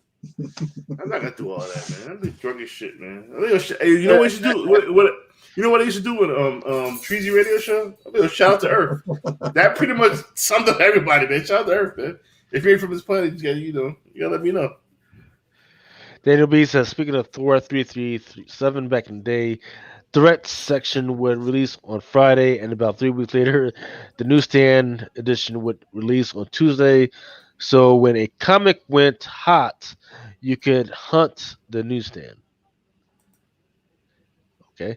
What up? What up? Yep. Hey, what up? What up? Azores Tegrid. Rob's Comics just jumping from one show to the next. Man, why'd you even go to the other show, man? No, the show. I went to the other show. What the fuck? Nah, I got to show them love. They showed us love, man. I cannot do that. Okay. I'm gonna go over the Spontics. A big shout out to the Spontics. I'm gonna do a Spontic show. If they were doing a show today, I'd probably go over there right now. But you know what? Let's just fight these motherfuckers over to our shit right now. I don't know how much time you guys got, but I got a whole lot.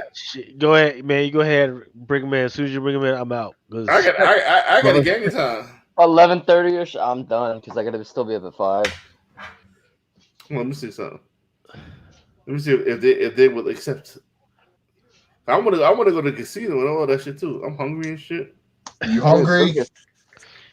So what about some other? An Alan. Ooh, what is that fucking sexy thing? Southern Nightgown. This is the book that has half the cover done by Jeff Scott Campbell, the other half done by the interior artist Don Teague, and definitely one of those. No, it's I forget what it is, but it's called Southern Nightgown #1. Oh, this needs just a light little press. Batman, whatever is that? 423. Wow. What? Wow, what? You get that graded, you get money, man. This shit, yeah. Yes. Now it looks like I look. No, you're fucking lit. Mel is lit. Yeah, I fucked up. All right, and then of course the one that's double boarded inside a top loader, ready to go back whenever. I wanted to fucking hand it to him at MegaCon. That's the reason why I unwrapped it again. But I haven't wrapped it back up to go. But when I can afford to send some books in, this one's gonna go. Ooh, goddamn. Yeah, because it doesn't have color rub. I want you to see the smile on my face because I'm gonna buy it off you. Well, if it gets a 9.8, it's probably not going to be for sale. Yo, Christmas is coming. You get a beautiful young gentleman. You get about toys for. Let me get that. Lucas, same thing. I got one. I ain't good enough. What you got a Thanos 13 too? Somewhere. Yeah, I gotta dig it out. All my shit's upstairs somewhere. You got an Albuquerque variant for real? Yeah, somewhere. You need to get that unburied because Mel needs it. Yeah, he's not gonna sell it. You be knee deep in wings for the rest of your life.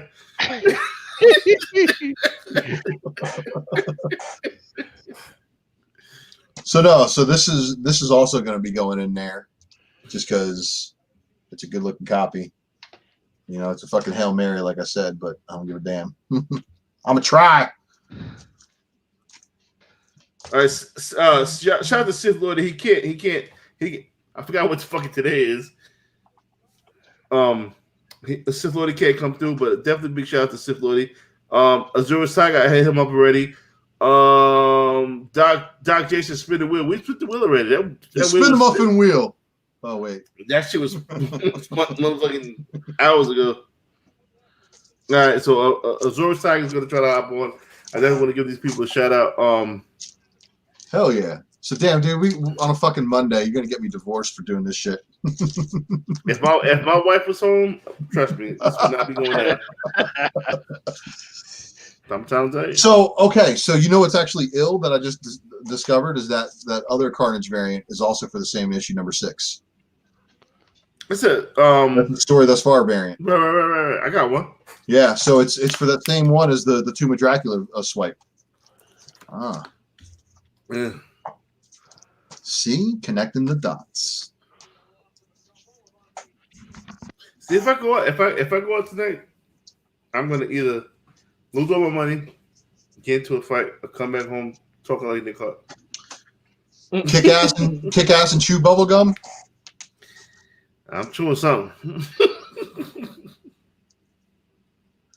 I am really. You're lit. You're talking lit on a Monday. I am highly intoxicated, and I'm gonna keep pouring. Keep pouring. I just pour wine on my phone.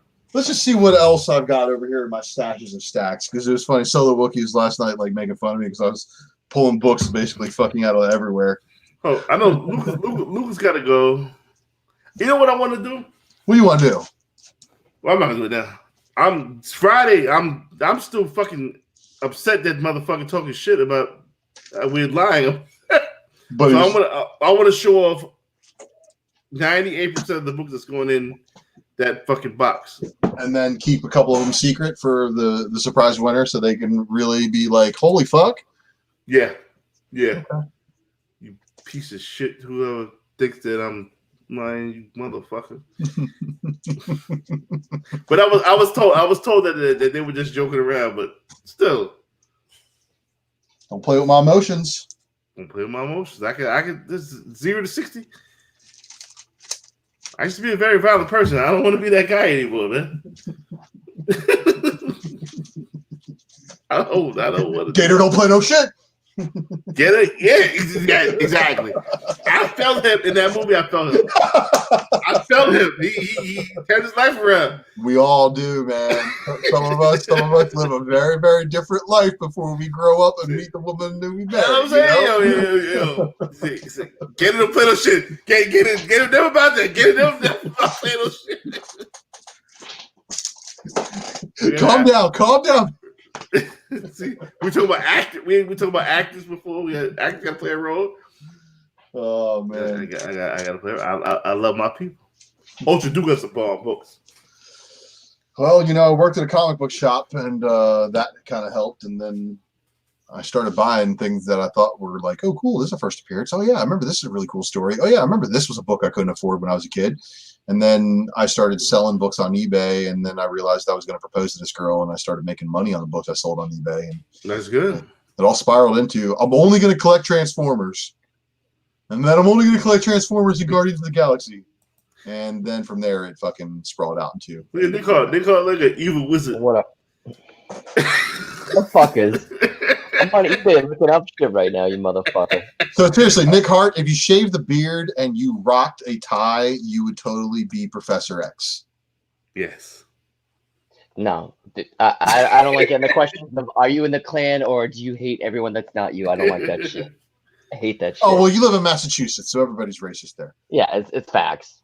Yeah. But, hey, now you're like a Say worshiper or a QAnon advisor. Fucking gross. Bad enough I fucked up my mustache shaving. Because, Billy Butch is that little M.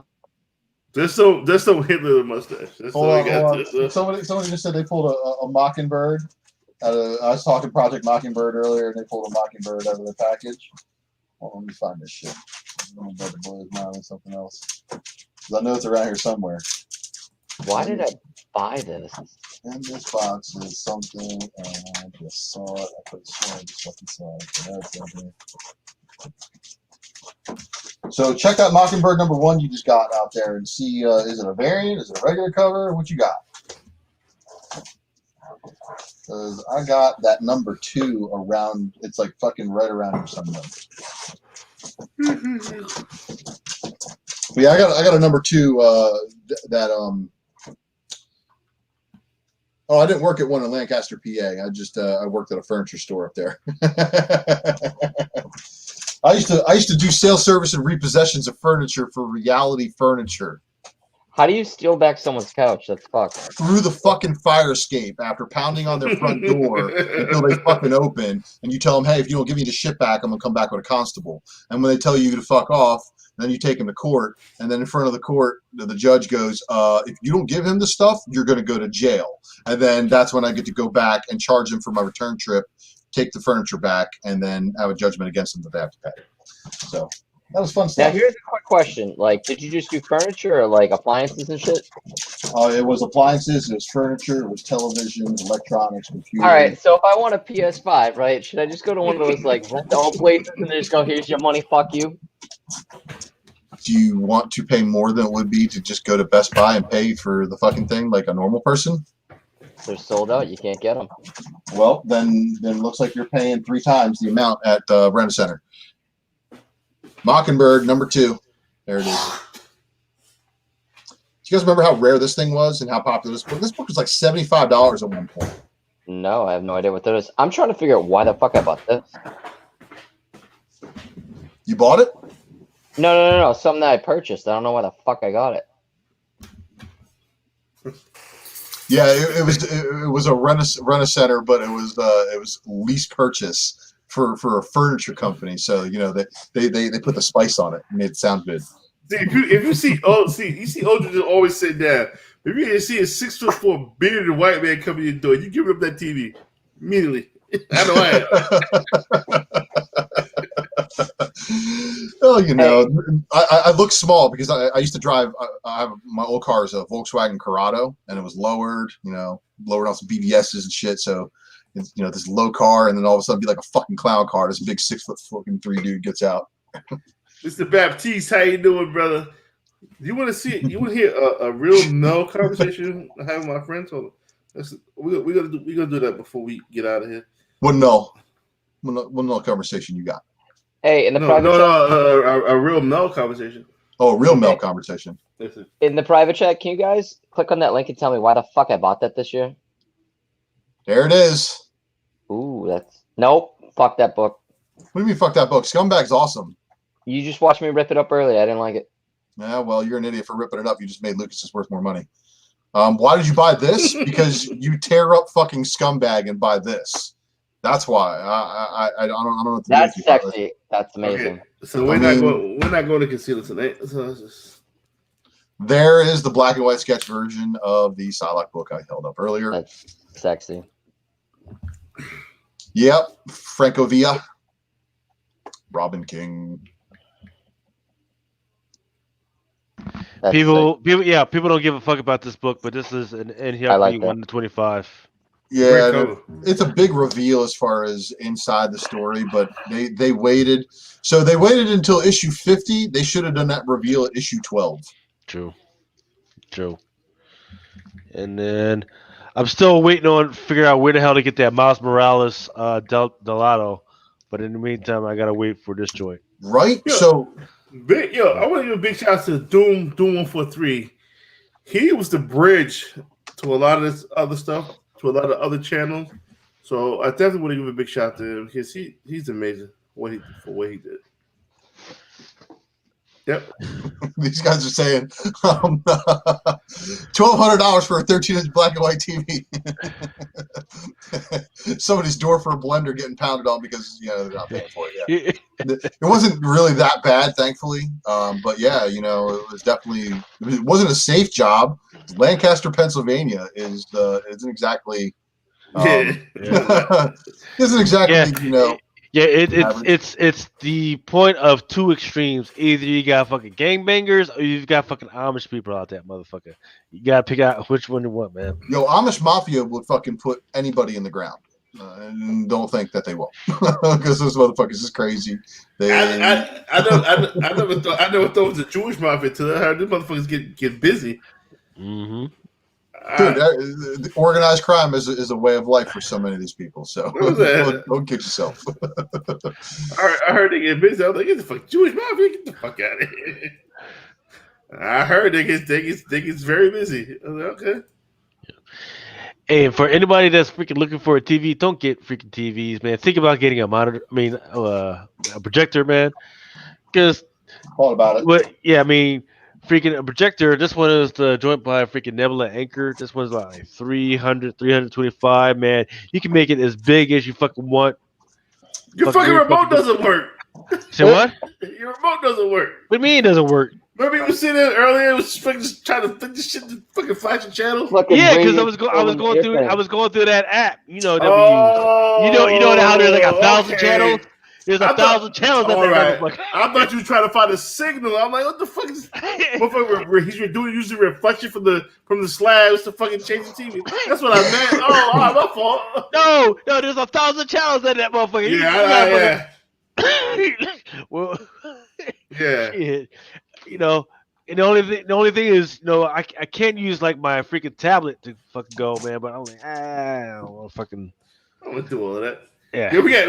Yo, we was. Oh wait! What's going on? Don't tell me the Giants just got a touchdown. Wait. I told you he was gonna lose. Yes, they did. He got a touchdown. 25-23.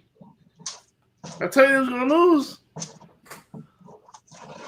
I tell you he was gonna lose. I mean, freaking Tampa Bay is up right now, but 28 seconds left. Yeah, but then they cover the spread. That's the thing. Man, Giants losing. They did them dirty, Banshee. It happens. Wow. They didn't cover.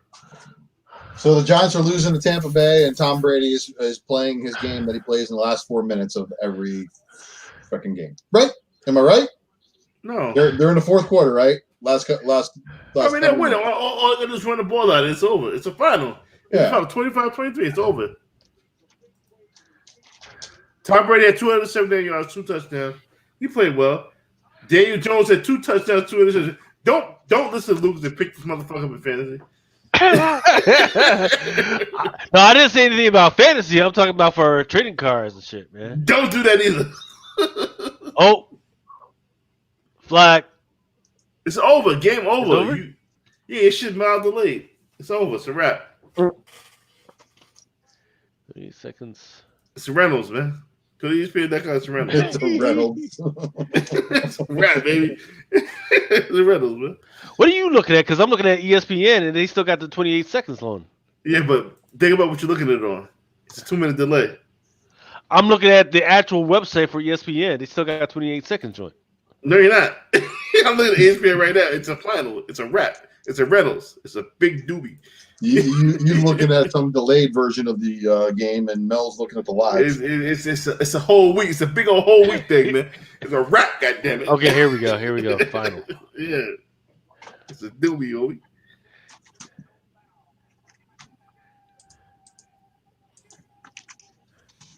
Oh, my head hurts. Oh man. Yo, we when I left, we went down to 31 listeners, and now we're back up to 60. Then we get 170 likes. I don't understand the like shit. What the fuck did Al Mega do? It's because he came over here, and we also talked about how he was just saying thanks, thanks for what we do, and we appreciated him fucking giving us shout outs and letting me on his podcast and stuff. So shout out to Al Mega. Fire up with questions, man. 100 and almost 170 likes. God damn. Yeah. Well, gents. Yeah. I'm out. It's about time. Yeah. I'm gonna try him to motherfucker. We did 4 hours. So there's not gonna I was lying to everybody. There won't be a drunken box. I just wanted to get the views. He's gonna give it all to me. Yeah. I lied to everybody. If you believe certain shit. Cool, I'm keeping that book then. Fucking sweet. Fuck, I didn't say that book. When are we gonna get the drunken box out? That is the main question. Please stay tuned. The drunken box, I guarantee you, I will be giving that box out. We're waiting on art for the box. I promise you. That's my word to my mom. We are giving that box out. Word to my parents. Everything I love. We are giving that box out. And it's going to contain the shit that I said it's going to be in this goddamn box. And Friday night, what you want for your remark on the cover of the D23? I'll sketch it up real quick before I send it Don't up. you fucking sketch shit on that book. only if you can guarantee it's going to get a 9.8 yellow label. Yeah, for me. Okay, well, if it's a 9.8 yellow label D23 and it's got heartless remarks on it, it'll be worth $10. Right. But we're cool with that. We would still take it and put it in the drunk box. The drunk box is going to be official. I'm kidding. Your art is priceless. It's not $10. So I'm going to be showcasing everything but a couple of books that's not going to be in the drunken box. I'm going to showcase a lot of books. I'm going to physically show you the fucking books. I'm hungry. Oh, did somebody ask you for proof of life? Show me the books. I want proof. Immortal Idiot says if he wins the box, he's setting it on fire. You can set the box on fire after you take the books out of it. Yeah, and show pictures that we sent the shit. Then I will come to Canada and we'll set your ass on fire. What? But like I said, like my man Goggins said, they if they see Jesus walk in water, they would say haters would say it's because he couldn't swim. That's You know what? That's what CNN would say for damn sure. Take that with you in life. Oh, look.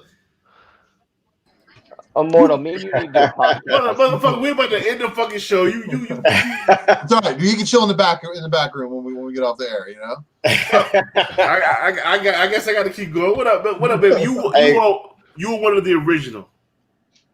You're one of the original. And I want to thank you for helping us get to 1,000 with the Spontex crew. Hey man, I appreciate you all, man. Most definitely. Hey man, and dude, between that and social media too, like fucking like IG, spread the love out there. You know what I mean? Yeah. Like this is again McClay Comic Jesus, aka Comic Jesus. Yes, sir. You know, definitely pointed out that we as the comic community are only as strong as we are with each other. So if we keep on elevating each other and getting us out there, there's no telling what kind of content we're going to be able to, you know, give to the audiences, but also each other, and we can all learn from each other. You know, because I'm going to read shit that nobody else is going to read, and you guys are going to read shit that I wouldn't read in a million years, and we all come back to each other, you know what I mean? And we can all learn, and then when we find out that there's a hot book, and we talk about it on there, and you guys go and buy out eBay, it's the best thing fucking ever I've ever seen in my entire life. Yeah. How long have you guys been doing the Spontex joint? Oh, man, it's only been like maybe 2 months now, almost. That's it? Yeah, and we just hit 250. Well, we cleared 250 like a few days ago. So if my Drunken Chat people, if you guys are here listening, go subscribe to the Spontex. Let's return the favor. Return the motherfucking favor. And you guys got shirts and shit. Yeah. All right. So right now you're at 268 with 12 videos. We'll see what happens. Yeah. Man, we've been having a blast, man. We jumped on there. Showing love to the comic book community, people like into collectibles and everything, and it was just all organic, man. We all teamed up, 2 of us on the West Coast, 2 on the East Coast, and we just made it happen. And now it's turned into like one big party. So people from other channels been coming on, jumping in, and we just been having a blast, man. What days do you guys air? We're Saturday nights at 8 p.m. Pacific Standard Time. So that's what 11 p.m. Eastern. Mm-hmm. What the fuck wrong with y'all, man? I got some nerve saying that. I'm going at the fucking 12 o'clock at the fucking Eastern time. Yeah. Right? it just so happened, man. We teamed up with a lot of different channels, you know, just showing love, showing support. That's how you got to do it. Yeah, we let them know we were coming in, and they showed love back. So, you know, we didn't want to step on any toes, and we found that time slot that was open. And we were actually coming on behind another channel, Cholula's, and they were showing love and then just fed right into us. And then they ended up having to change their time slot, but we kept ours, you know. And now that's just been we held on to it.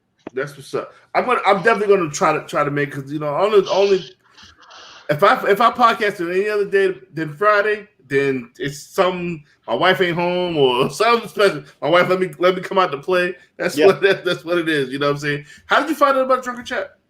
Well, say with me, I'm on all the different live feeds, all the different comic book channels, and I stumbled across you all one night. I think it was a night where I was just at home. You know, I got the kids and stuff, so I was just scrolling through, and I found you all, and that was it. I was on board, man. Because you all are talking about like the books, the FOC, the specs, you know, eBay, you name it. So I mean, I've been on board. I was telling all my people about it, and they started coming in. You know, the ones that can, you know, hang in there. And you know, I just been on board ever since, man. You guys have been awesome. I appreciate it. We wanted to show that love back. You know what I'm saying? So appreciate it. The love was shown, bro.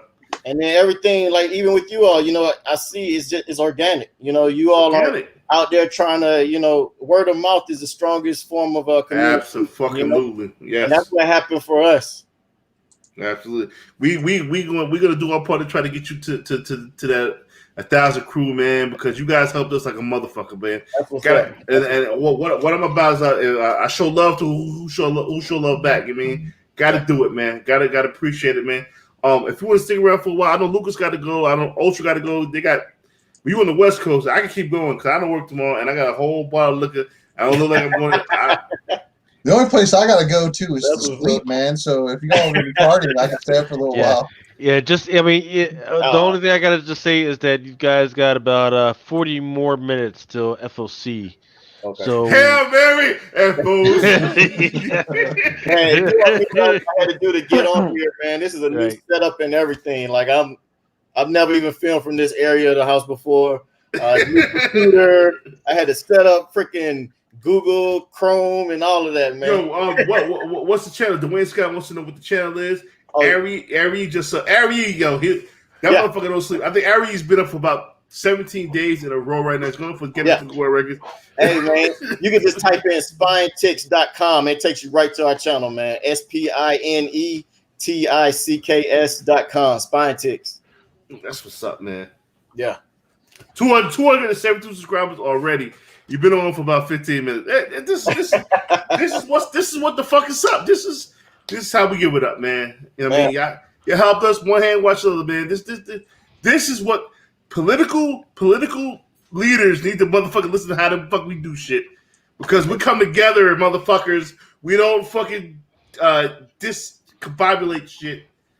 So my boy Ultra up in here, man. I went to my little honey hole today, and you know stuff you throwing out there, man. I'm out there. I'm hunting, man. We getting all of it. So you know, you throw it out there, man. We're on it, man. Yo, bro, I've seen some shit, man. I really have. Yo, bro. But did you get that astonishing Spider-Man versus Wolverine? Number 5. Not yet. You know what that is? You follow my IG. Yeah. You follow my IG. You know what the fuck it is. Yeah. That book, that book from the app. That's the wrong book. Yeah. So you know what I love? People in the chat go away, come back, go, damn, I didn't know y'all still going strong. They do that with our channel now too. So it's like, you know, we took notes from you all, man. So we just, you know, let it do its thing. Like I think let the beat build, baby. Exactly. Last show ran for maybe like 4 hours, 30 minutes, you know? Dude, so just promise me one thing. When a lot of these books that I show y'all that everybody seemed to forgot about over the last couple of years, I'm just reminding y'all what they are. You all choose to go out and buy them. So when they're worthless in the end, don't be mad at me. Yeah. See, that's all I have. I do like you say, you know, it's like don't go crazy on eBay and everything. I got a little spot that don't nobody know about. So then I run up in there and I'm catching stuff for like $1. Buy them for cover or less if you can. Don't be going out there and fucking big blowing up. Because you know, a lot of the books that I do my lists on, I'll go and look for them if it's a book that I like. And if I'm like looking at them like, shit, there's 3 of them on eBay. One of them's 100. The other one's 30. And then this one's 10. Yeah. And the $10 one is the beat the shit copy. The $30 one's probably the good deal, but I'm still not going to buy it because I'm going to go up the street to one of these stores and I'm full of shit for cover.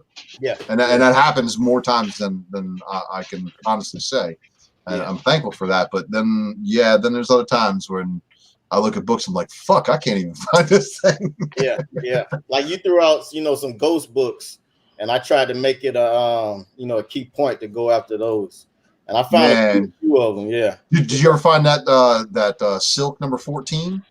Todd and Alk 125? I haven't gone into the Silks yet. I've been chasing like the X-Men Excalibur stuff going out, and then X of Swords stuff. Yeah. You know, I'm all about all of that. And then I've been keeping up with that one, man. And let's see here. Say the Excalibur. Captain Avalon. Yeah. Because I mean, I know a lot of people aren't paying attention to it. And shoot, I picked up the all new Wolverines today. I got a lot of those today. Yeah. I mean, that X of Swords, man, has brought up so many new characters and so much depth, and nobody's paying attention. Yeah. And it's amazing to me because we were all so hyped about everything that Hickman was doing, but we're actually ignoring the freaking books that they were supposed to lead up to. Right. And there's been so many new characters between the High Summoner, like you were saying, Solomon, the bull guy, freaking Oh, yeah. war and all this. I mean, come on now. Hickman's been killing it, man. Absolutely. Yeah. And then people aren't paying attention because if you look at a lot of the Avengers stuff in the MCU, that's a lot of Hickman's Avengers stuff, you know? So it's like, what do you think they're going to do when the X-Men finally roll around, you know? So it's like, I'm finding stuff, you know? I'm with it, man. So last time I saw a Silk 14 knock variant show up for sale on eBay, I bid on it, and somebody had an automatic bid that was way above mine. And of course, I tried to snipe it at the end. Yeah. So it only hit like 50 something bucks, and I was like, damn, that shit ended way too fucking cheap for what it is. Right. And it did, and I haven't seen a copy come up since. And it's been 3 months, and it was right around the time that I was mentioning it too. Yeah. And I knew I was hoping mentioning it would bring copies out, because sometimes that happens, you know. Right. You talk about books and people are like, oh shit, I got one of those, let me go sell it. But dude, they did not fucking come to market. Yeah. So if Silk, you know, does actually, if Silk collectors are out there, they have the book in their collection. That's what I'm thinking. Yeah. It's kind of like Star Wars. They're probably sitting on it, and they're probably like, "Oh, I'll never let go of this shit." It's rare. What are you talking about? Yeah. I gave away 2 of the 1 in 10s. They were the low shitty copies. They were 9.6s. For what? For Silk. No, just Silk's first appearance. ASM 4. Oh yeah, the Ramos, the Humberto Ramos the one. Stacey Lee one's nice too. Yeah, I sold the Stacey Lee one long time ago, and I fucking regret that one big time. But yeah, man, I mean, there's it's just patterns, you know, and people see them, and some of these will work out. So what time is it? 4:20? What? No, it's just Spider Cat. Man, who got to go to work tomorrow? I do. Well, I gotta go vote, and I gotta go do some other shit too. So, you know, kicking ass and taking names. I don't know, man. I'm here. I don't know what I want to do. I'm hungry, but it ain't 4:00 in the morning yet. Man. New York is always open, man, right? New York is always nope. Not when they board up Times Square. Yeah, that's right. I'm not. I don't live in Times Square, so fuck them. I live in Queens, baby. So you all got a big plan for this weekend? This is to survive. So my mom's birthday is Saturday, and she's flying in. So I have my mom and my stepdad coming in to get to see their grandson and hang out and do some family shit. So I know I'm gonna be feeling lots and lots of pain on Saturday after a night of drunken chat. Yeah. Oh yeah. You got our t-shirts, right? You know, I need the 3X. I got you. I see. No, we got somebody from the Netherlands checking us out live. You kidding me? Bro, if you see where our hits come from. 5:40 a.m. in the Netherlands in Amsterdam right now. Hey, Heartless, what's your shirt size, man? So an hour and 20 minutes later. Can't hear you. Sorry, what? Your shirt size. Shirt size? I'm a large now. I don't know, medium. I'm fucking losing weight. He's a medium. Are you a medium? Oh yeah, that's right. He's on the gym kick. I seen you, man. I seen you with JT. Gut. Yo, shout to JT. He gave me. JT's the fucking man. He gave my workout plan today. Yeah. That shit's brutal. Just to let you know. Yeah, JT, he's cool, man. He's a cool dude, man. Good people. Good people. Sith Lloyd, we got to get on the politics. We have to. Yeah. So and the problem is because like today I basically like shirked off all fatherhood responsibilities. Told my wife basically like we're live. I didn't really think we were going to be live like right away, but we are. And yeah.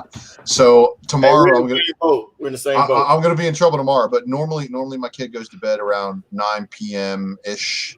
Yeah. And then you know it's pretty much game from there. But if you guys do something during the day, Right now, I got a little free time. And that's another reason I was late. You all hit me up. I was over here changing diapers and shit. So, Yo, you got to do what you got to do. I'm trying to tell them, like, yo, we got to do a Saturday show.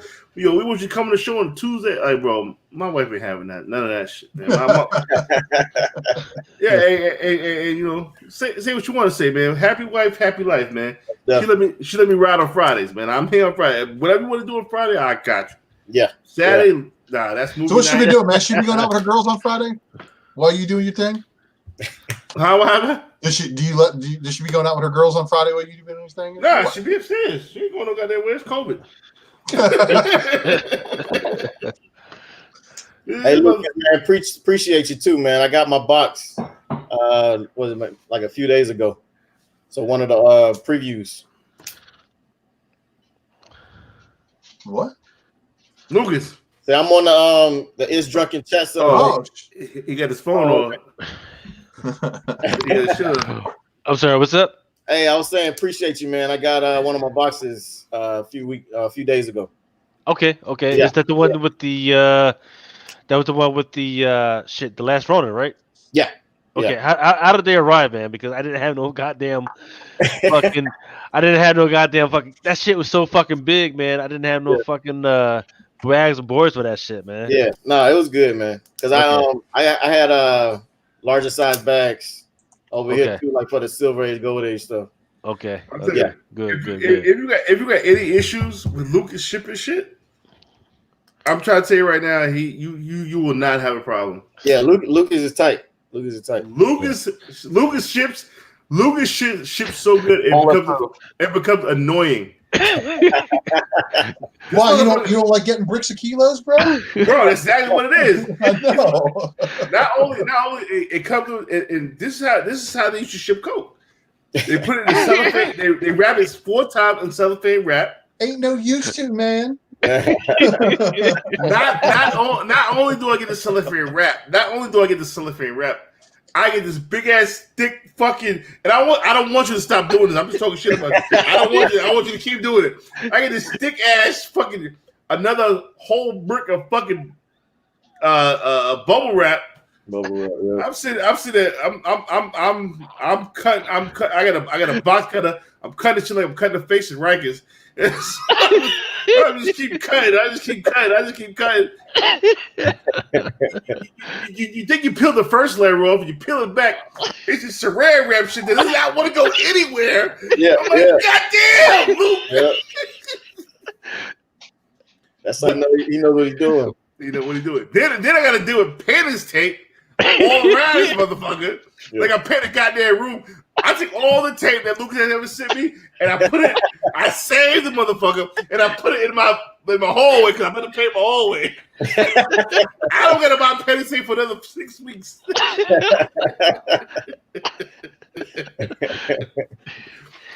Then you get to the bag of boards. No, that's the foul part. That's the foul part. You get to the Dixie Crazy, ain't no bag of boards in the motherfucker. That's the nigga crazy right there. No. You gotta remember, like the time I sent you the bags of boards. I just put the bags of boards on it, man. Son, you pulled out the stack of boards. You pulled out the bags. What more do you need? Son, the Department of Truth. You didn't send me nothing. I ain't got no bags or fucking boards. Why you want discount? I was tired as fuck, man. It's one thing if you tired or if you just get a whole bunch of books. I was like, man, 2,000 fucking books arrived on one fucking day. And I'm like, man, I was like, I was not logistically ready for this shit. I was like, man, shit, here you go. Sent him the text. I was like, hey man, I ain't gonna be able to do this. This dirty motherfucker, man. I'll wrap it as good as I can, but shit. I mean, it'd be one thing if I could charge people for the time to just sit around and fucking sitting and fucking bag and board and shit. I'd be good as fuck, man. But man, because especially that first week when I first started doing that shit, I was giving motherfuckers discounts like it was fucking cool, man. It was, these motherfuckers was eating. Yeah. Eating. You know, that's why it was fucking 2,000 goddamn books. That's but you know, it's crazy. Like Lucas was like, "Yo, I'm gonna start the pull box." He thought the same thing I thought. Yeah, we ain't got that many motherfuckers on the pull box. Yeah. Guess fucking what? Now you got to deal. You might as well open up a goddamn brick and mortar. Goddamn it. Man. You hit yet? What's that? And then it was good. I gotta tell y'all. This is some shit I probably repeat on Friday, but I never thought we could get 1,000. I never thought we would. Lucas did. My man Larry Doherty did. You call it scoopers. That's for sure. It's a couple. Larry. Shout out to Larry Doherty.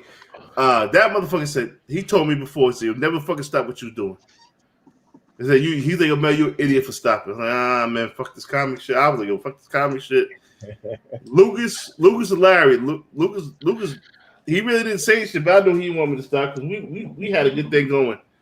Season 1, but it was a fun ass time though. It's a fun ass time. You know what I mean? Fucking motherfuckers rotating in and out, just talk about whatever the fuck they want to talk, man. That's it, man. Yeah. That's it, man. And if any one of you motherfuckers want to come on the show, man, come on through, goddammit. Oh no, we've been working on it. We wanted to come at the right time, you know, because it's like we're not out on other people's shows, you know, talking about our show and everything, you know. We just let it happen, you know, naturally. Well, it's cool. Just come talk comics and shoot the shit. Most definitely. That's all. But then, like you were saying, the only thing I ask is, the only thing I ask is if y'all gonna get fucking drunk on the fucking show, y'all invite me because you know I like y'all. I know how I like to talk shit and fucking get drunk. Hey man, anytime, man. Whenever you all want to come, man. I don't think you want to fuck Nick on the show. Yeah, anytime. You can bring your drinks. Matter of fact, you can ask some of the other people, man. It's nothing but a good time. Matter of fact, we had East Meets West. That's my on our show. A little after you all had him on your show, yeah. I do want to ask for people to start sending Mel some fucking alcohols. Yeah, no, they did that already. Yo, Doc J hooked the motherfucker up completely. Yeah. Doc J was like, Mel, I got this alcohol for you. And then for you. I said, all right, we got to meet him somewhere and get it. I got to meet him somewhere and get it. This motherfucker been trying to give me wine for about 6 fucking months. Since fucking COVID, since COVID was about this big. I'm like, I got you. This motherfucker said, you know what? I'm gonna leave this shit with the motherfucker. Where I know you're gonna pick up comics at. I'm gonna give a bottle of wine to the owner of the shop and go get it. And sure enough, that's love. That's the super love, man. Yeah. So it's like just send them wine, Lucas. Send them wine. I always drink a Pacific type of wine and whiskey and all that shit. I always drink this. It's luscious. Okay. I ain't send no wine and luscious. That's it. Bro, that's the only one I drink. Every other wine don't taste the same. Yeah. And I can't drink. I can't drink one. I can't drink no other shit. If I drink Henny, something's gonna happen. Something's gonna happen to somebody, me or somebody else. Something's gonna happen. Yeah. Can't do that. Wine keep me calm. Wine keep me cool. Say a question I have for you guys. Who do you all think is going to be that next breakout artist like Peach Momoko has been? No, actually, I got one. You got one? I got one, but I don't know if I should say it because it was. No, you can say off. You can say off the air. It was brought up by a friend of mine. No, the boy Mercado. Once I see what Lucas posted with that Gwen Stacy. Yeah, Mercado is that. Mercado is that dude. I'm sorry. Mercado is that dude, hands down. Listen. His realism. If you go to his fucking his page, sickness. Pure sickness. Right. I mean, and that was what, like 2 or 3 weeks ago. However, the thing that's been brought to my attention is that Tazang, right? So all those covers with Miles Morales, right? And when there was the one that I freaking love, that's that TSANG, right? It's not even him doing anything crazy, but just the color and the freaking intensity and the chromatic thing that these guys going on, man. I think it's like Miles Spider-Man number 54 or 55. Amazing Spider-Man 53. Is that the one where he's 53. looking at all the TV screens? No, that's 53.LR or something like that. That's one. And then I forget the one that we were talking about earlier. That's the one where it's like a black background with the spider webs. I forget who that one is. Whoever that did that shit, man. That's the regular cover, actually. That's amazing. That's another amazing cover, man. So, Yeah. I mean, once again, those are one hit wonders, right? Those are one hits that we know are going to be one hits. But as far as being able to have like that special year, Demir. Yeah. What's the name of the title? Yeah. That's Decorum right there. Decorum. Yeah. He's so Decorum, but yeah, Cormac. Yeah. He does fucking sick fucking work. It was just a resketch. Yeah. Definitely. That's my man Sammy put me on to him. That shit's sick. I don't know why they didn't blow up like it's supposed to. Yeah, they slept on that cover. I got one of those too. Because I've been riding with Decorum just because it's Hickman. And then I like Huddleston, the artist on that book. Because he did a lot of those covers for House of X Powers of 10. He did those variant covers for them. Yep. Yeah. I forgot all about him until I saw Sparks posted up, and I'm like, he does fucking, and he does a lot of sketches all the time, and he sells them too. Have you seen his glow in the dark shit he does? Like, he'll have a regular painting and then glow in the dark over. That shit's crazy. Wow. So Sparks is one of our guys. So he is? Okay. Yeah, he just joined the Spine Ticks. Nice. I didn't know I wasn't following you. I feel like an asshole. I'm sorry. No, it's all good. It's all good. Like I'm I said, I'm tired. Sorry. We're going on other people's channels, talking about our show. We're not there for that. Yeah, you do what you want over here, man. We don't give a fuck, bro. We're about to be like trying to invite people on and let them promote their own shit for at least. Yeah, it's all love, man. It's all love, bro. And don't turn me down if I ask you for a slide about your podcast one day, okay? Because that means I'm gonna start putting you in the chain of shit that I'm gonna try to advertise. That's what's up. I'm with it. That's what's up. Yep. Most definitely. And then the one artist that's actually done really well for me this year, that is like low key that people keep forgetting. Yeah. Jorge Jimenez, right? He has been doing a lot of the 1-25s for DC, right? Now they're not anything particularly amazing. However, his 1-25s, whether it be the Clown Hunter or the Liar, or there's like I forget the name of the other Superman joint where it was that new character. His stuff has consistently been doing really well in 2020. So that's something that people need to keep an eye out for. Who else? Well, I'll be right back. Hold on. Yep. So this is another reason I brought that up. I've been keeping up with Takashi Okazaki. I found out he was the artist behind Afro Samurai, and then also the Batman, the Samurai Batman animated series. I hated that. So wait. What's that guy's name again? The artwork though, Takashi. Oh, the artwork. No. Yeah, Takashi Okazaki. So this was supposed to be his first Marvel variant cover, but I found like 5 or 6 of them and posted it on my Instagram. And he hit me up and he was like, "Yo, I didn't even know those covers were out yet." But then he gave me a shout out on his page, and I was like, "Don't worry, I got that Werewolf by Night 1 coming too." So yeah. Damn. Man, yeah, that was definitely the hit of the past week, man. That was, or was it? That was this weekend or last weekend? That was definitely a hard one to find. Yeah, this was that Wednesday. Yeah, because there's a Transformers variant that was done by the artist of Samurai Jack. Oh, okay, that's a different art. Andy Suriano. Okay, yeah, I like Samurai Jack. I watch all that stuff, man. Yeah. It actually says IDW animated up in the corner too. It's pretty cool. Okay. Yep. Well, gents, that's it. Freaking Mel passed out.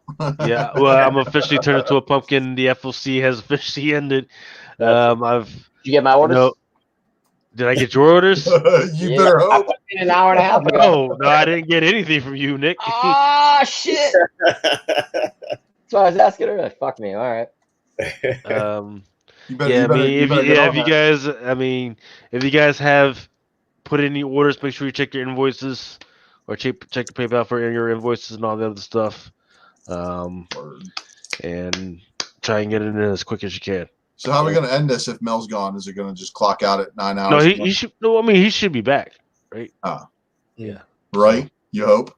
instead of 7 hours later when I wake up and it's still freaking going, like, oh shit. Oh, yo, when you got a good when you got a good woman, she leaves out the good soup when she goes to go do a double shift of work. Good soup and veggie burgers. I don't have to order nothing. I don't got to spend fucking 20 on a fucking drunken meal. Right. It's a good one. I was with you until you said veggie burger. Hey man, I'm trying to drop these things, man. I'm trying to get another 5,000 subscribers, man. I'm trying to be here for that. There you go. Yo, I'm getting the fuck off. I thought we were gonna do like a whole marathon shit, but I'm getting the fuck out of it. You guys will be happy to know we survived the supposed asteroid impact that was supposed to hit Earth on November 2nd. So, we ain't gonna survive the civil unrest that's gonna happen tomorrow.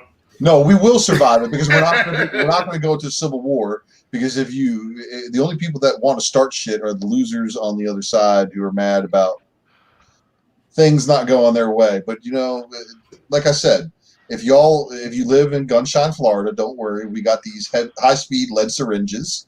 And then for everybody else who lives in categories where guns aren't permitted, y'all have Home Depots. They sell hatchets and axes and lots of other sharp objects. So if somebody wants to invade your personal space with a limb, they're probably going to lose it. So I wish everybody luck. Just please stay safe. And if you see crowds of people doing shit they shouldn't be doing, you know who to call, and it ain't fucking Ghostbusters. Call the fucking feds. What the fuck Nick Hart got? Nick Hart got some crazy shit. Nick Hart attends Camp Crystal Lake. He sometimes attends it in a hockey mask. So I'm glad you guys joined us for the first edition of FOC. Hail Mary. Come with me. Hail Mary. What do we have here now? You want to buy or die? How about pre-order a die? La da da da da da da. We got 42 people watching too. Who are these 42 brave souls? I don't know, but they love us, and we love them. What you waiting bed for? I do love them, man. Go ahead, get to your shout outs because I'm gonna go to bed drunk. Okay. Shout out to everybody in the chat. Shout out to all the Flipside crew for all the love. Shout out to everybody on IG who sends me messages, even though if I forget to respond to you. Just ask them in the chat here and I'll get to you for sure. And for just everybody who's given us support to get to 1,000 likes, thank you so fucking much. Yes. From the bottom of my heart. And hopefully I don't disappoint you guys. I try to do spec matrices with books that you probably should have and that you probably already like. So thank you again for all the love and for supporting the Pull Box through Lucas, for supporting all the charity causes that we try to raise a little bit of money for. Yeah. For Nick Hart's drunken rant that one night that made Mel absolutely have a fucking come apart. Venomized Mel getting tatted up. Yep. And doing a live stream and not realizing I'm going to take that picture of that live stream and show it.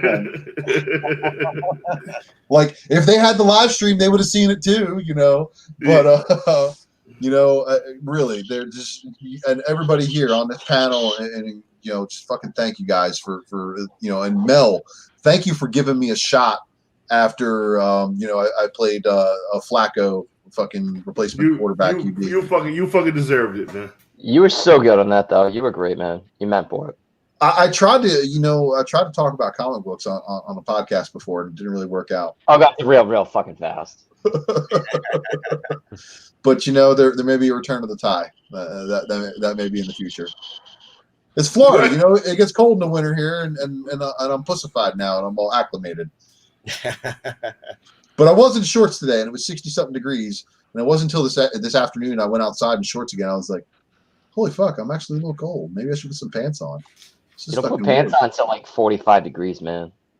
Yeah, was almost, with the shade, it was feeling like 50-ish. So it was like, but it was in the low 60s. So thank you, Brian. Thank you, Brian. Oh shit! Don't hurt yourself, Mel. All right, I'm done. I'm gonna shut up now. All right, guys. Lucas. I mean, how many times can I thank everybody? Not enough, right? Because once again, when you support me and this channel, you are supporting the people that we really care about, and we care about everybody. I mean, the reason why Mel got upset about that comment earlier is because we're not just trying to take care of us. We're trying to take care of everybody we meet, whether it be She Spawn or the family of the gentleman that passed this year because of ridiculous stuff. I mean, we're even trying to take care of kids. Trying to get them some comics. We're trying to take care of kids who have leukemia and lymphoma. So it's not just us. It's not just something that we want to do or just fuck around with. We are serious about this, and we've been committed to it. And we thank you guys for helping us on this road, on this journey to helping everybody else, right?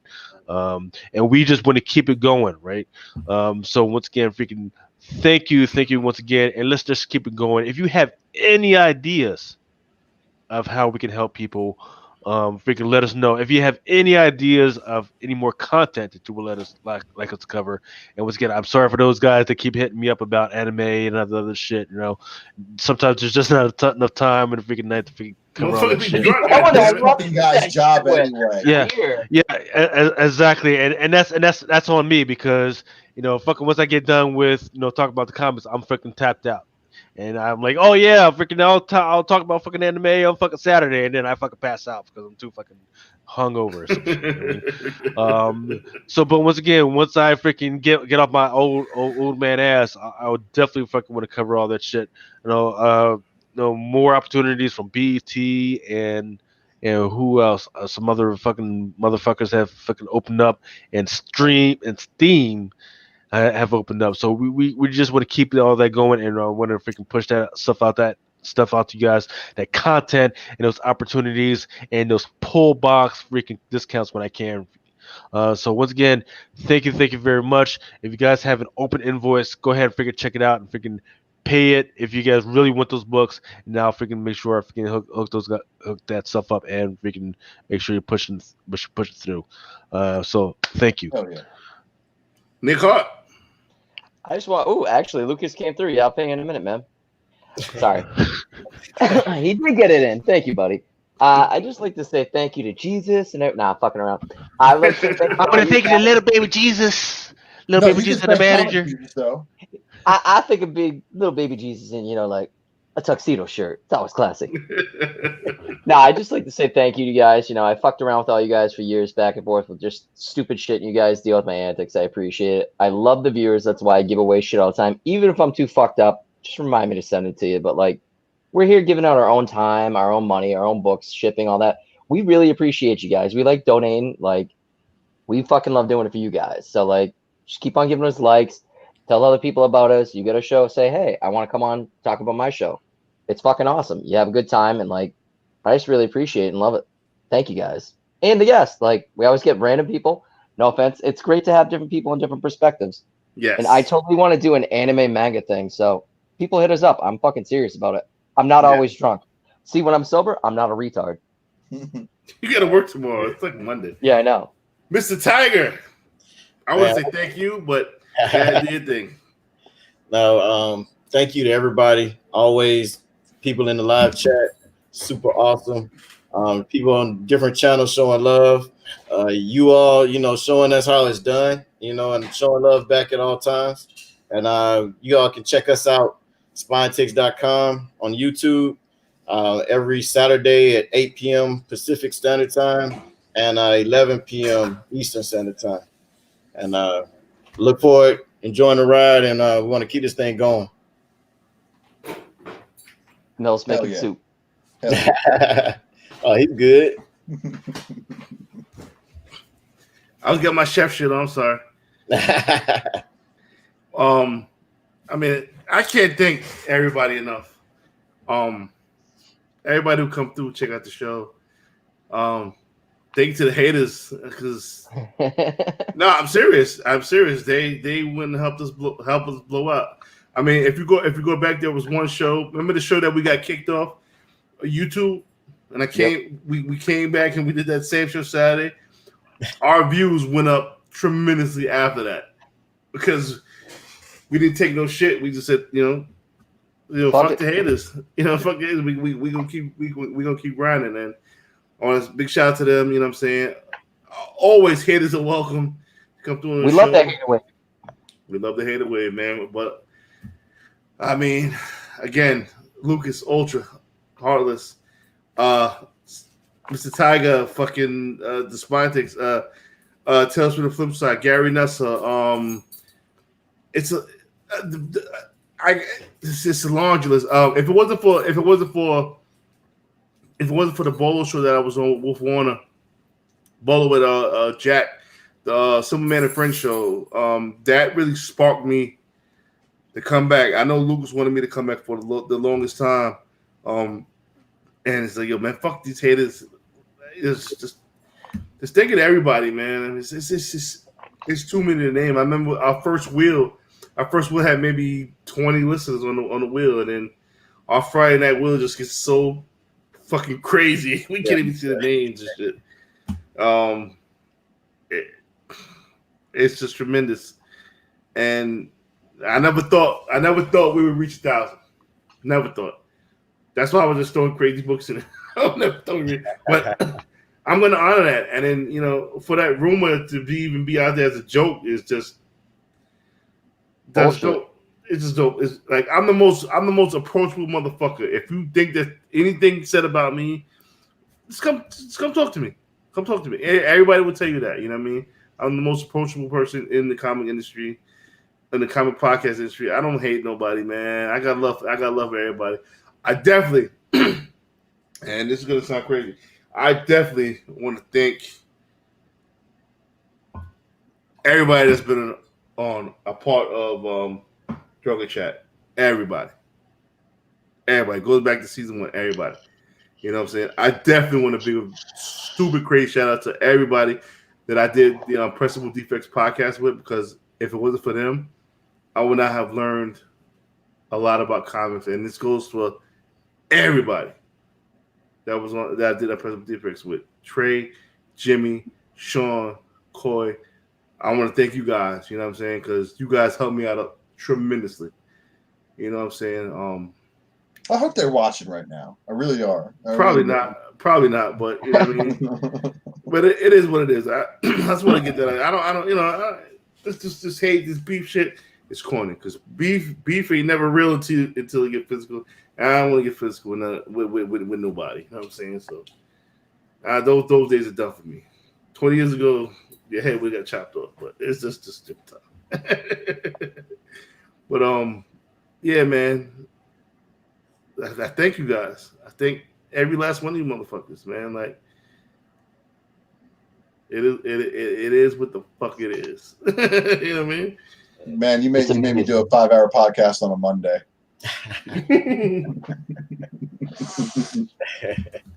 Yeah, man. And, all right, it's after midnight. Let's yeah. You guys probably missed FOC. I'm gonna say it one last time because I don't ever think we're gonna do this again. FOC. Hell no. All right, yo, we are out of here. Appreciate you guys, and we are logging off. Peace.